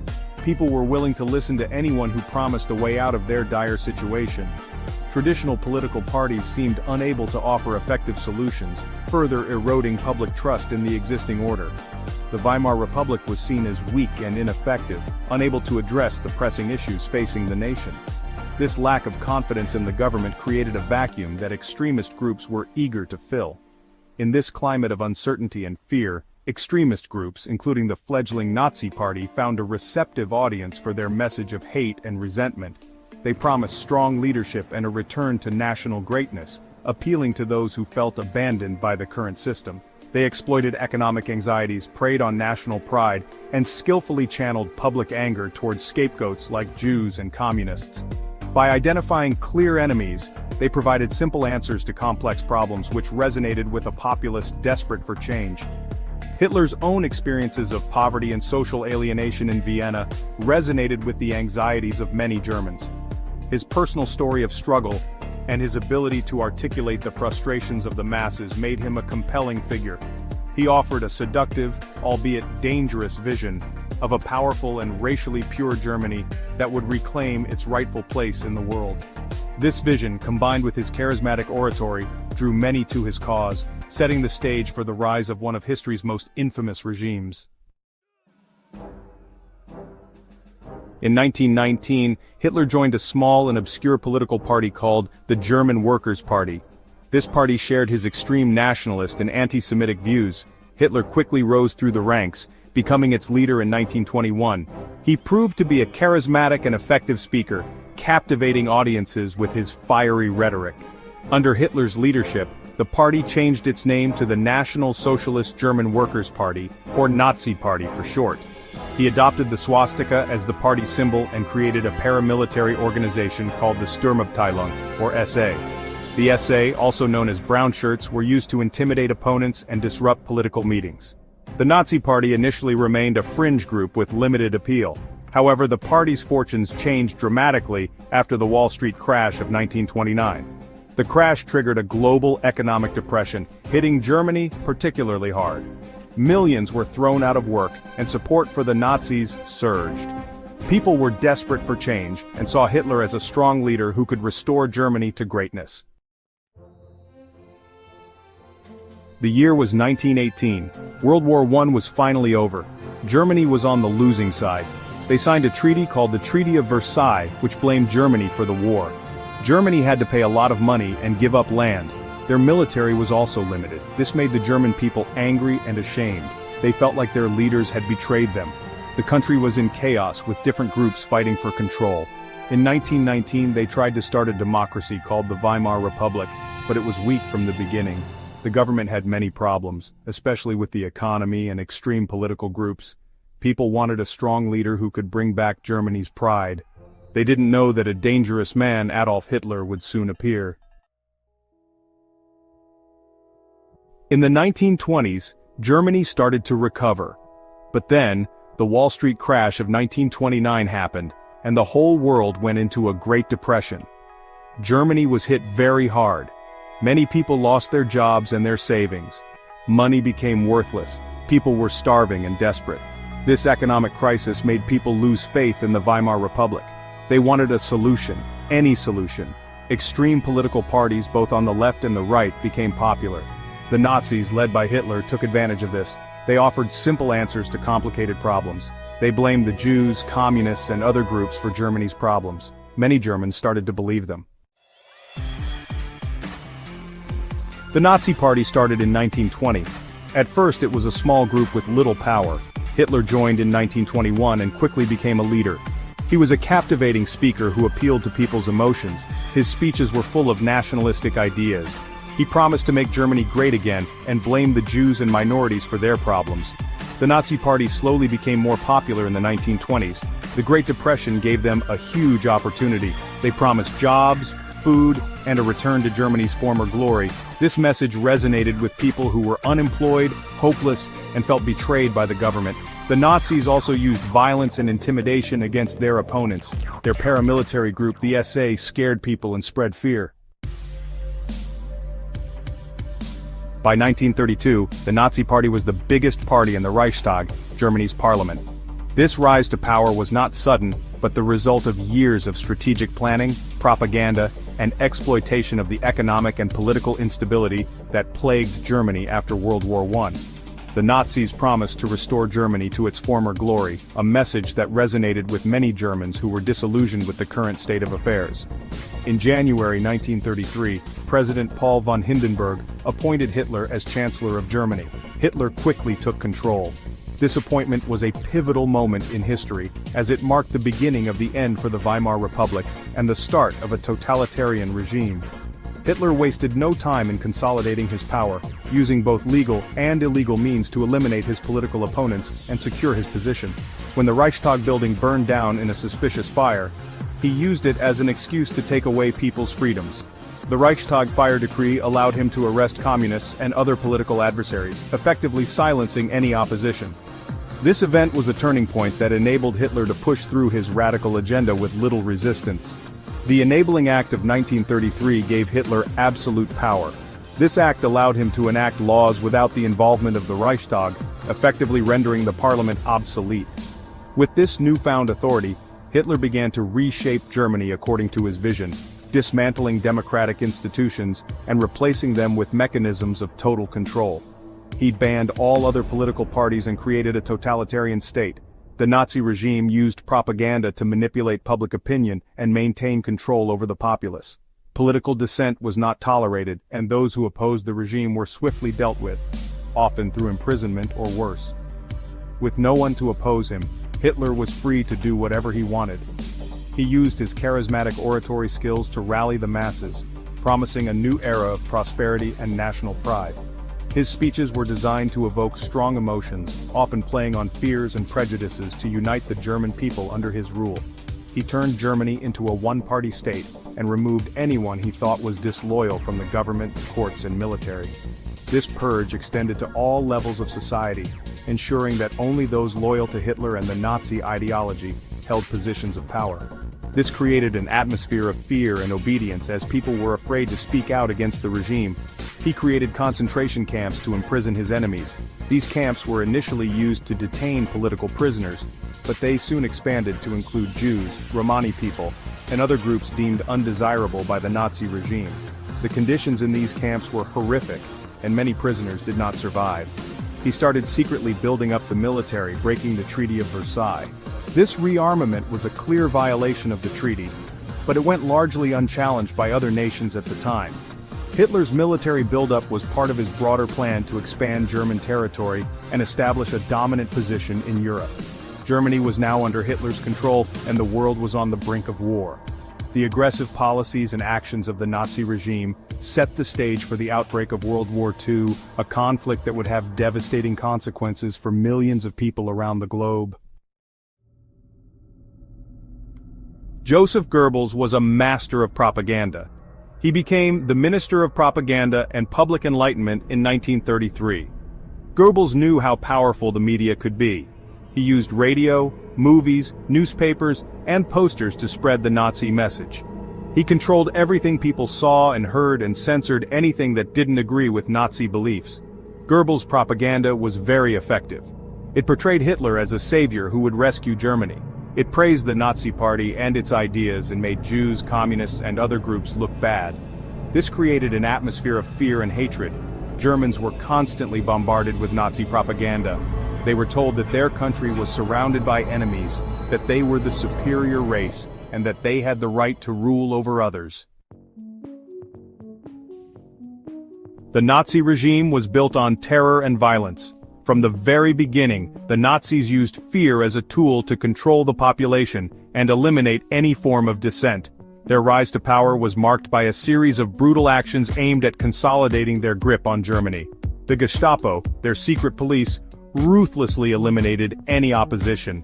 They operated with almost complete autonomy, arresting, torturing, and executing those who were seen as threats to the Nazi ideology. The mere mention of the Gestapo was enough to instill fear in the hearts of the people. Concentration camps like Dachau and Buchenwald were built to imprison anyone the Nazis didn't like, political opponents, intellectuals, and anyone who dared to speak out against the regime. These camps quickly became places of unimaginable suffering and death. Jews, Roma people, and other minorities were targeted with relentless persecution. The Nazis viewed these groups as inferior and sought to eradicate them from society. Homosexuals, people with disabilities, and others who did not fit the Nazi ideal were also persecuted. The regime's goal was to create a pure Aryan race, and anyone who did not conform to this vision was at risk. The Holocaust, the systematic murder of 6 million Jews, was the most horrific result of Nazi ideology. This genocide was meticulously planned and executed with the aim of completely annihilating the Jewish population in Europe. The persecution of Jews started slowly, with discrimination and violence. Anti-Semitic laws were enacted and Jews were increasingly marginalized and dehumanized. Jews lost their citizenship and were banned from certain jobs. They were forced to wear identifying badges and were subjected to constant harassment and violence. People refused to buy from their businesses. Jewish shops were boycotted and their owners were left with no means of livelihood. Then, on Kristallnacht, the night of broken glass in November 1938, Jewish businesses and synagogues were attacked. This pogrom marked a significant escalation in the Nazi campaign against the Jews. Thousands of Jews were arrested and sent to concentration camps. Families were torn apart, and many never saw their loved ones again. The Holocaust was a carefully planned and executed genocide. The Nazis devised the final solution, a plan to exterminate the Jewish people through mass murder. Jews were rounded up and sent to extermination camps like Auschwitz-Birkenau and Treblinka. These camps were designed for efficient mass killing. They were gassed, shot, or worked to death. The scale of the atrocities committed during the Holocaust is almost beyond comprehension, and it remains one of the darkest chapters in human history.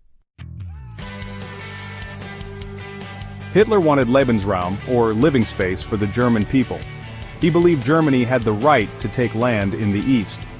He first took over Austria in 1938.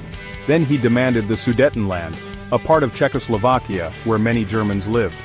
The Munich Agreement, signed by Germany, Britain, France, and Italy, gave the Sudetenland to Germany. They hoped this would prevent a war, but it only made Hitler want more. In March 1939, Germany invaded and occupied the rest of Czechoslovakia. Britain and France finally realized that appeasement had failed. They promised to protect Poland, but Hitler, undeterred, made a deal with the Soviet Union in August 1939. Secretly, they agreed to divide Eastern Europe between themselves. On September 1, 1939, Germany invaded Poland, starting World War II. Hitler's rise to power and the horrors of the Holocaust show us the dangers of unchecked hatred, extreme nationalism, and totalitarian regimes. The Nazi ideology, rooted in racism and anti-Semitism, led to the systematic extermination of 6 million Jews and millions of others deemed undesirable. This dark chapter in history serves as a stark reminder of what can happen when humanity loses its moral compass. The world watched in horror as Hitler's war machine plunged Europe into darkness. Cities were reduced to rubble and countless lives were lost in the relentless pursuit of power. The devastation was not limited to the battlefield. Civilians suffered immensely, with families torn apart and entire communities obliterated. It took the combined might of the Allied forces to defeat Nazi Germany, but the cost of victory was immense. Brave soldiers from around the world fought valiantly, facing unimaginable horrors to bring an end to the tyranny. The liberation of concentration camps revealed the full extent of the atrocities committed, shocking the world and solidifying the resolve to ensure such evil would never rise again. Millions were dead, and the world was scarred. The physical and emotional wounds ran deep, with survivors bearing the weight of their experiences for the rest of their lives. The aftermath of the war left a landscape of destruction and a profound sense of loss that would take generations to heal. We must never forget the lessons of this dark time in history.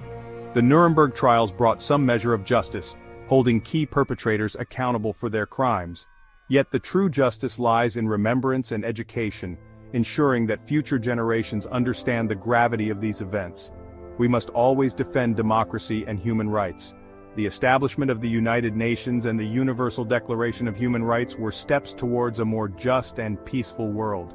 These institutions and documents serve as a foundation for protecting the dignity and rights of all individuals, regardless of their background. We must challenge intolerance and discrimination whenever we see it. Racism, xenophobia, and other forms of bigotry have no place in our society. By standing up against these injustices, we honor the memory of those who suffered and ensure a more inclusive and equitable world for future generations. We must remember the victims of the Holocaust and fight against anti-Semitism and all forms of prejudice. The symbols of this dark period, such as the yellow stars and the gates of Auschwitz, serve as powerful reminders of the consequences of hatred. By keeping their memory alive, we commit to combating prejudice in all its forms. We must learn from the past to build a better future. Education is key to preventing history from repeating itself. By teaching the next generation about the Holocaust and the dangers of hatred, we equip them with the knowledge and empathy needed to create a more compassionate world. The words "never again" must be more than a slogan. They must be a commitment to action, a pledge to uphold the values of justice, equality, and human dignity. Every remembrance ceremony, every memorial event, is a call to renew this commitment. They must be a call to action. We must actively work to prevent the rise of hatred and intolerance in our communities. By engaging in dialogue, supporting human rights initiatives, and standing in solidarity with those who are marginalized, we can make a difference. We must all work together to make sure such atrocities never happen again. It is a collective responsibility that requires vigilance, education, and a commitment to the principles of humanity. Only by uniting in this cause can we hope to build a future free from the shadows of the past. He was known as the Candyman, a seemingly harmless moniker masking a horrifying reality. The nickname Candyman conjures images of sweetness and innocence, but in the case of Dean Corll, it was a grotesque irony. Dean Corll, a man who presented an amiable facade to the world, harbored a sinister secret within. To his neighbors, he was the friendly man who ran a candy factory, always ready with a smile and a kind word. He was a predator hiding in plain sight. His charm and generosity were his weapons, disarming those around him and luring his unsuspecting victims into his web of deceit. The candy he so freely distributed to children in his Houston neighborhood was nothing but a lure, a sugary trap leading to unimaginable horrors. The children, drawn to his seemingly benign offerings, had no idea of the darkness that awaited them. Corll's crimes, a grotesque tapestry of abduction, torture, and murder, would forever stain the city's history. His methods were as chilling as they were methodical, turning his home into a house of horrors where innocence was brutally extinguished. His victims, all young boys, became tragic testaments to his depravity. Each face, each name, a reminder of lives cut short and families shattered by his monstrous actions. Their youthful innocence stood in stark contrast to the darkness that consumed them within the walls of Corll's home, a place that should have been a sanctuary, but instead became a tomb. The very walls seemed to echo with the silent screams of his victims, a haunting reminder of the evil that lurked within. The Candyman's reign of terror, stretching from 1970 to 1973, left an indelible mark on the hearts of Houstonians. The community, once vibrant and trusting, was plunged into a state of fear and suspicion. It shattered the illusion of safety and instilled a deep sense of unease that lingered long after the headlines faded. Parents held their children closer, and the once carefree streets became places of caution and vigilance. How could such evil exist, concealed beneath a veneer of normalcy? The question gnawed at the collective consciousness of the city, a chilling reminder that the face of evil often wears a mask of kindness. It was a question that haunted the city, a chilling reminder that monsters often wear the most ordinary of faces. Dean Corll's story is a stark warning of the dangers that can lurk behind the most unassuming exteriors, a dark chapter in history that continues to resonate with a sense of horror and disbelief. Born in Indiana in 1939, Dean Corll's early life seemed typical of the era. He grew up in a small, tight-knit community where everyone knew each other, and the values of hard work and discipline were deeply ingrained. His parents, Mary and Arnold Corll, were strict but loving, ensuring that their children adhered to the societal norms of the time. Dean Corll's early life offered little indication of the monster he would become. In school, he was an average student, neither excelling nor failing. He participated in typical childhood activities, blending in with his peers. Yet, beneath this veneer of normalcy, there were subtle signs that all was not well. Raised in a strict household, he was a quiet and withdrawn child. His parents' high expectations and rigid discipline left little room for emotional expression. Dean often retreated into himself, finding solace in solitary activities. This isolation would later become a defining characteristic of his personality. There were signs, whispers of disturbing behavior that occasionally surfaced. Some classmates recalled moments when Dean's actions seemed out of place, even unsettling. However, these incidents were fleeting and easily dismissed by those around him. But they were easily dismissed, overshadowed by his unremarkable demeanor. To the outside world, Dean Corll was just another face in the crowd, a young man with no extraordinary traits or ambitions. This ability to blend in would later become one of his most dangerous attributes. Corll's path took a significant turn when he moved to Houston in the 1960s. The bustling city offered new opportunities and a chance to reinvent himself. It was here that the seeds of his dark future were sown. He found employment at the Houston Post Company, a job that provided stability and a sense of purpose. However, it was not the work itself that would define his time in Houston, but rather the connections he made and the opportunities he seized. A job that placed him in close proximity to children, a fact that would prove tragically fateful. Corll's interactions with the youth of the community began innocently enough, but his intentions soon took a sinister turn, a fact that would prove tragically fateful. It was during this time that he began to hone his manipulative skills, using his position and his unassuming nature to gain the trust of those around him. It was during this time that he began to hone his manipulative skills, using his position and his unassuming nature to gain the trust of those around him. He became adept at presenting a friendly and trustworthy facade, masking his true intentions. Using his position and his unassuming nature to gain the trust of those around him. His ability to blend into the community, to appear as just another friendly face, allowed him to operate undetected for years. The candy factory, where Corll later worked, would become intrinsically linked to his horrific legacy. The factory, a place of sweetness and light, became a symbol of Corll's twisted psyche, a stark reminder that even the most innocuous of settings can harbor unspeakable darkness. It was here that he earned his nickname, the Candyman, a title that would later send chills down the spines of those who learned its true meaning. The factory, with its innocent facade, masked the horrors that Corll would later unleash. A title that would later send chills down the spines of those who learned its true meaning. The nickname, once associated with childhood joy, became synonymous with terror and death. The factory, a place of sweetness and light, became a symbol of Corll's twisted psyche, a stark reminder that even the most innocuous of settings can harbor unspeakable darkness. The juxtaposition of the candy factory's cheerful exterior and the dark deeds that occurred within its walls is a chilling testament to Corll's ability to mask his true nature, a stark reminder that even the most innocuous of settings can harbor unspeakable darkness. The story of Dean Corll serves as a grim reminder that evil can lurk behind the most ordinary of facades, waiting for the right moment to reveal itself. No one commits such heinous acts in complete isolation. Corll, like many predators, sought to create a web of complicity, drawing others into his world of darkness. He found willing participants in two troubled teenagers, David Brooks and Elmer Wayne Henley. Brooks, a quiet and withdrawn boy, was drawn to Corll's attention, seeking acceptance and a sense of belonging. Henley, on the other hand, was more outgoing and charismatic, but he too was vulnerable, craving the approval and validation that Corll so readily offered. Corll masterfully exploited their vulnerabilities, showering them with gifts, money, and a twisted sense of camaraderie. He manipulated them, gradually desensitizing them to the horrors he inflicted until they became active participants in his gruesome games. Brooks and Henley, once victims themselves, were transformed into perpetrators, forever bound to the man who had orchestrated their descent into darkness. Corll's methods were chilling in their simplicity and effectiveness. He had a way of blending into the background, appearing as just another friendly face in the neighborhood.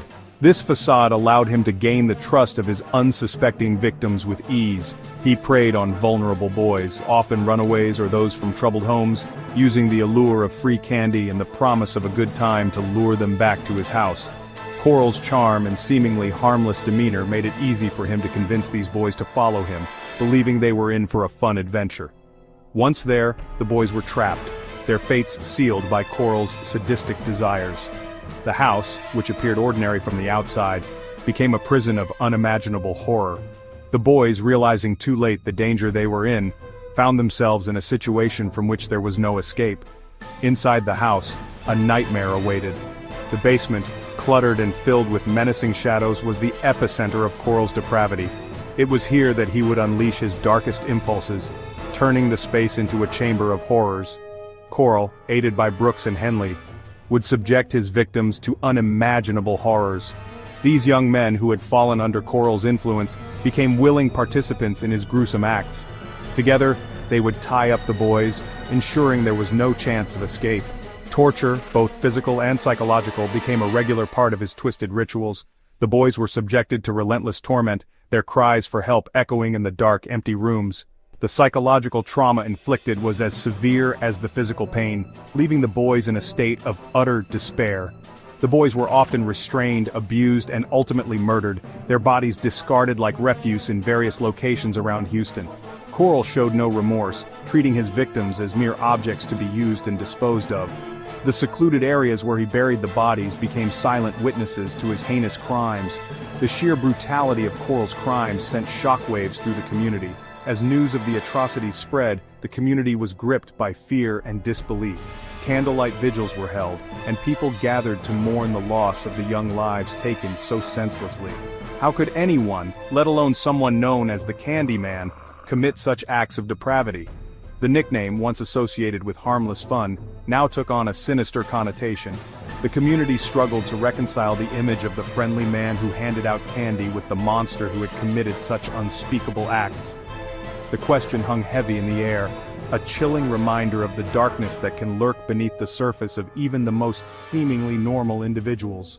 It served as a stark warning that evil can wear a friendly face, and that vigilance is necessary to protect the vulnerable from those who would do them harm. Brian Thompson was on top of the world, CEO of United Healthcare, a company that had become a household name under his leadership. He was a visionary, a man who could see the future of healthcare and make it a reality. His colleagues admired him, his competitors envied him, and his employees respected him. He was the epitome of success in the corporate world. One of the most powerful men in American healthcare, Thompson had a reputation for being both ruthless and compassionate. He knew how to make tough decisions, but he also knew the importance of empathy in the healthcare industry. His influence extended beyond the boardroom. He was a key player in shaping healthcare policies and reforms. He had it all: money, power, influence. His lifestyle was the stuff of dreams: luxury cars, sprawling estates, and vacations in the most exotic locations. Yet, despite his immense wealth, he remained grounded, often seen engaging in philanthropic activities and giving back to the community. Then it was over. Just like that. In a matter of seconds, the life of a man who seemed invincible was cut short. The news of his sudden demise sent shockwaves through the corporate world and beyond. Thompson was attending an industry conference in New York City, a routine event for someone of his stature. It was a gathering of the brightest minds in healthcare, a place where ideas were exchanged and future collaborations were born.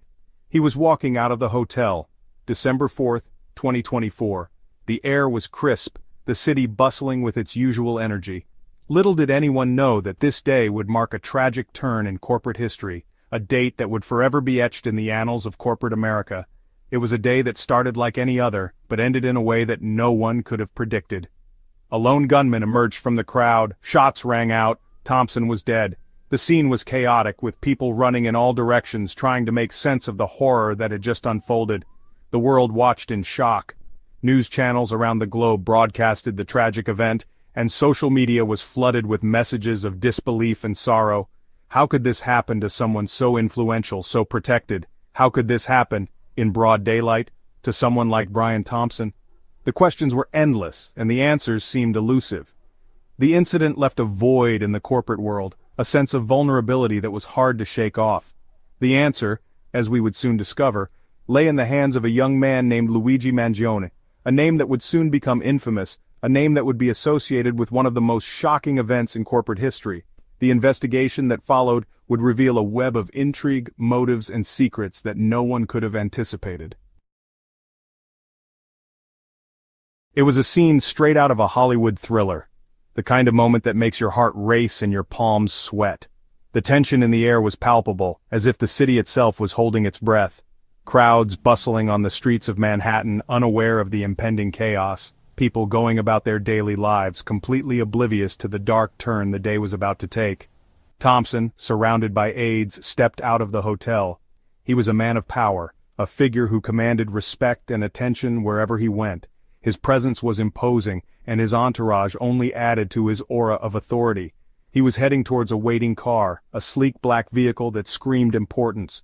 The car was a symbol of his status, a mobile fortress that separated him from the common man. A nondescript young man in a gray hoodie slipped through the cracks. He was invisible in the sea of faces, just another person in the crowd. But his eyes were focused, his movements deliberate. He moved with a purpose, each step calculated. He knew exactly where he was going and what he had to do. There was no hesitation, no second guessing. He reached into his pocket, pulled out a gun. 3 shots rang out, each one echoing through the concrete canyons of the city. The sound was deafening, a stark contrast to the usual hum of urban life. Thompson crumpled to the ground. Panic ensued. Screams filled the air, a chorus of fear and confusion. People scattered, running in every direction, desperate to escape the sudden violence. The gunman melted into the chaos, disappearing as quickly as he had appeared. He was a ghost, vanishing into the crowd, leaving behind only questions and terror. The assassination sent shockwaves through the nation. News outlets scrambled to cover the story, headlines blaring the tragic news. People were in shock, unable to comprehend the magnitude of what had just happened. Who was this young man? The question was on everyone's lips. He was a mystery, an enigma that needed to be solved. His identity was the key to understanding the motive behind the assassination. And why would he target Brian Thompson, the seemingly untouchable titan of the healthcare industry? Thompson was a man who had built an empire, a figure who seemed invincible.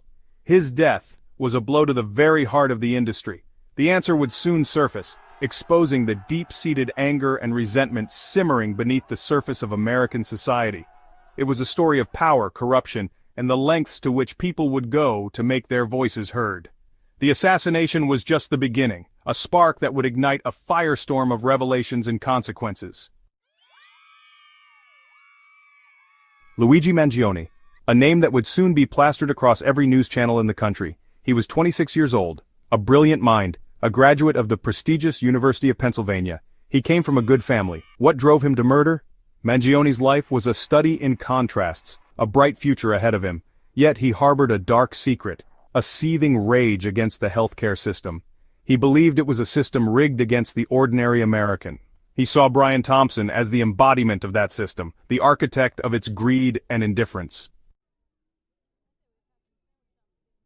The United States healthcare system, a system designed to maximize profits, not save lives, a system where people go bankrupt to afford life-saving treatments, a system where insurance companies dictate who gets care and who doesn't. Mangione saw this firsthand. His own family had been victims of this broken system, denied claims, exorbitant costs, the despair of facing a medical emergency without the safety net of affordable health care. This experience ignited a fire in him, a fire that would eventually consume him. Section 5. The Law's Verdict and a Divided Public. The manhunt for Luigi Mangione was swift and decisive. Authorities launched an extensive search operation, deploying officers across multiple districts. The urgency was palpable, as the community reeled from the shock of the incident. He was apprehended within 24 hours of the shooting. The rapid response showcased the efficiency of law enforcement, but it also raised questions about the underlying issues that led to such a drastic act. A 9mm handgun was recovered at the scene. This piece of evidence was crucial in piecing together the events that transpired. The crime scene was meticulously examined, with every detail documented to build a strong case against Mangione. His manifesto, a scathing indictment of the healthcare system, was found in his apartment. The document outlined his grievances and provided insight into his motivations. It painted a picture of a man pushed to the edge by systemic failures. The trial was, well, a media circus. Reporters flocked to the courthouse, eager to capture every moment. The case drew national attention with live broadcasts and constant updates. The public was glued to their screens, forming opinions based on the sensational coverage. Mangione became a symbol of resistance for some, a cold-blooded killer for others.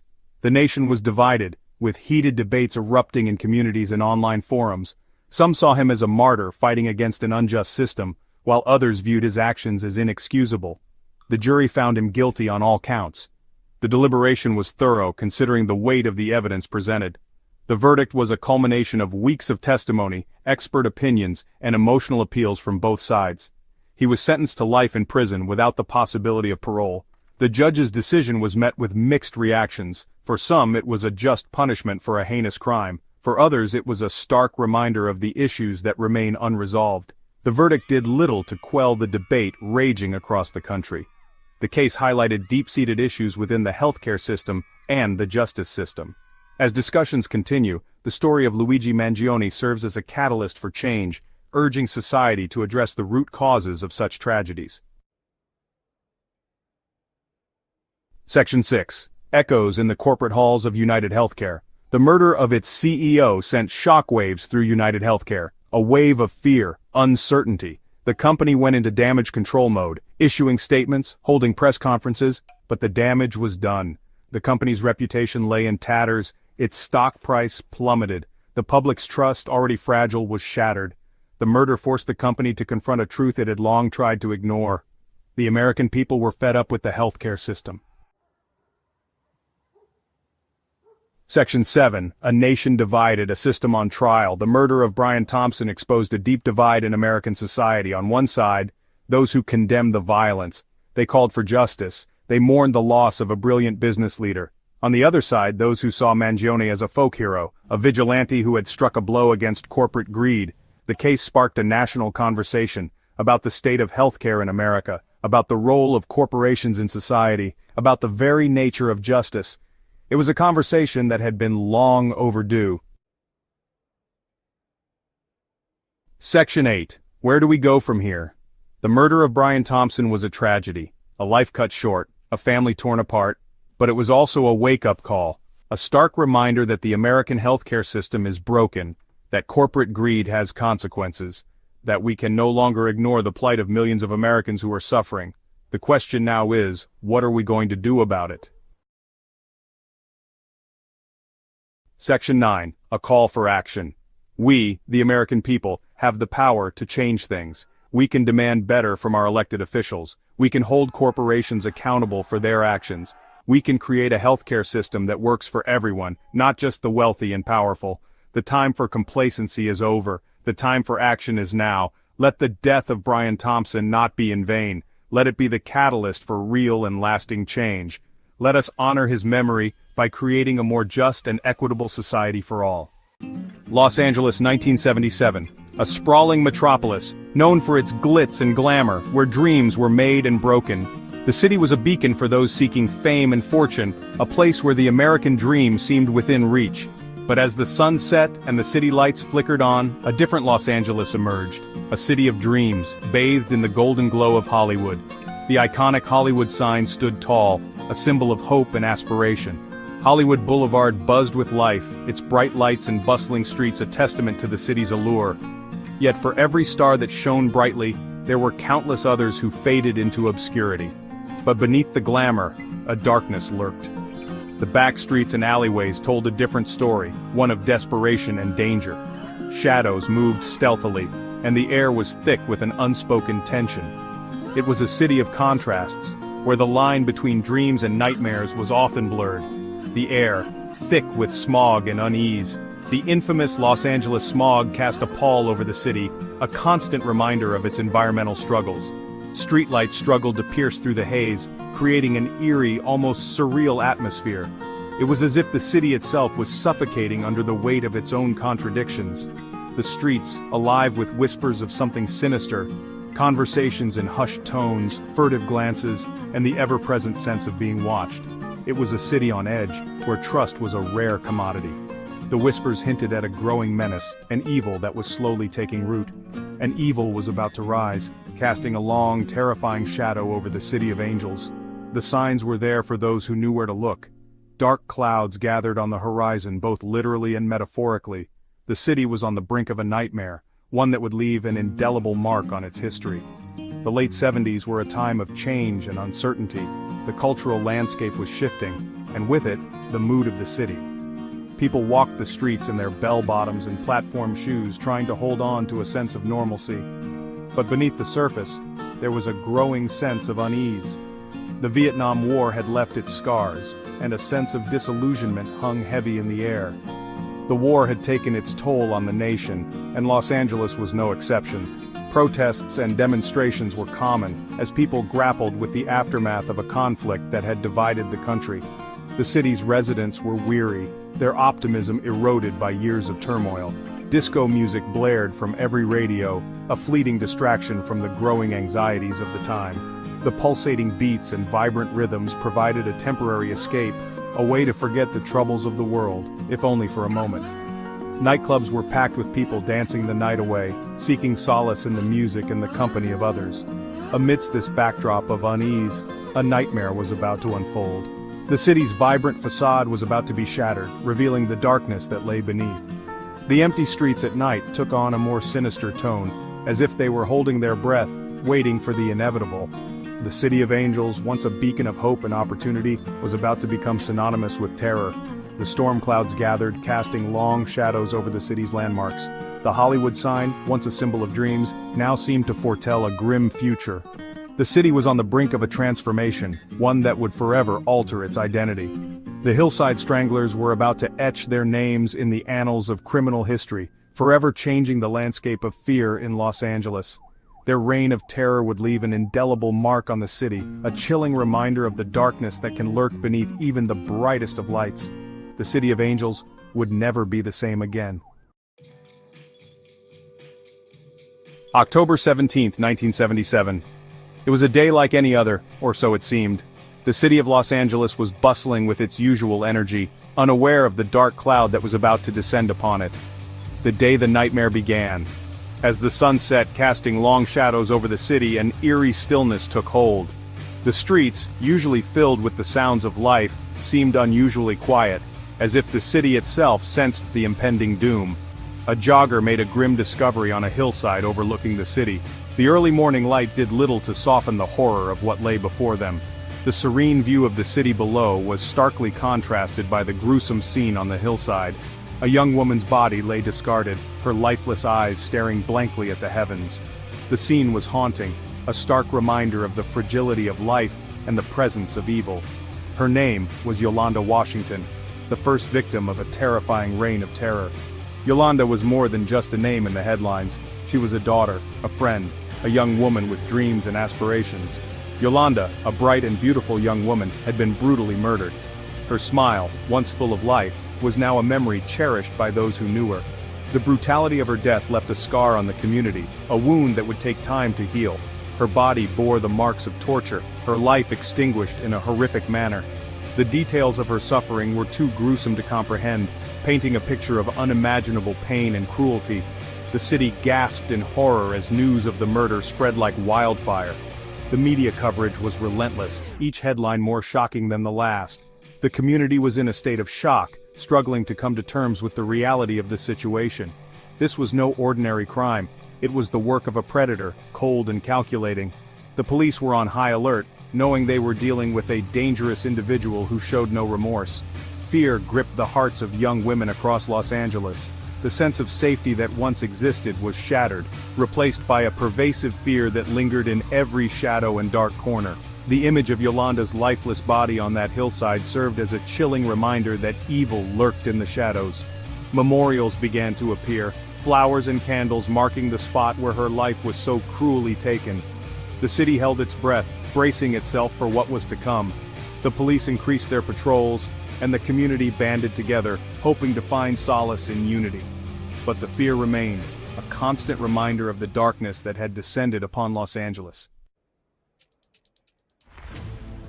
Behind the terror that gripped Los Angeles were two men, Kenneth Bianchi and Angelo Buono. Their reign of terror would leave an indelible mark on the city, casting a long shadow over its streets and its people. The fear they instilled was palpable. a dark cloud that hung over the city, suffocating its residents with dread. Cousins by blood, they were bound by a shared darkness, a perverse appetite for control and violence. Their bond was more than familial, it was a sinister alliance forged in the depths of their twisted psyches. Together, they would embark on a path of destruction that would forever alter the landscape of criminal history. They were the Hillside Stranglers, their names forever etched in the annals of criminal history. The media frenzy that surrounded their crimes only added to their infamy, turning them into the stuff of nightmares. Their heinous acts were splashed across headlines, a grim reminder of the evil that lurked in the shadows. Kenneth Bianchi, a handsome young man with a troubled past, hid a sinister secret behind his charming facade. His outward appearance belied the darkness within, a darkness that would soon be unleashed upon an unsuspecting city. Bianchi's charm was his weapon, a tool he used to manipulate and deceive those around him. A drifter and a con artist, he possessed a dangerous combination of intelligence and ruthlessness. His ability to blend in, to appear normal, was perhaps his most terrifying trait. It allowed him to move through society undetected, a predator hiding in plain sight. His cunning and resourcefulness made him a formidable foe for law enforcement. Angelo Buono, older and more physically imposing, exuded an air of quiet menace. His presence was intimidating, his demeanor cold and calculating. Buono's influence over Bianchi was profound, shaping the younger man's descent into darkness. Together they formed a deadly duo, each feeding off the other's malevolence. A domineering personality, he found a willing accomplice in his younger cousin. Buono's control over Bianchi was absolute, a master manipulating his puppet. Their partnership was a perfect storm of evil, a combination of brains and brawn that would prove deadly for their victims. Together, they embarked on a murderous rampage that would terrorize Los Angeles. Their crimes were methodical, their actions calculated. The city was gripped by fear, its residents living in constant terror of becoming the next victim. The police were baffled, the public horrified, as the body count continued to rise. Their modus operandi was chillingly efficient. They would stalk their prey, selecting their victims with care. Once chosen, the women stood little chance against the duo's combined strength and cunning. The precision with which they executed their crimes left little evidence, making it difficult for authorities to track them down. They would target young women, using their charm and good looks to lure them into a false sense of security. The victims, unsuspecting and trusting, were easy prey for the predators. The facade of normalcy that Bianchi and Buono presented was disarming, making it all the more shocking when their true intentions were revealed. Once they had their victims trapped, the true nature of their depravity would be revealed. The horror that followed was unimaginable, a descent into a nightmare from which there was no escape. The brutality of their actions left a lasting scar on the city, a grim reminder of the evil that can lurk behind even the most charming of facades. Days turned into weeks, and the body count rose. The victims, all young women, were found strangled, their bodies discarded in the hills surrounding the city.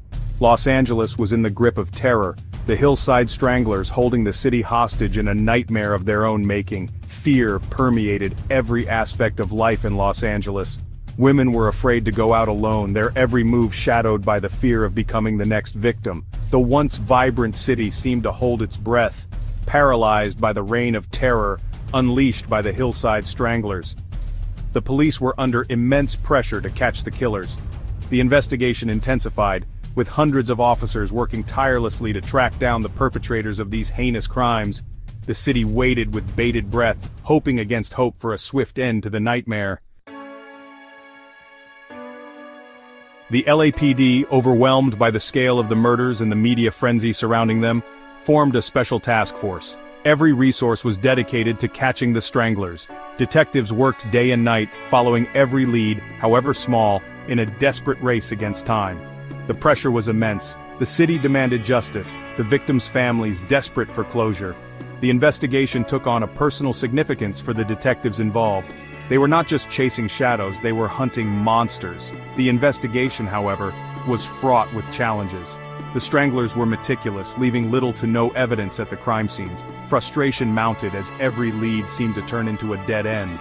But the detectives refused to give up. They knew that somewhere out there, amidst the sprawling metropolis, lay the answers they so desperately sought.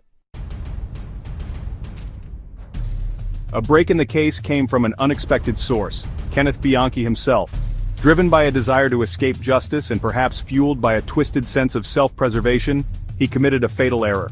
He struck again, but this time in Washington state, leaving behind a crucial clue that would unravel the entire conspiracy. Bianchi's attempt to start a new life quickly unraveled. His crimes in Washington bore striking similarities to the Hillside Strangler murders. When questioned by the police, Bianchi's carefully constructed facade began to crumble. He cracked under pressure, revealing his role in the Los Angeles murders and implicating his unsuspecting cousin. Bianchi's confession sent shockwaves through the investigation. The pieces of the puzzle were finally falling into place. The manhunt for Angelo Buono intensified, the net closing in on the remaining Hillside Strangler. Imagine you're a backpacker traveling through the beautiful, vast wilderness of Australia. The world is full of possibilities, but as you set up camp near a peaceful national park, a chilling danger lurks in the shadows. One that will claim the lives of young travelers, leaving behind a trail of blood and a killer who remains elusive. This is the story of the Backpacker Murders, one of Australia's most infamous crime sprees that terrorized the nation for years. But what made these crimes so terrifying? And how did the killer evade capture for so long? The mystery of the backpacker. Murders has intrigued not only Australians but people worldwide. The fact that the crimes occurred in some of the most idyllic, tourist-friendly parts of the country created an eerie contrast. This case wasn't just about a killer, it was about a chilling fear that seemed to permeate the wilderness, forever altering the way we think about safety and innocence in the Australian outback. The Australian wilderness and its allure. The Australian outback is not just a physical space. It is an almost mythical environment that attracts travelers from all corners of the world. Known for its vast, rugged beauty and seemingly endless horizons, the outback represents freedom and adventure too, those who come to explore it. For backpackers, it's a place to disconnect from the bustle of modern life and immerse oneself in nature. This allure was what drew many of the victims to the area. However, it was precisely this allure of the open road, the isolation, and the raw beauty of the wilderness that left many travelers vulnerable. The terrain is remote and difficult to navigate, which made it the perfect hunting ground for a killer who knew the land intimately. For the victims, the promise of adventure would soon turn into a horrifying nightmare. The outback was no longer just a destination for exploration, but became a place of unimaginable fear. The victims. Innocence. Lost when we think of the backpacker murders, it's important to remember the victims. These weren't just nameless statistics in a crime story.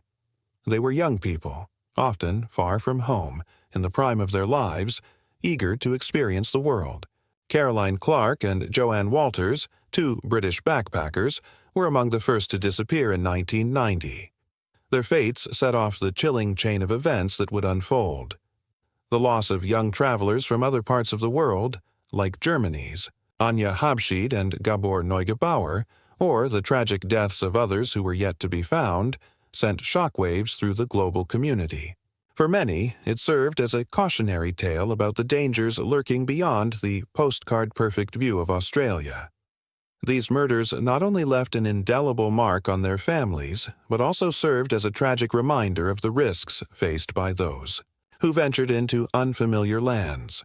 For the families and friends of the victims, the mystery surrounding the deaths would haunt them forever, with their grief compounded by the years of uncertainty, a series of unexplained disappearances. The first victims, Clark and Walters, vanished in the New South Wales area, a region often frequented by tourists. Their disappearance was initially brushed off as another unfortunate incident in the unpredictable life of a backpacker. Many people were quick to chalk it up to the usual dangers of the road, hitchhiking, remote camping, or simply falling prey to the unpredictable nature of the outback. However, as other backpackers went missing or were found, brutally murdered, it became clear that these weren't isolated incidents. These young women weren't just part of a statistic of the backpacker lifestyle. They were victims of a calculated, horrific crime. The increasing number of disappearances painted a chilling picture that would soon lead to the realization that the killer was targeting a specific group of people, travelers who trusted the open road, but whose trust would soon be betrayed. The evidence. What was left behind? The first major clue came when the bodies of Clark and Walters were discovered in a remote area near Belanglo State Forest, which would become infamously linked to the murders. The remains were badly decomposed, complicating the task of identifying the cause of death. Early forensic examination showed signs of sexual assault and brutal violence, suggesting that these murders weren't crimes of opportunity, but carefully planned and executed.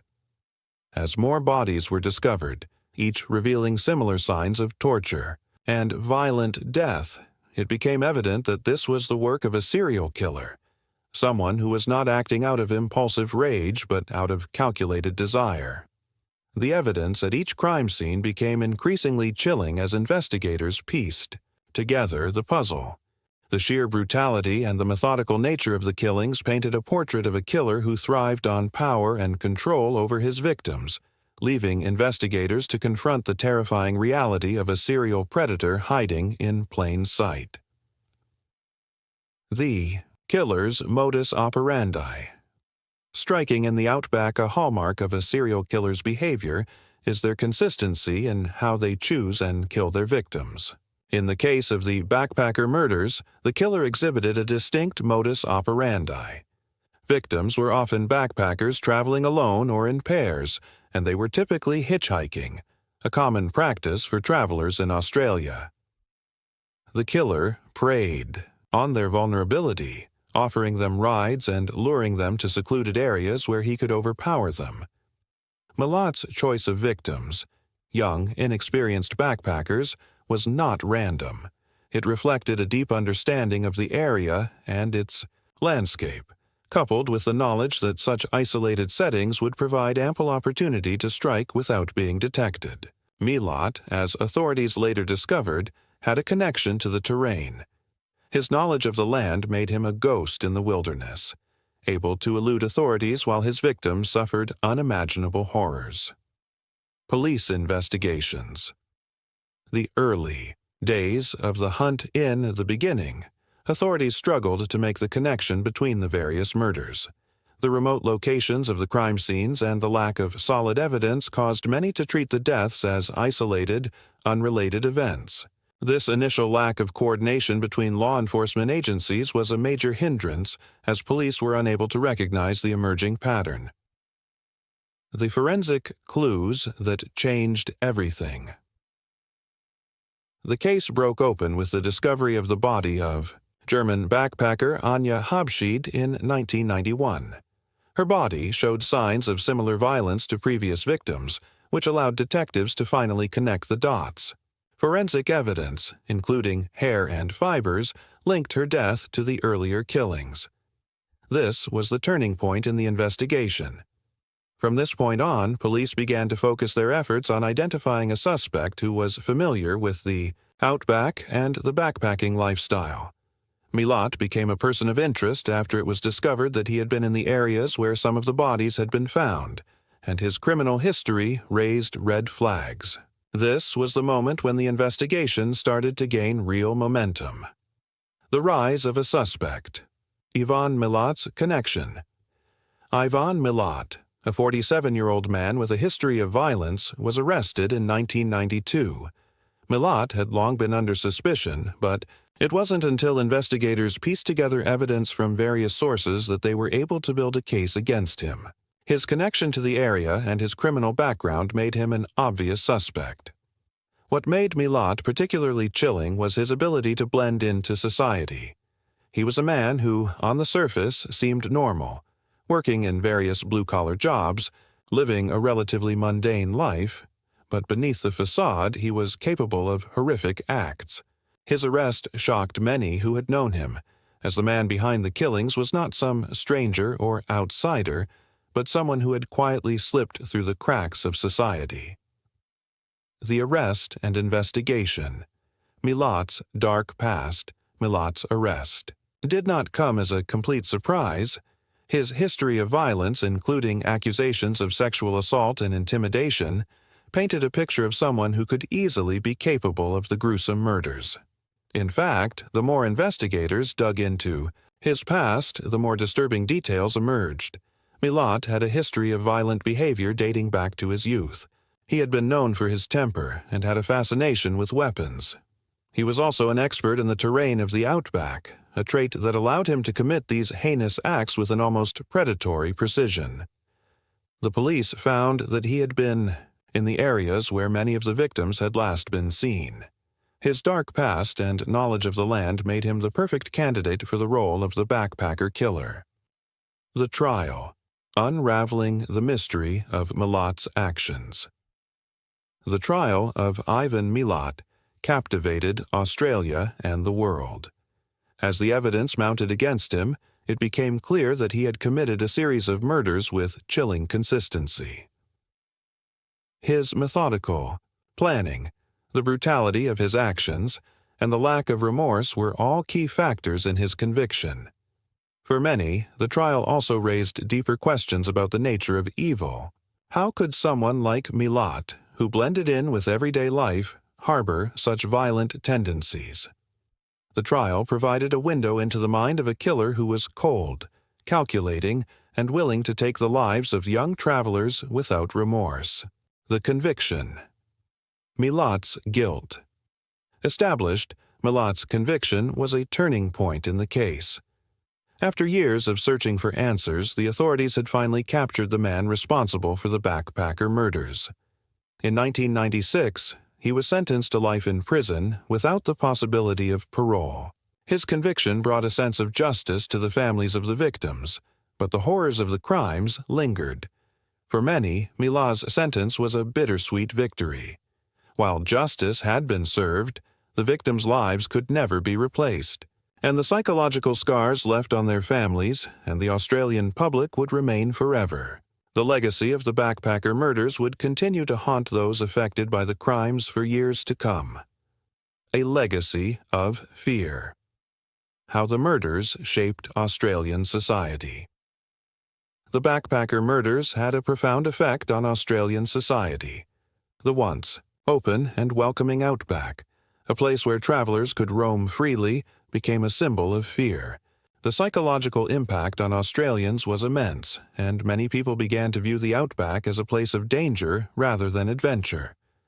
For backpackers, it served as a chilling reminder that even the most beautiful places could hold the darkest of secrets. The murders altered the way people approached their travels in Australia, making them more cautious and aware of their surroundings. In a sense, Milat had not just stolen the lives of his victims, but he had also stolen the innocence of the Australian wilderness. Milat's prison years. A killer behind bars. In prison, Milat's behavior continued to be disturbing. He remained defiant and refused to admit guilt, even as the overwhelming evidence pointed to him as the murderer.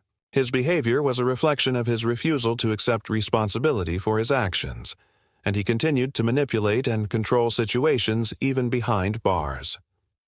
Milat's time in prison was marked by violent outbursts, and he often sought attention from the media, trying to maintain his notoriety.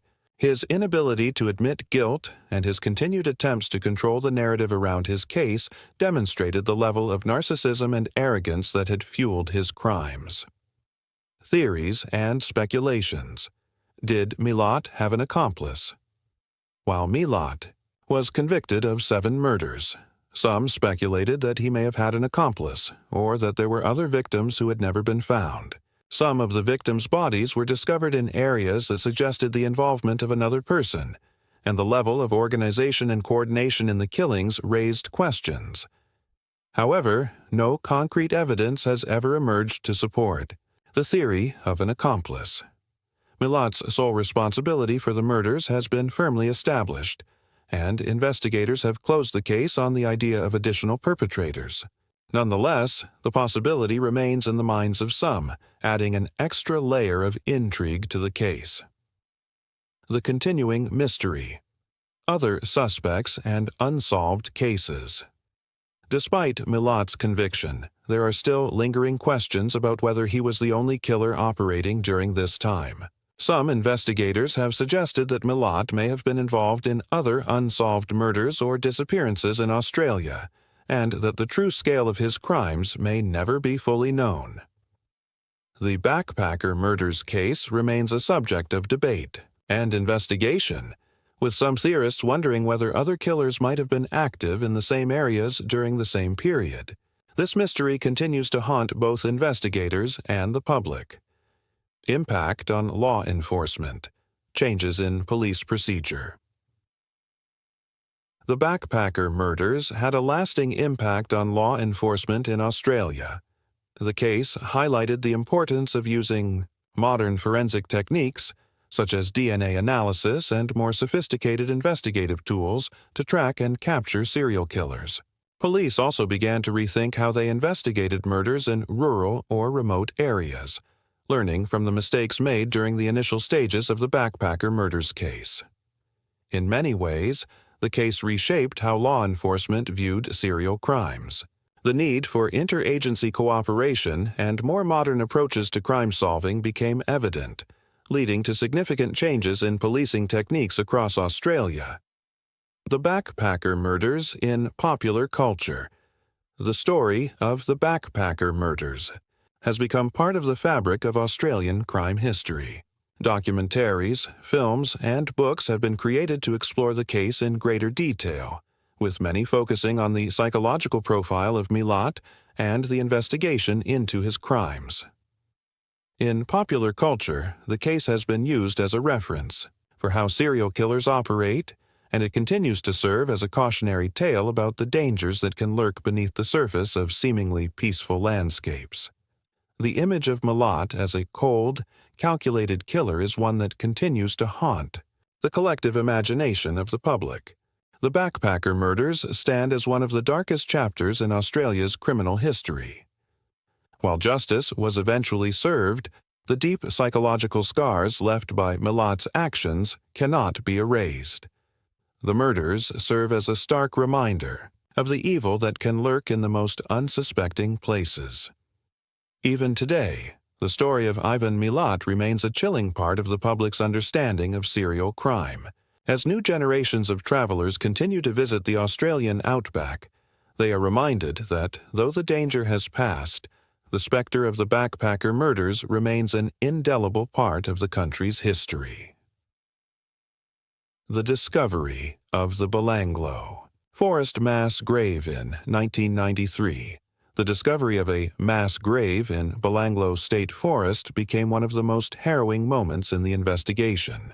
When the police uncovered the remains of several victims in shallow graves, it was clear that the killer had not only been active for years, but had methodically hidden his victims in the heart of the Australian wilderness. The forest was dark, dense, and remote, an environment that made it almost impossible for anyone to stumble upon these bodies unless they knew exactly where to look.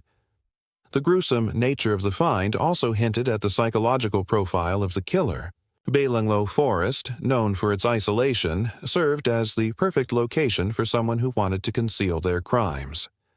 The fact that the victims' bodies were often disposed of in such a clandestine manner suggested that the killer had a deep desire to remain undetected, a desire that would fuel his actions until his eventual capture. The mind of a killer. Milat's psychological profile. Understanding the mind of a serial killer can be both fascinating and terrifying. Ivan Milat's psychological profile was examined by experts who described him as having a personality marked by narcissism, an obsession with power, and a deep-seated hatred toward women. These traits manifested in the brutal way he hunted, controlled, and disposed of his victims.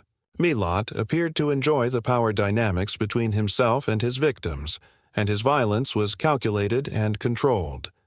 Moreover, Milat's seemingly ordinary life masked the monstrous tendencies beneath. He was a man who, despite being highly dysfunctional and violent, blended into society. His ability to keep up the facade of an average man in his community played a key role in his evasion of suspicion for so long. The psychology behind his ability to carry out such heinous acts while maintaining an outwardly normal persona continues to intrigue criminologists. Milat's family background.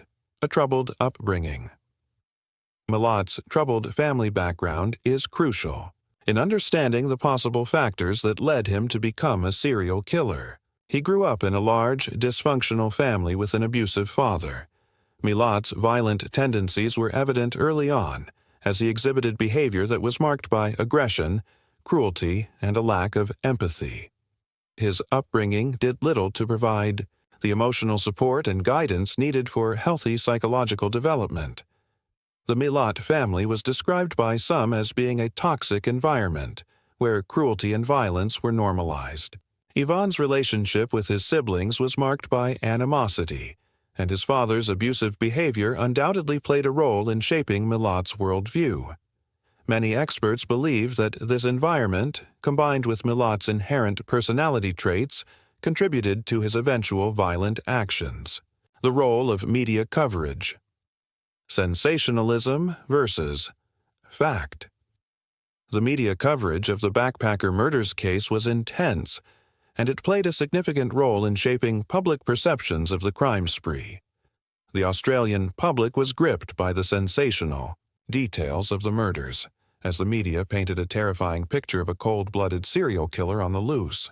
The widespread media coverage created an atmosphere of fear and paranoia, where every backpacker was seen as a potential target.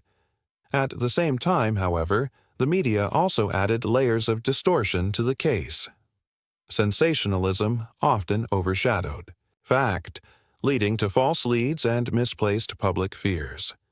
The constant media coverage of Milat's crimes and trial made it easy for misconceptions to spread, as rumors and theories flooded the public discourse. In the end, while the media helped keep the case in the public eye, it also muddied the waters of true investigative work. Public fear and the impact on tourism. The backpacker murders had a direct impact on tourism in Australia, especially backpackers, who relied on hitchhiking and camping to explore the country. Australia had long been known for its open and free-spirited tourism culture, but after the murders, many travelers began to rethink their safety. Fear spread quickly across the backpacker community, with people rethinking their itineraries, questioning the safety of remote areas, and opting for safer, more tourist-friendly options. The Australian tourism industry was forced to make changes in response to the public outcry. Authorities started to issue safety warnings, advising travelers to avoid certain areas, particularly the outback and Belanglo State Forest. Tour operators. He also began to implement new security measures to ensure the safety of their guests, signaling a shift in how the country was perceived as a safe travel destination. The media's obsession with Milat. The notoriety of the backpacker killer. Milat's arrest and subsequent trial drew widespread media attention, turning him into a notorious figure in Australia's criminal history. This created a complex relationship between the public and the media, as many felt that the media's obsession with Milat's life and actions was unhealthy. While the public had a right to know about the investigation and trial, some argued that sensationalized portrayals of Milat's personality and background were distracting from the true nature of the crime. Milat, who was already narcissistic and attention-seeking, often relished the media spotlight, providing more fuel for the public's curiosity about him. His interviews and court appearances, in which he exhibited no remorse or empathy for his victims, only further cemented his reputation as one of the most frightening criminals in Australian history. The long road to justice. The emotional toll on families. For the families of the victims, the journey to justice was long and agonizing. Many parents and loved ones had to endure years of not knowing the fate of their children. The frustration of unanswered questions, combined with the pain of loss, created a cycle of grief and uncertainty. When the bodies of the victims were finally discovered, it brought closure to the families, but that closure came with the heavy weight of knowing the horrific details of their loved ones' final moments. For the families who had to endure the media frenzy and public speculation, the emotional toll was even greater. While some welcomed the media attention as a way to keep the case alive, others felt that their personal pain was being exploited for public consumption. In the end, the emotional scars left by the backpacker murders were not limited to the victims. Their families carried them for the rest of their lives. Milat's continued denial. The monster who would not admit guilt. Even after his conviction, Milat refused to take responsibility for his actions. He remained defiant, never showing any remorse for the murders he had committed. Throughout his trial and imprisonment, Milat maintained his innocence, a stance that bewildered both his prosecutors and the families of his victims. His complete refusal to admit guilt, despite the overwhelming evidence, highlighted his lack of empathy and inability to accept responsibility for the destruction he had caused. This denial added an extra layer of cruelty to his character. It wasn't just the murders themselves that made Milat terrifying. It was the cold, calculated manner in which he continued to live in denial, attempting to manipulate and control the narrative even after being caught. His actions left a trail of grief and suffering, but his refusal to acknowledge this only served to deepen the pain for those who had been affected by his crimes. The evolution of the case. New evidence and cold case investigations. Though Milat was convicted, the case continues to captivate investigators, journalists, and criminologists. With new advances in forensic science and investigative techniques, some believe there may still be additional evidence or connections that could shed light on the full scope of Milat's criminal activity. The ongoing fascination with the backpacker murders has led to a continued investigation into Milat's life and other potential crimes he may have committed. Although the case is officially closed, there is always a lingering curiosity. Was Milat responsible for other unsolved cases, and could there be more victims whose names have never been written in the history books? The unsolved victims. Other possible murders. Attributed to Milat as investigators comb through old cases. Questions arise about whether Milat was involved in other murders, particularly those of missing backpackers and travelers during the same time period. While Milat was convicted of 7 murders, there are still several other disappearances that remain unsolved, and some theorists suggest that these could have been Milat's victims as well. The mystery surrounding the true extent of Milat's crimes adds an unsettling layer to the case. Did Milat stop killing after his conviction, or was he merely the tip of a much larger iceberg of violence? This uncertainty will likely continue to haunt both law enforcement and the public for years to come. The backpacker murders' impact on serial killer profiling.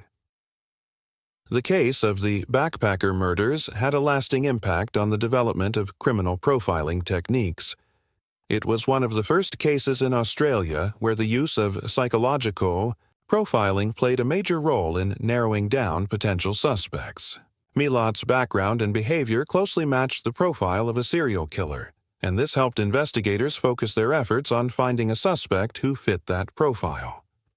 The case also demonstrated the limitations of early criminal profiling techniques, as it took investigators years to connect the dots and realize they were dealing with a serial killer. Nonetheless, the case provided key insights into the characteristics and behaviors of serial offenders, and it has since become a reference point in the study of criminal psychology and profiling. The Long Shadow of Ivan Milat. A monster in the outback. Even though Ivan Milat is now behind bars, his legacy looms large over the Australian outback. The backpacker murders remain one of the most infamous cases in the country's history, and the fear that accompanied Milat's reign of terror still lingers in the minds of many. Tourists, backpackers, and locals alike still remember the stories of Milat's horrifying crimes, and his name has become synonymous with the fear of the unknown dangers lurking in the vast wilderness. The psychological impact of his crimes has left scars not only on the victims' families, but also on Australian society as a whole. For many, the haunting image of the backpacker killer continues to define the dark side of Australia's outback, forever tainting the image of the country's wilderness as a place of adventure and freedom. Conclusion: a dark chapter in Australia's history. The backpacker murders are a dark chapter in Australia's history, one that has shaped the national consciousness and altered the way we think about crime in rural areas. Ivan Milat's gruesome actions and his chilling manipulation of his victims will never be forgotten. His case serves as a painful reminder of the evil that can exist behind an ordinary facade. While justice has been served, the emotional scars remain, both for the families of the victims and for the Australian public. The story of the backpacker. Murders continues to haunt us. A chilling tale of deception, brutality, and a man who lived a lie until the very end. Imagine this. It's the dawn of the Cold War, a time when fear, suspicion, and espionage permeate every corner of the world. But what if, in the midst of this global tension, two ordinary American citizens were caught in the crossfire of history's most dangerous conflict? What if these two people were accused of one of the most heinous crimes, giving atomic secrets to the Soviet Union, putting the entire Western world at risk of nuclear annihilation? And what if those two people were you and your spouse, the Rosenbergs, the couple who changed history, Julius and Ethel Rosenberg, the very names that sparked a firestorm of controversy in the 1950s, would leave an indelible mark on the world, their trial reverberating through history, like a shot heard round the world. But were they guilty? And if so, what did they truly do? Was their execution in 1953 an act of justice, or a tragic miscarriage of it? This is the story that has fascinated generations, and the answer may surprise you. It's the early 1950s. The Cold War is in full swing. The United States, once the shining beacon of freedom and democracy, now finds itself locked in a deadly struggle with the Soviet Union for global dominance. At the heart of this tension lies the atom bomb, a terrifying new weapon of mass destruction that could obliterate entire cities in the blink of an eye. Before we dive into the gripping details of espionage, betrayal, and one of the most controversial trials in American history, make sure to hit that like button and subscribe for more untold stories from the Cold War era. Drop a comment below. Do you think justice was served in the Rosenberg case, or was it a tragic mistake? Let's get in it. In 1945, the United States, led by President Truman, dropped atomic bombs on Hiroshima and Nagasaki, ending World War II. But this victory soon became a nightmare, as both the US and the USSR developed a deadly race to stockpile nuclear weapons. Spies, subterfuge, and secrets were the currency of the Cold War. Enter Julius and Ethel Rosenberg, a seemingly average couple living in New York City. Julius, an electrical engineer, and Ethel, a secretary, had been involved with the American Communist Party for years. They lived modest lives, raising two sons, but their personal beliefs would soon entangle them in one of the most sensational espionage trials in American history.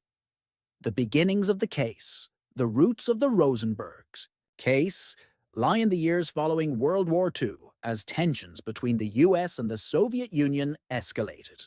The Rosenbergs, although not high-ranking members of the Communist Party, became entangled in a network of spies who were determined to share America's atomic secrets with the Soviet Union. In 1949, the Soviets successfully tested their own atomic bomb, catching the US by surprise. It wasn't long before intelligence agencies such as the FBI began suspecting that there was a mole inside the US government. The key question on everyone's mind: who gave the Soviets the secret to the bomb? In 1950, the FBI arrested Klaus Fuchs, a German-born British scientist who was working on the Manhattan Project during the war. Fuchs's confession to passing secrets to the Soviets sent shockwaves through American intelligence, and he named several individuals involved in espionage activities, including Julius Rosenberg. This revelation set off a cascade of investigations, leading to the eventual arrest of Julius and Ethel Rosenberg in the summer of 1950. The investigation and arrest. The FBI's investigation into the Rosenbergs was swift and methodical. Julius had been working on classified projects, and his connections with known Soviet operatives raised suspicions.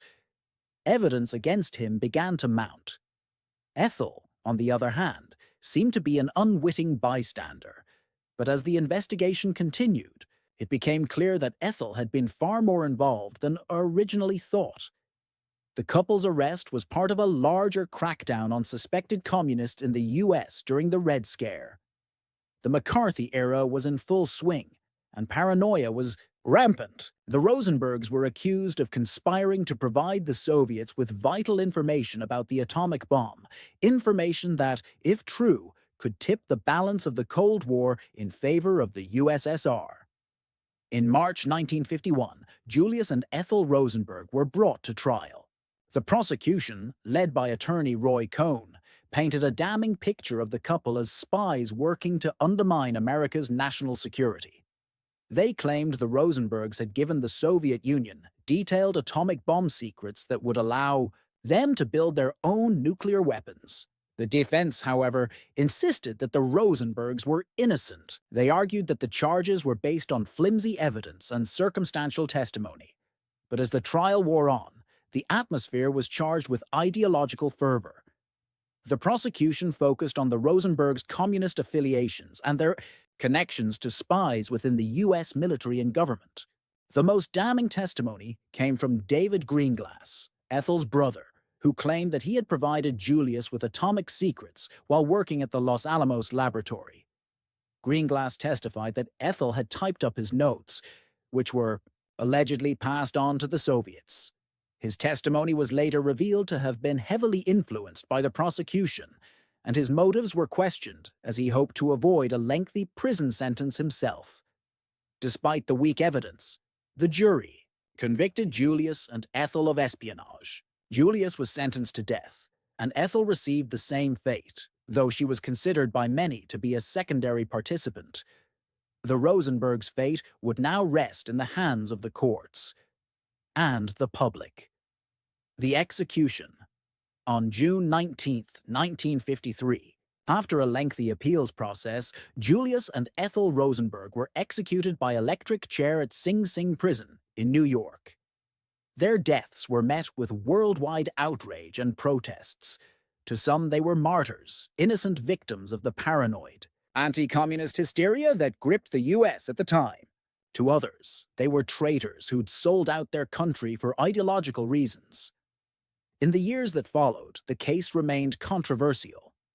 Many believed the Rosenbergs had been the victims of a flawed justice system, while others insisted they had committed treason by aiding the Soviet Union. Julius Rosenberg, the idealist or the traitor? Julius Rosenberg was, in many ways, a man of his time. A product of the Great Depression, he believed in the ideals of socialism and communism as a means to achieve justice for the working class. But was he driven by a deep ideological commitment to the Soviet cause, or was he merely swept up in the fervor of the time? Was he a passionate idealist or a cold-blooded traitor? Ethel Rosenberg, the innocent victim or the co-conspirator?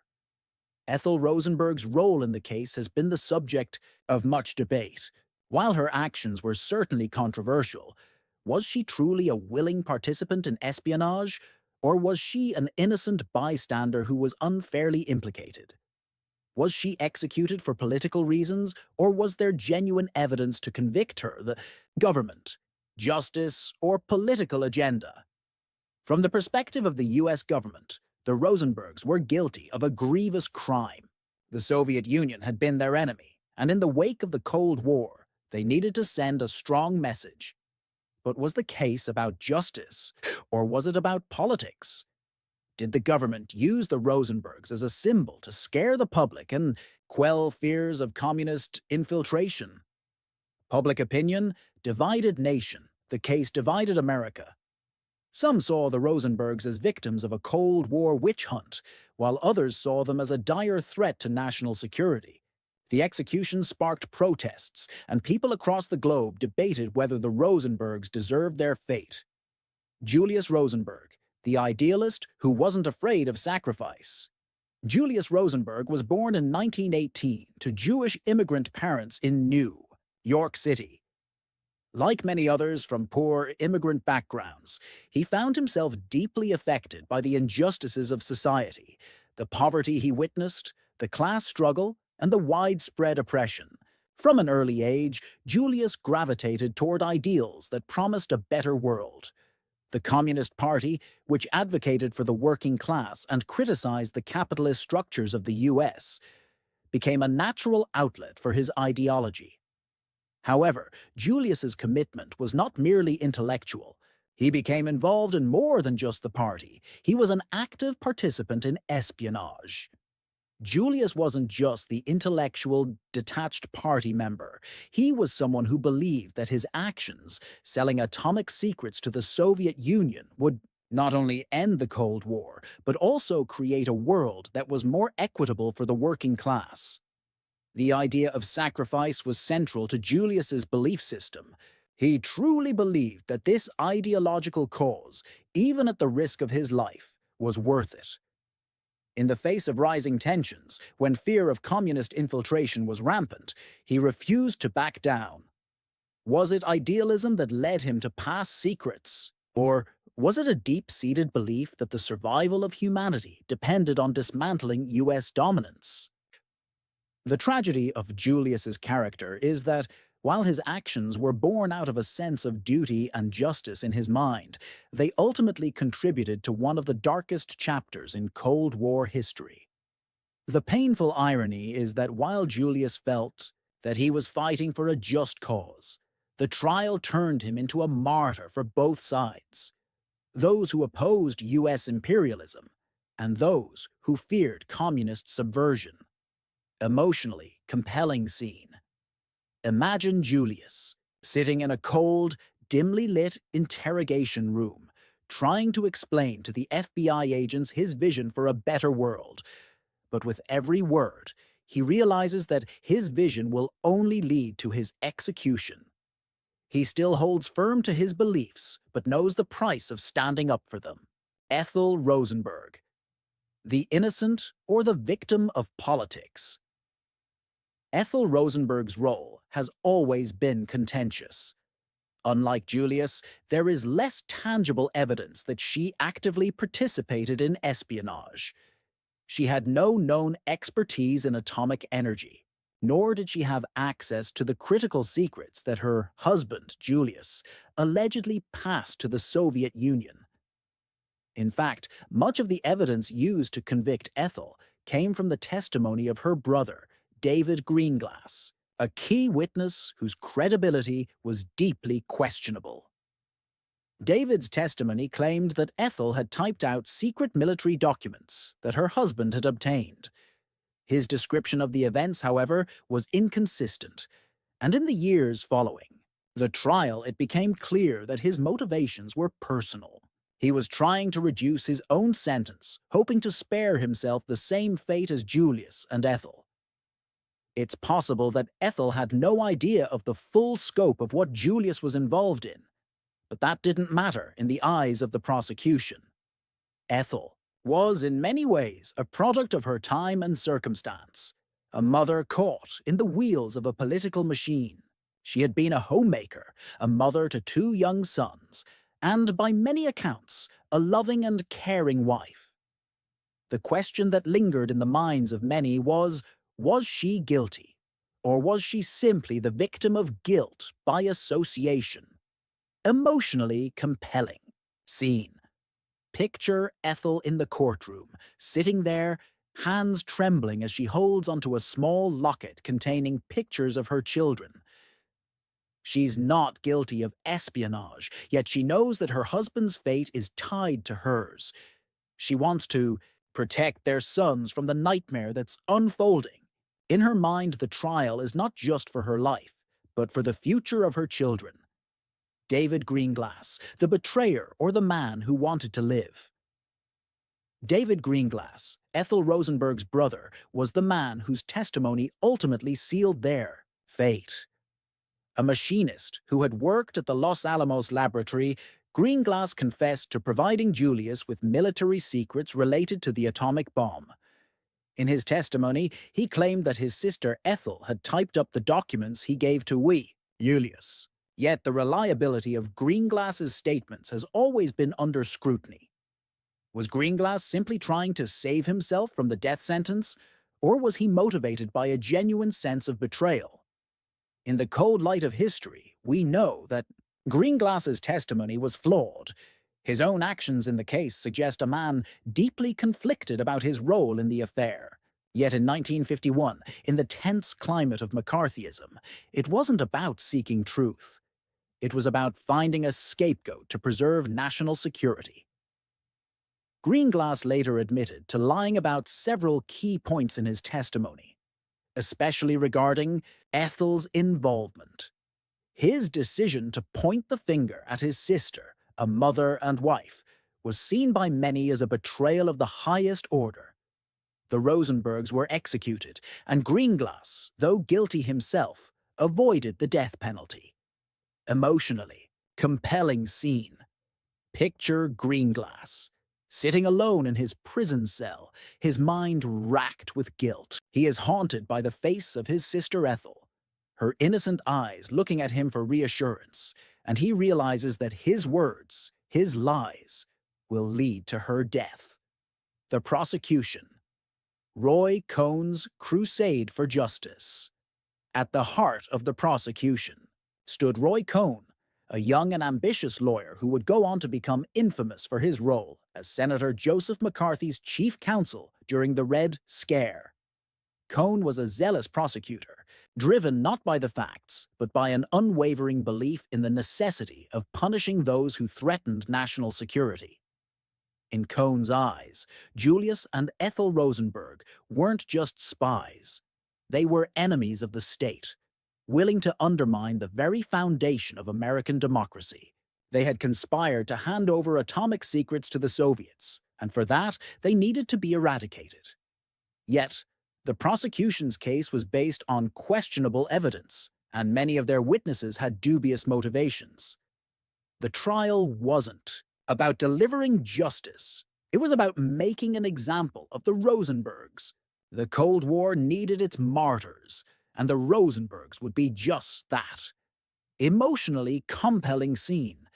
Imagine Roy Cohn in the courtroom, standing with an air of righteous fury. He doesn't care about the evidence. All he sees is an ideological war that demands victory. His belief in the case is unwavering, even as cracks in his own argument begin to show. The public and media reaction. Divided America. The trial and execution of the Rosenbergs sent shockwaves through American society, deeply dividing public opinion. The 1950s were a time of intense paranoia. McCarthyism was rampant, and the fear of communism was at an all-time high. The U.S. government made an example of the Rosenbergs to show the world that America would not tolerate espionage or disloyalty. However, the global reaction was mixed. In the Soviet Union, the Rosenbergs were hailed as martyrs who had given their lives for the cause of peace and socialism. In Europe, where the Cold War was seen as an ideological battle for the future of the world, many sympathized with the Rosenbergs and saw them as victims of an unjust trial. In contrast, many Americans saw them as traitors who had put their country's security at risk. Emotionally compelling scene. The execution of the Rosenbergs was broadcast across the world, and scenes of protests, some in the U.S. and others internationally, added fuel to the fire. Families, civil rights groups, and intellectuals began speaking out against the trial, claiming that justice had not been served. The image of the Rosenbergs walking to their deaths became a symbol of the Cold War's human cost. The enduring legacy years after the Rosenbergs' execution, their case continued to haunt American history. New revelations, such as the declassification of Soviet archives, have painted a more nuanced picture of their involvement in espionage.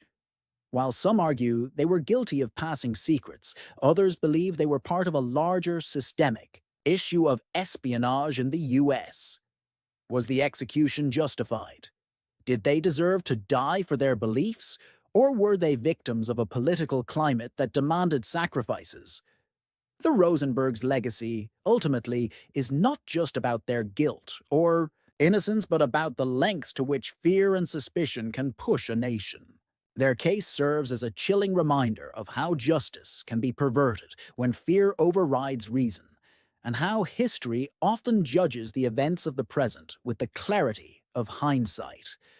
The final shot of the film cuts to a courtroom decades later, where an innocent man, like Julius, could be put on trial today, and the question looms, how far have we really come?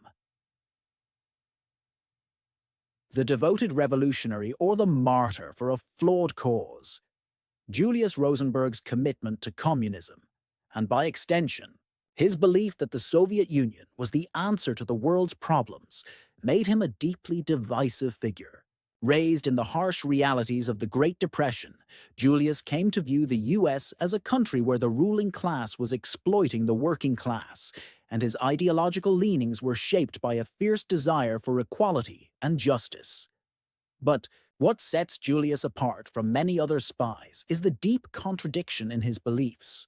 On one hand, he was a devoted revolutionary, fully committed to a cause that he saw as righteous, a cause he believed was necessary to avert nuclear war and create a more just world. On the other hand, his actions, specifically stealing atomic secrets from the US government and sharing them with a foreign power, had potentially catastrophic consequences for the very world he sought to protect. Picture Julius in a flashback, speaking passionately to a small group of fellow communists in a dingy apartment. He's a charismatic speaker, emphasizing the need to fight capitalist imperialism and describing his vision of a new world. His comrades listen in awe. The atmosphere is electric, and Julius's eyes burn with conviction. But then, in a moment of introspection, his face falters, as if he's already sensing the weight of the choices he's making.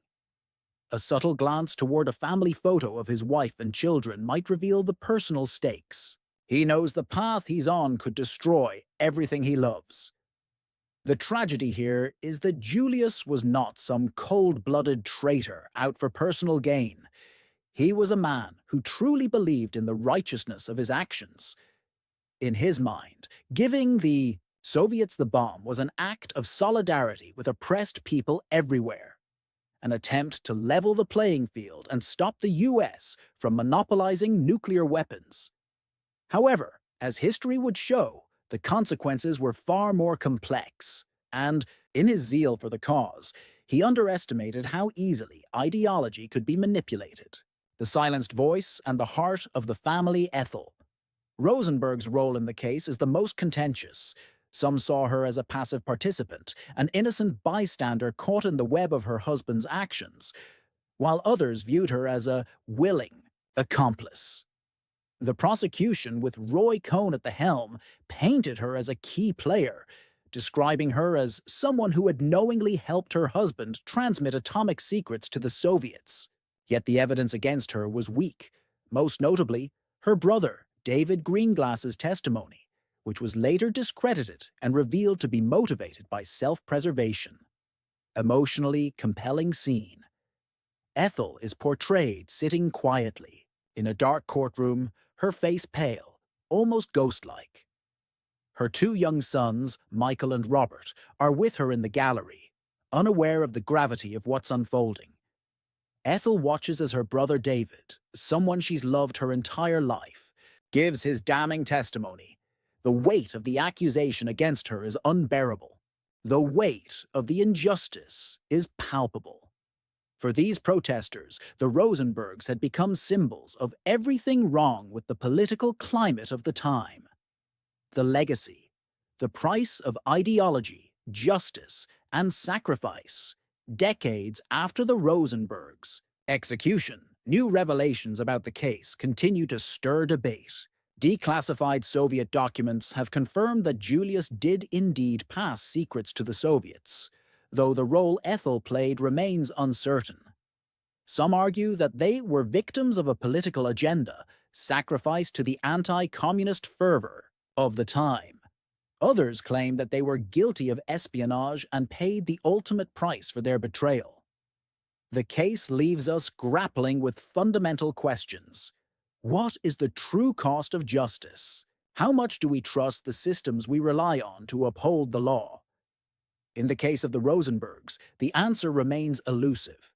Their execution serves as a stark reminder of how fear and suspicion can erode the very principles they seek to protect.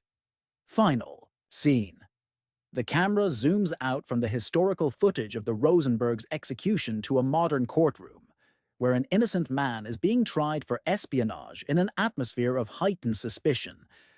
As the scene fades to black, the haunting question echoes.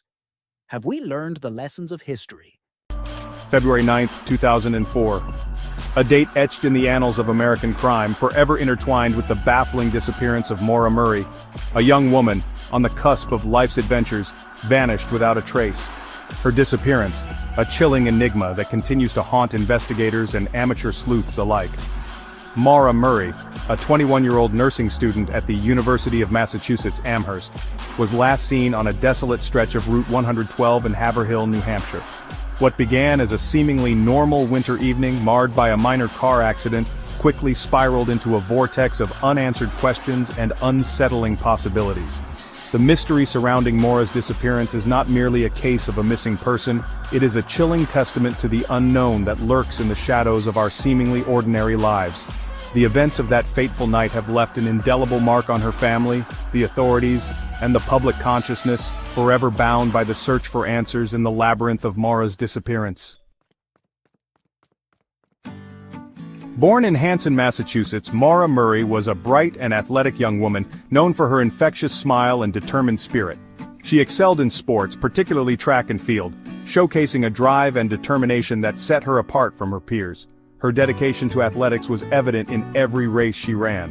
Her academic achievements were equally impressive, earning her a place at the prestigious University of Massachusetts Amherst, where she pursued her dream of becoming a nurse.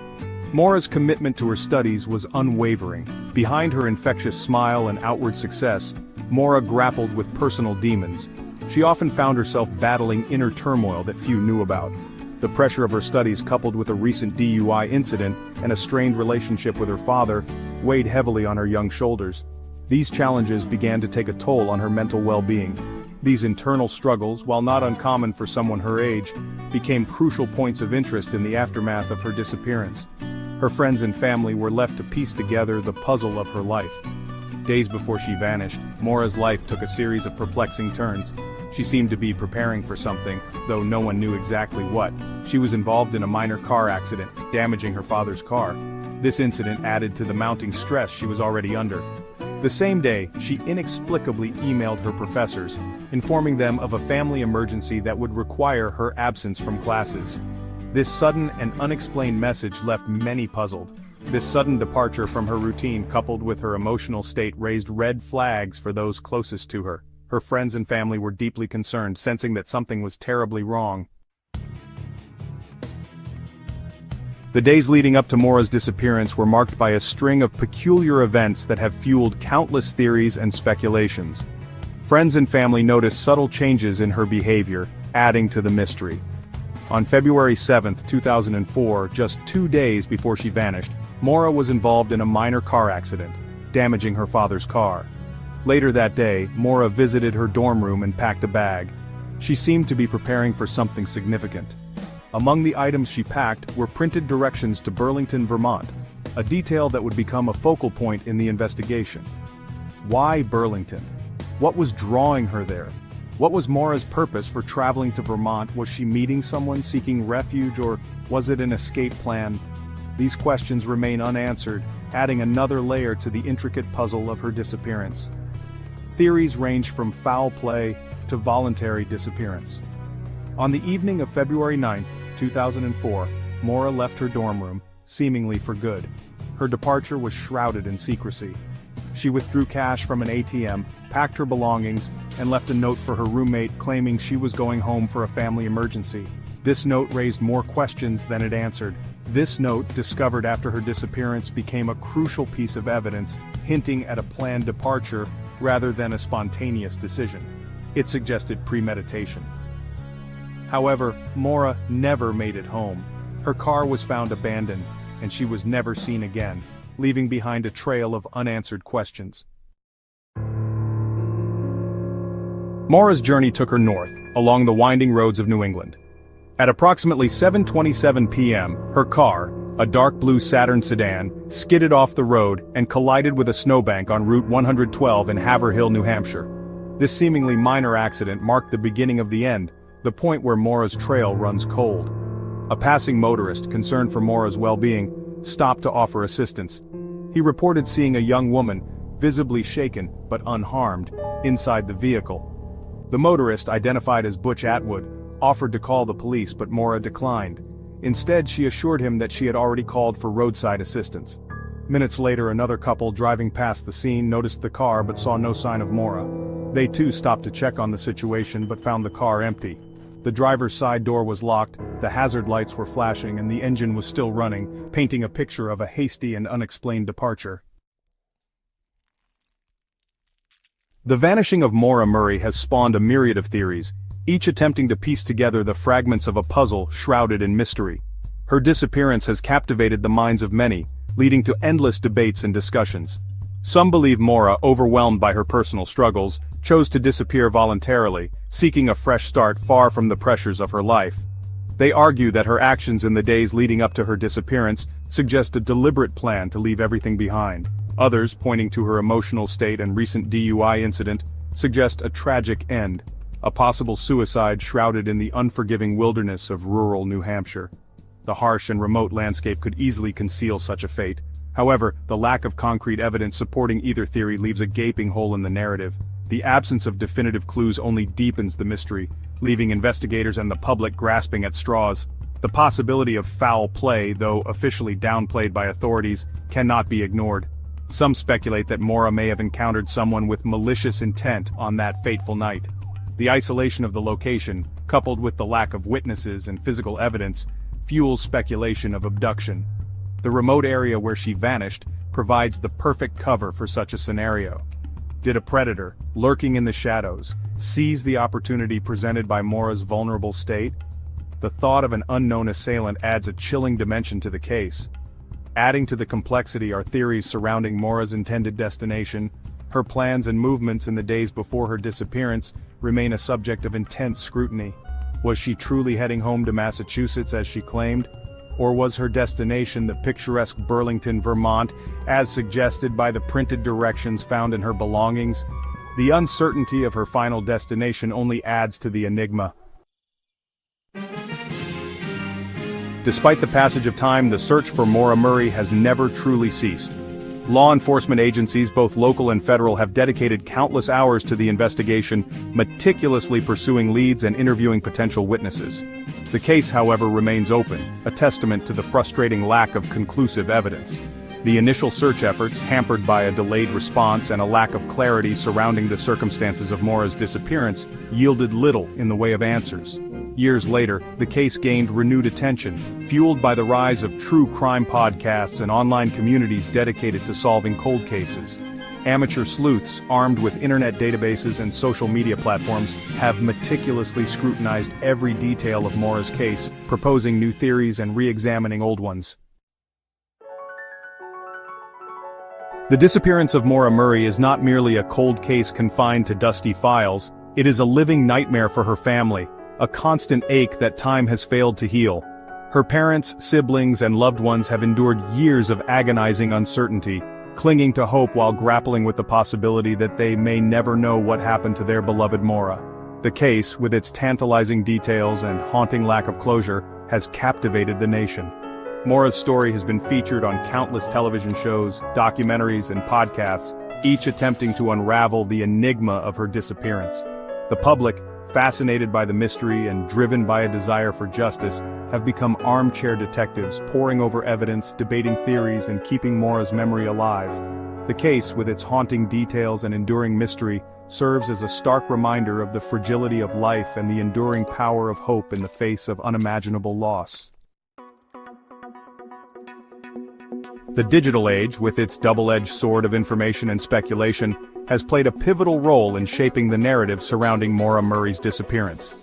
The case found a new life online, becoming a breeding ground for theories, conjecture, and fervent debate. Online forums and social media groups dedicated to solving Maura's case have emerged as digital town squares, where amateur sleuths from all walks of life convene to share information, analyze evidence, and propose new leads. While these online communities have been instrumental in keeping the case alive in the public consciousness, they have also contributed to the spread of misinformation and the amplification of unsubstantiated theories. The digital footprint Maura left behind, from her online activity to her final phone calls and emails, has been meticulously scrutinized by both investigators and amateur sleuths, adding layers of complexity to an already intricate case. The unsolved disappearance of Maura Murray stands as a chilling reminder of the mysteries that continue to baffle and haunt us. Did she choose to disappear, seeking a new life away from her troubles? Was she the victim of a tragic accident, or a sinister act of violence? The questions surrounding her fate linger, echoing through the years, a testament to the enduring power of an unsolved mystery. Maura's case serves as a stark reminder of the fragility of life, the enduring power of hope, and the relentless pursuit of truth, even in the face of seemingly insurmountable odds. The search for answers continues. Investigators remain committed to piecing together the puzzle, while her family and loved ones cling to the hope of finding closure. The case of Maura Murray, forever etched in the annals of true crime, stands as a haunting testament to the enduring power of an unsolved mystery.